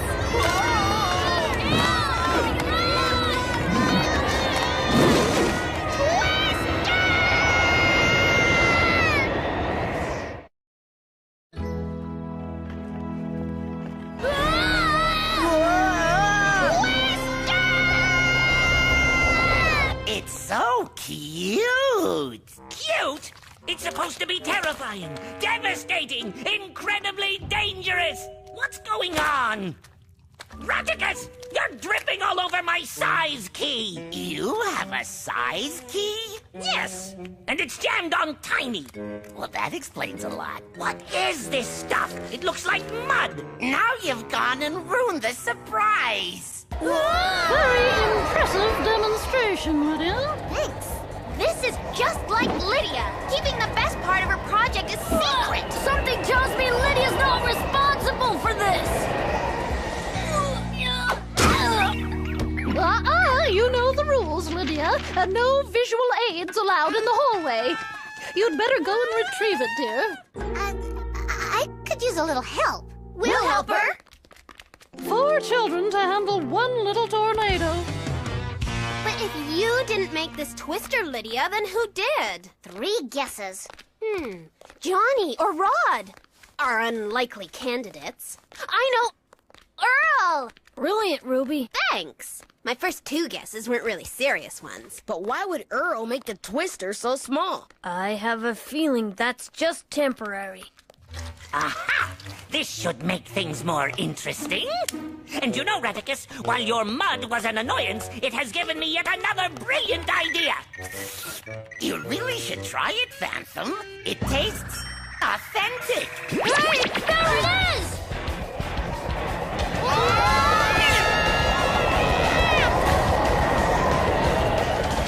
That was close. Here it comes again! Or maybe it's another twister. No, according to the mini Megamind, what's approaching from that direction is a mudslide! You need a computer to tell you that?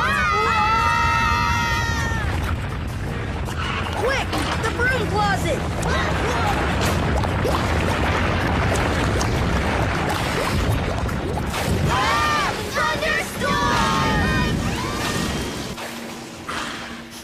I love the smell of lightning in the morning. It reminds me of... Ah! My crumpets! This is bad. I'll say, I was on the verge of being crowned Super Whiz Brain of Earth Sciences, and that beats Project King by a long shot. Don't count on it, Ruby. Looks like Earl is hitting us with all kinds of weather systems. There's 3 anyway. The thunderstorm is headed for the auditorium. The mudslide is in the gym, and the twister is in the music room, and it just keeps getting bigger. Not bad for an old toaster, huh? What do you mean, not bad? It ruined the crumpets. Here, try the fishy swats. No. Go on. No! Are you sure? Yes! Oh! Cold enough? If the twister keeps growing at this rate, it'll tear the school apart! You gotta do something! What? I don't know! Okay, you guys, just relax and leave everything to the Project King! My weather nullifier is capable of canceling bad weather systems within a 50-foot radius. But it says a 15-foot radius on this mail order box. 50, 15. The important thing is, it'll do the job. 15-foot radius? How are we gonna get close enough? We won't have to worry about that. The twister's headed right for us. It's closing in! May I demonstrate my project now, Mrs. Snodgrass? I think that would be the timely thing to do.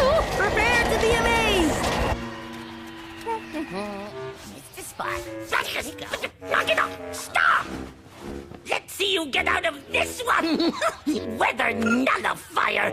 Ow! Would you stop? Can't you see I'm busy terrorizing school children? Yes, Phantom, but you're soaked in vichyssoise. If I don't dry you off, you'll catch your death of cold. Potato soup.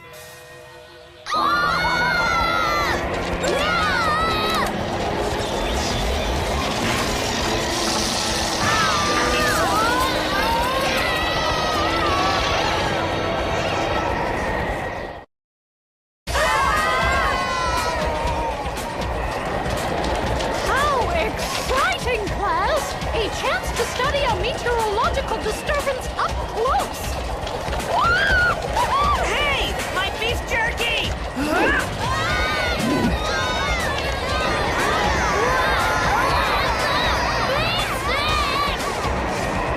Quick, Lydia! Your project was on tornadoes! How do we stop it? You can't stop it. You avoid it. Let's see. Get away from windows. Stay away from corners because they attract debris. Avoid wide ceilings like gyms or auditoriums. Everybody under the desk! Principal Mulligan, quick! Get under the desk, please! Seems an odd request, Marcus. Not with a tornado approaching. I say, this would be one of your Earth Sciences projects? Phew. Children, I'm very impressed. Oh, Thanks. Sorry about the mess. Oh, not at all, son. Education should be an adventure, even a disaster, when it's pertinent to the curriculum. Mr. Miner, get Buford up here for a minor cleanup, would you? Hello? My weather nullifier wasn't anything like the brochure said it would be. You can't send away for a science project. You're supposed to work on it yourself. But I did work on it. I came up with a great concept. But then I got busy with baseball practice and things, and I didn't start building it until the last minute. And then it was too late. That would be the procrastination part. Yeah. When I saw a brochure for a mail-order weather nullifier, I thought it would be just as good. I've let my friends down, the school is gonna be destroyed, and I'll probably get an F in Earth Sciences. Wait a minute. What was your original concept? How was your weather nullifier supposed to work? It sent out signals that attracted opposing weather systems. Then when they came together, they nullify each other. Maybe we could do the same thing. We can send out signals to Earl. There's the mudslide. Now all you two have to do is let Earl know where you are. It's the mudslide! Ah! There's no escape, because we're right over here! Ah! They're right over there! Look at them run, like a couple of schoolgirls! They are schoolgirls! We've got the mudslide coming this way, and the thunderstorm should be passing the corner right now! Hey, Earl! You think I'm afraid of your pathetic little thunderstorm? Ha! I laugh in its face! Ha ha ha! Yeah, he laughs in its face! Ha ha! Ah! This better work, Billy! Oh, Radicus, causing all this delightful mayhem is giving me an appetite. What's for supper? Oh, that's just what I've been working on all day, Phantom. I want something really special. Perfect, because really special things are on special today. What'll it be, Monsieur?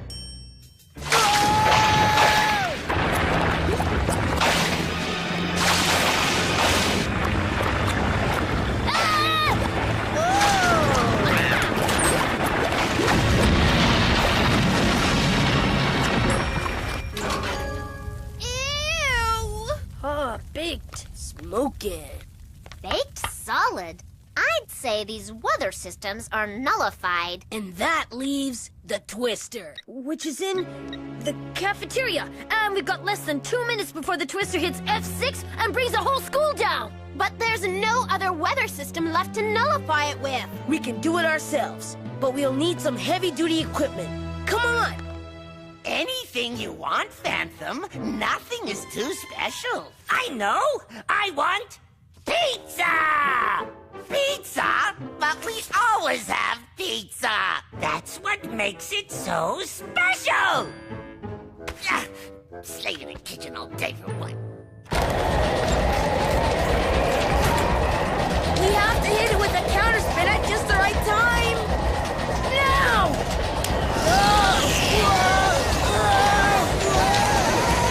It's working! We did it! Wait, I've just located the source of all these weather systems. If we don't knock that out, we'll be back where we started. Or worse. A minor setback. You kids have yet to experience the full power of my preter-atmospheric generator. So what do you want in your pizza this time, Phantom? I'm going to throw everything at them, Raticus. Everything! Everything? Everything! Anchovies? Everything!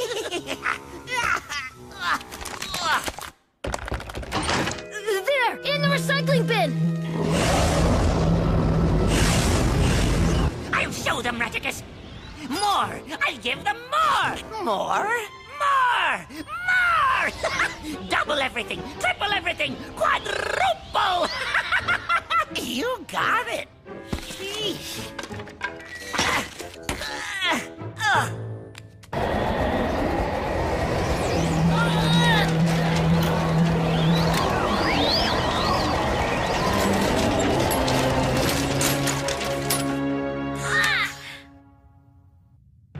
What's happening?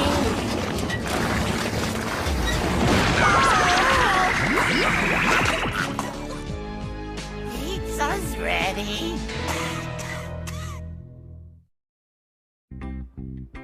Sadly, as we lost the Super Whizbrain crown and scepter in the excitement, there will be no Super Whizbrain of Earth Sciences this year. Aw, that baby was mine. Nevertheless, you all did a great job! Except for Billy, of course, whose project actually was mailed in, as it turns out. But on account of his impressive counterspin anti-twister leaf blower, I've seen fit to grant him a 1-week extension. Thanks, Mrs. Snodgrass. And Billy, no procrastinating. I'll get right on it.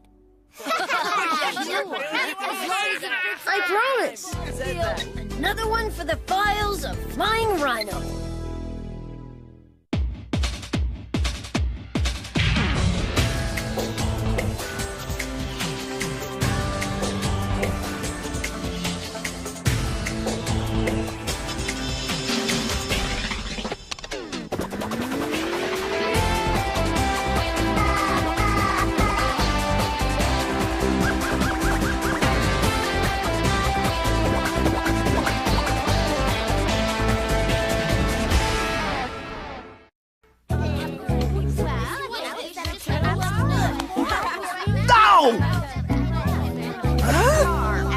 I don't want to play bench warmer again. Brilliant, yes. Well, it was your idea. A mutual idea then. Come on, Marcus. The game's about to start. Sorry, Billy, but I've got a lot of work to do for my class presentation this afternoon. Oh, come on, Marcus. What are you working on that's so important anyway? It's a surprise. You'll see later. Oh, they'll be surprised and impressed. Don't worry. Yes, well, of course, you know. He never misses baseball. Is Marcus all right? It looks like he's talking to himself and laughing. Guess he's finally lost it. Come on, Billy, you can do it.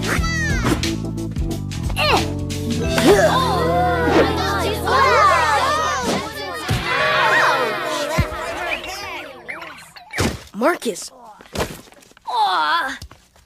Marcus, are you okay? Pal, Pal! Are you alright, pal? Me? I'm fine, but I'm worried about...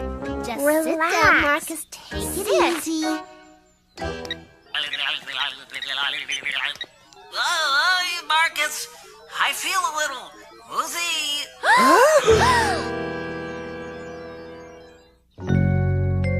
Pal, are you alright? I think so, but I do seem to be suffering from a slight visual disturbance. Oh, there we go. Marcus, who or what is this guy? He's my pal. I gotta make sure he's okay. Marcus is His pals. Well, we've defragmented, defibrillated, and defoliated. She seems to be running just fine. I am the PAL 9000. Marcus the Boy Genius's latest and greatest creation. Please, call me Pal. Okay, pal, I'm... Buford. I know all about you, Buford. Physical plant engineer. Also involved in some rather impressive covert operations with the CIA, FBI, and the SPCA. But we won't go into that, will we, Buford? No, we better not. I programmed Pal with intellect, personality, interests, and abilities very similar to my own. That's why we're so compatible. Pal is the most advanced form of artificial intelligence ever created. Go on. What is this kid talking about? I created the most advanced form of artificial intelligence long ago in my one and only EnviroMaster computer. So that's what it's called. Why, that kid's little toy pocket computer is like a toy pocket computer compared to my big computer. Exactly. Why, that kid could take that pocket thing and just stick it in his pocket and go anywhere with it. Whereas your computer is bulky and cumbersome, so it's stuck here permanently with you and me, where it belongs. Oh. Pal was designed to be not only a super intellect, but also a good friend. Well, not a good friend, your best friend. Marcus, as impressive as Pal is, it still seems a bit strange being best friends with a computer character. Doesn't seem strange to me. Nor me. Besides, I thought you already had a best friend. Not like Pal. Go on.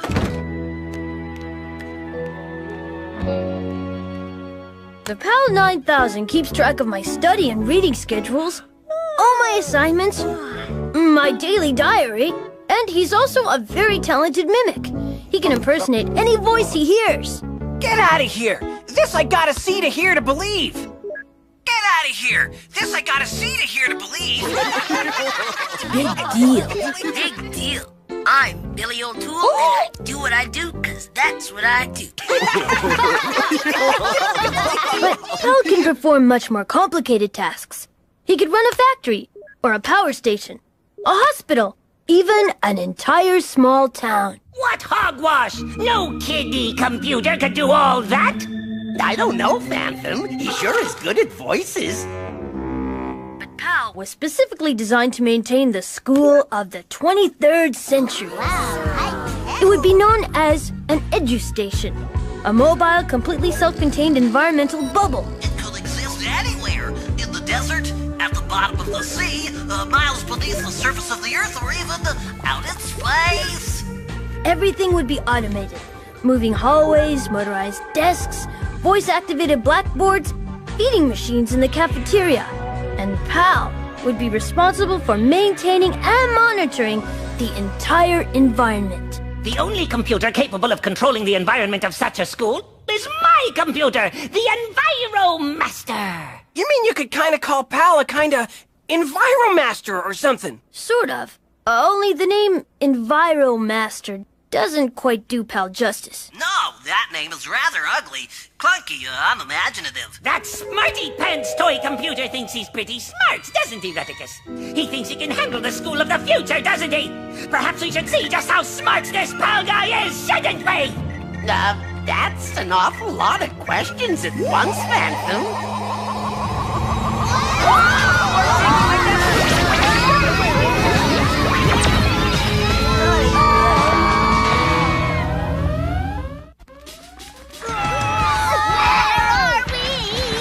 Appears that Earl has morphed us You don't have to have a head full of RAM to figure that one out, pal. Temperature is falling in some locations, rising drastically in others. The air pressure is fluctuating wildly. The integrity of the structure itself is faltering. The whole building could break apart in a matter of minutes. It's as if there's nobody at the controls. Billy can take the controls. He's good at that kind of thing. Well, yeah. It's what I do. No, we need a much greater intelligence. That is a different kind of intelligence, Billy. A computerized intelligence. This is a job for the PAL 9000. That'd be me.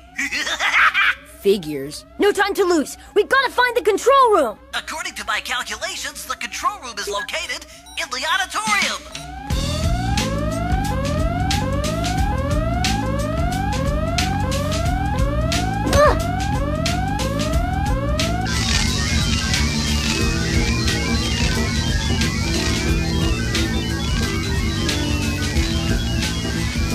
If we initiate an interlock between the Marcus Mini Megamind and the control panel, then PAL can take over the controls and stop the system from self-destructing. Just what I was thinking, old buddy. Are you ready, pal? How do you feel? I feel a little nervous, actually. Perhaps we should go over the parameters one more time. That's just what I was thinking. We should just do it! They're playing right into my hands, Raticus. And what clammy, pale little hands they are, Phantom.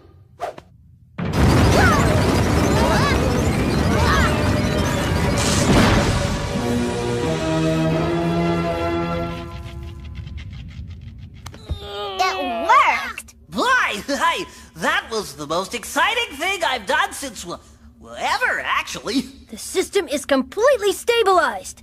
You did it, pal! I couldn't have done it without you, Marcus. You are truly brilliant. Ah, no, you're much more brilliant. And you have a wonderful personality. Only because you programmed me that way. This is what happens when good friends work together on a common goal. Good friends? Best friends. All right already. The question is, now what do we do? Well, everything's under control. Why don't you guys go have a look around? The School of the Future is a pretty exciting place. You'll have a great time learning and laughing, and then learning some more, and laughing some more, and then... Sounds good. Lydia, you do the learning and I'll do the laughing. Let's go. But Marcus, it's gotta be Earl who's behind this. Relax, Billy. With PAL monitoring all activity, there's nothing Earl can do without us knowing it. That's what they think! Yeah, that's what they think. They think... What is it they think exactly?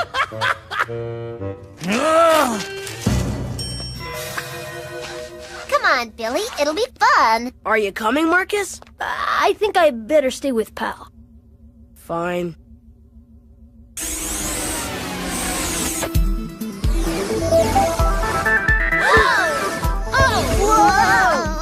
Ladies and gentlemen, welcome to the School of the 23rd Century. You'll note that the self-sufficient biodome includes a huge greenhouse. It also contains a farmyard and fish pond in the West Wing. Tours to the West Wing are available every second Tuesday. The School of the Future will have self-cleaning walkers.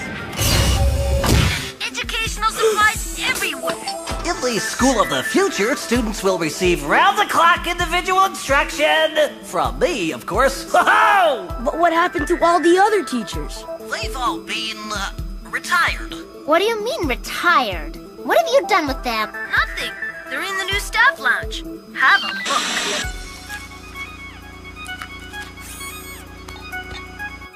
Out of my way! It's lunchtime! Whoa!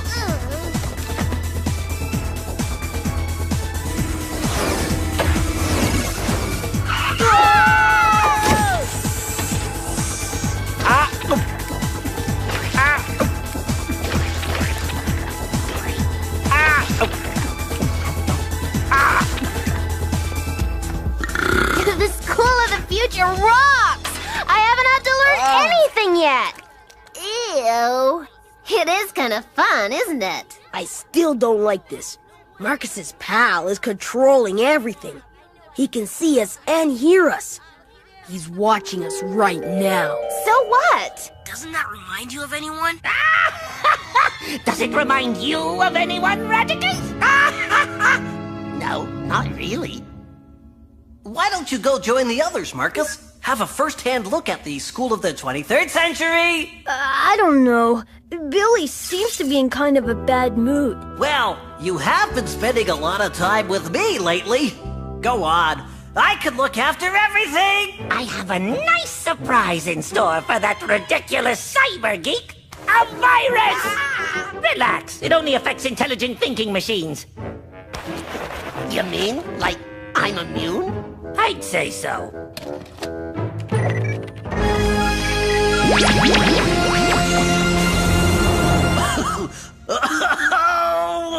Are you okay, pal? Yes, I'm fine, but to be honest, I am a little worried about handling things on my own. Well, I'd better stay then. We make a great team, Marcus. No wonder Billy is jealous. You're right. He is jealous.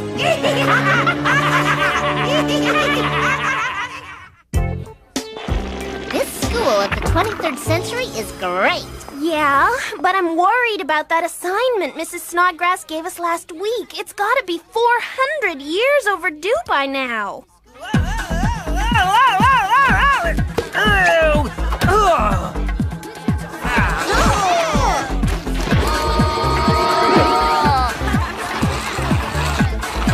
Something's definitely not right. Marcus, are you there? We've got a situation here, Marcus. The machines are starting to malfunction all over the place. I don't see any indication of that here. Pal? No, there's nothing wrong at all. Billy must be mistaken. Aha! Our plan is working like a charm, Radicus. It sure is. Plan, you say? Hal is wrong. We've got to do something now. He is so jealous. You're just jealous, Billy. If Pal says everything is fine, then everything is fine. Marcus, you've got to listen. He hung up on you? The nerve! Pal cut me off. There's definitely something wrong with him. Yeah, his appearance has changed. Yes, it's the most dangerous thing that can happen to an artificial intelligence. He's had a makeover! Whatever it is, Marcus obviously can't see it. We've got to get back to the control room. Pal, what happened to your glasses? And your teeth? Contacts and cyber orthodontics. They've changed my life, Marcus. And your hair. Do you like it?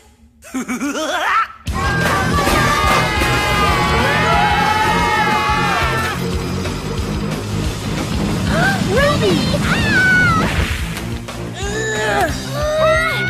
This way! Lydia! I'm in here! Help! Billy, she's in here! Lydia, no!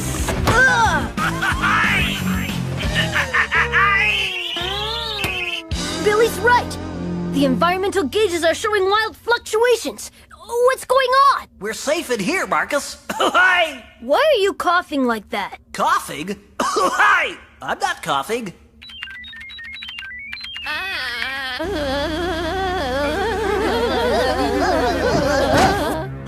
I've got to help my friends. I'm your only real friend, Marcus. Of course. Hey! Yeah.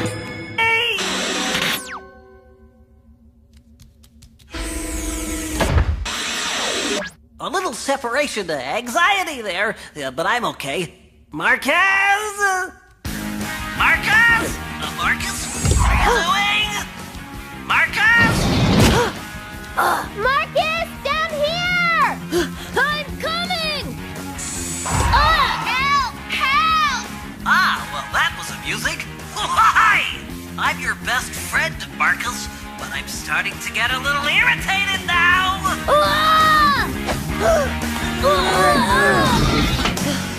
Where are Ruby and Lydia?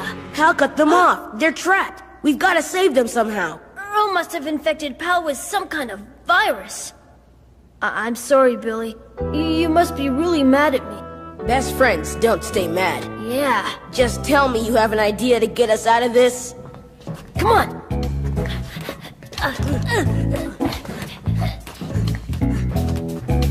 Once we tap into the main computer, we should be able to trap Pal back on the Mini Megamind. Then I can run my antivirus program. But I can't be sure it'll work. Pal seems stronger by the minute. It's the only chance we've got. Okay, Billy? Now! Hey! What's going on? Hey! What's going on? Running antivirus program! Now I'm very irritated! Hey!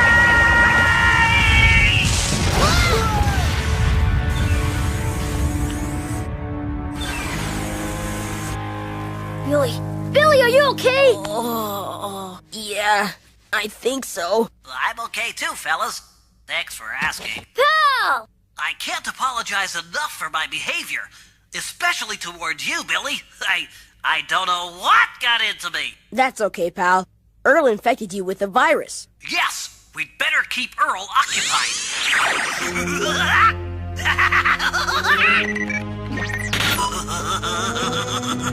That's more like it. I don't see the girls anywhere. Let's find them. We've got to save them.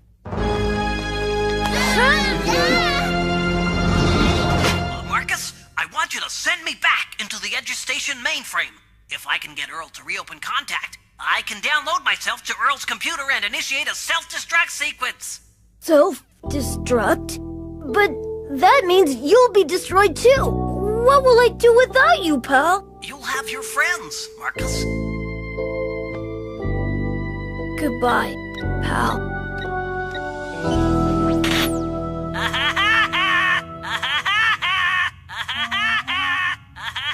This is a bit much. I'm really good at this evil genius stuff. Why, I'm a much greater evil genius than the Phantom could ever be! He is pretty good, Phantom. Silence! I am the Phantom, and I alone am responsible for everything that has happened here, including this!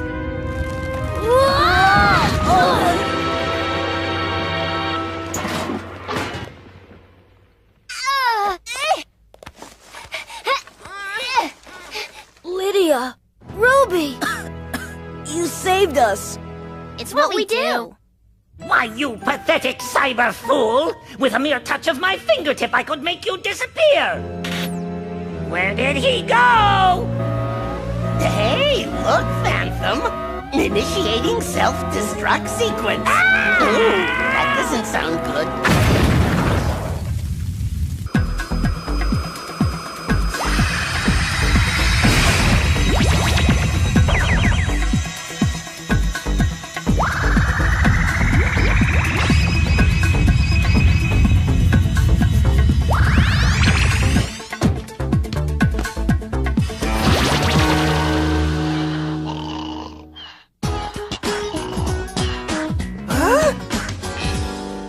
Come on, Marcus.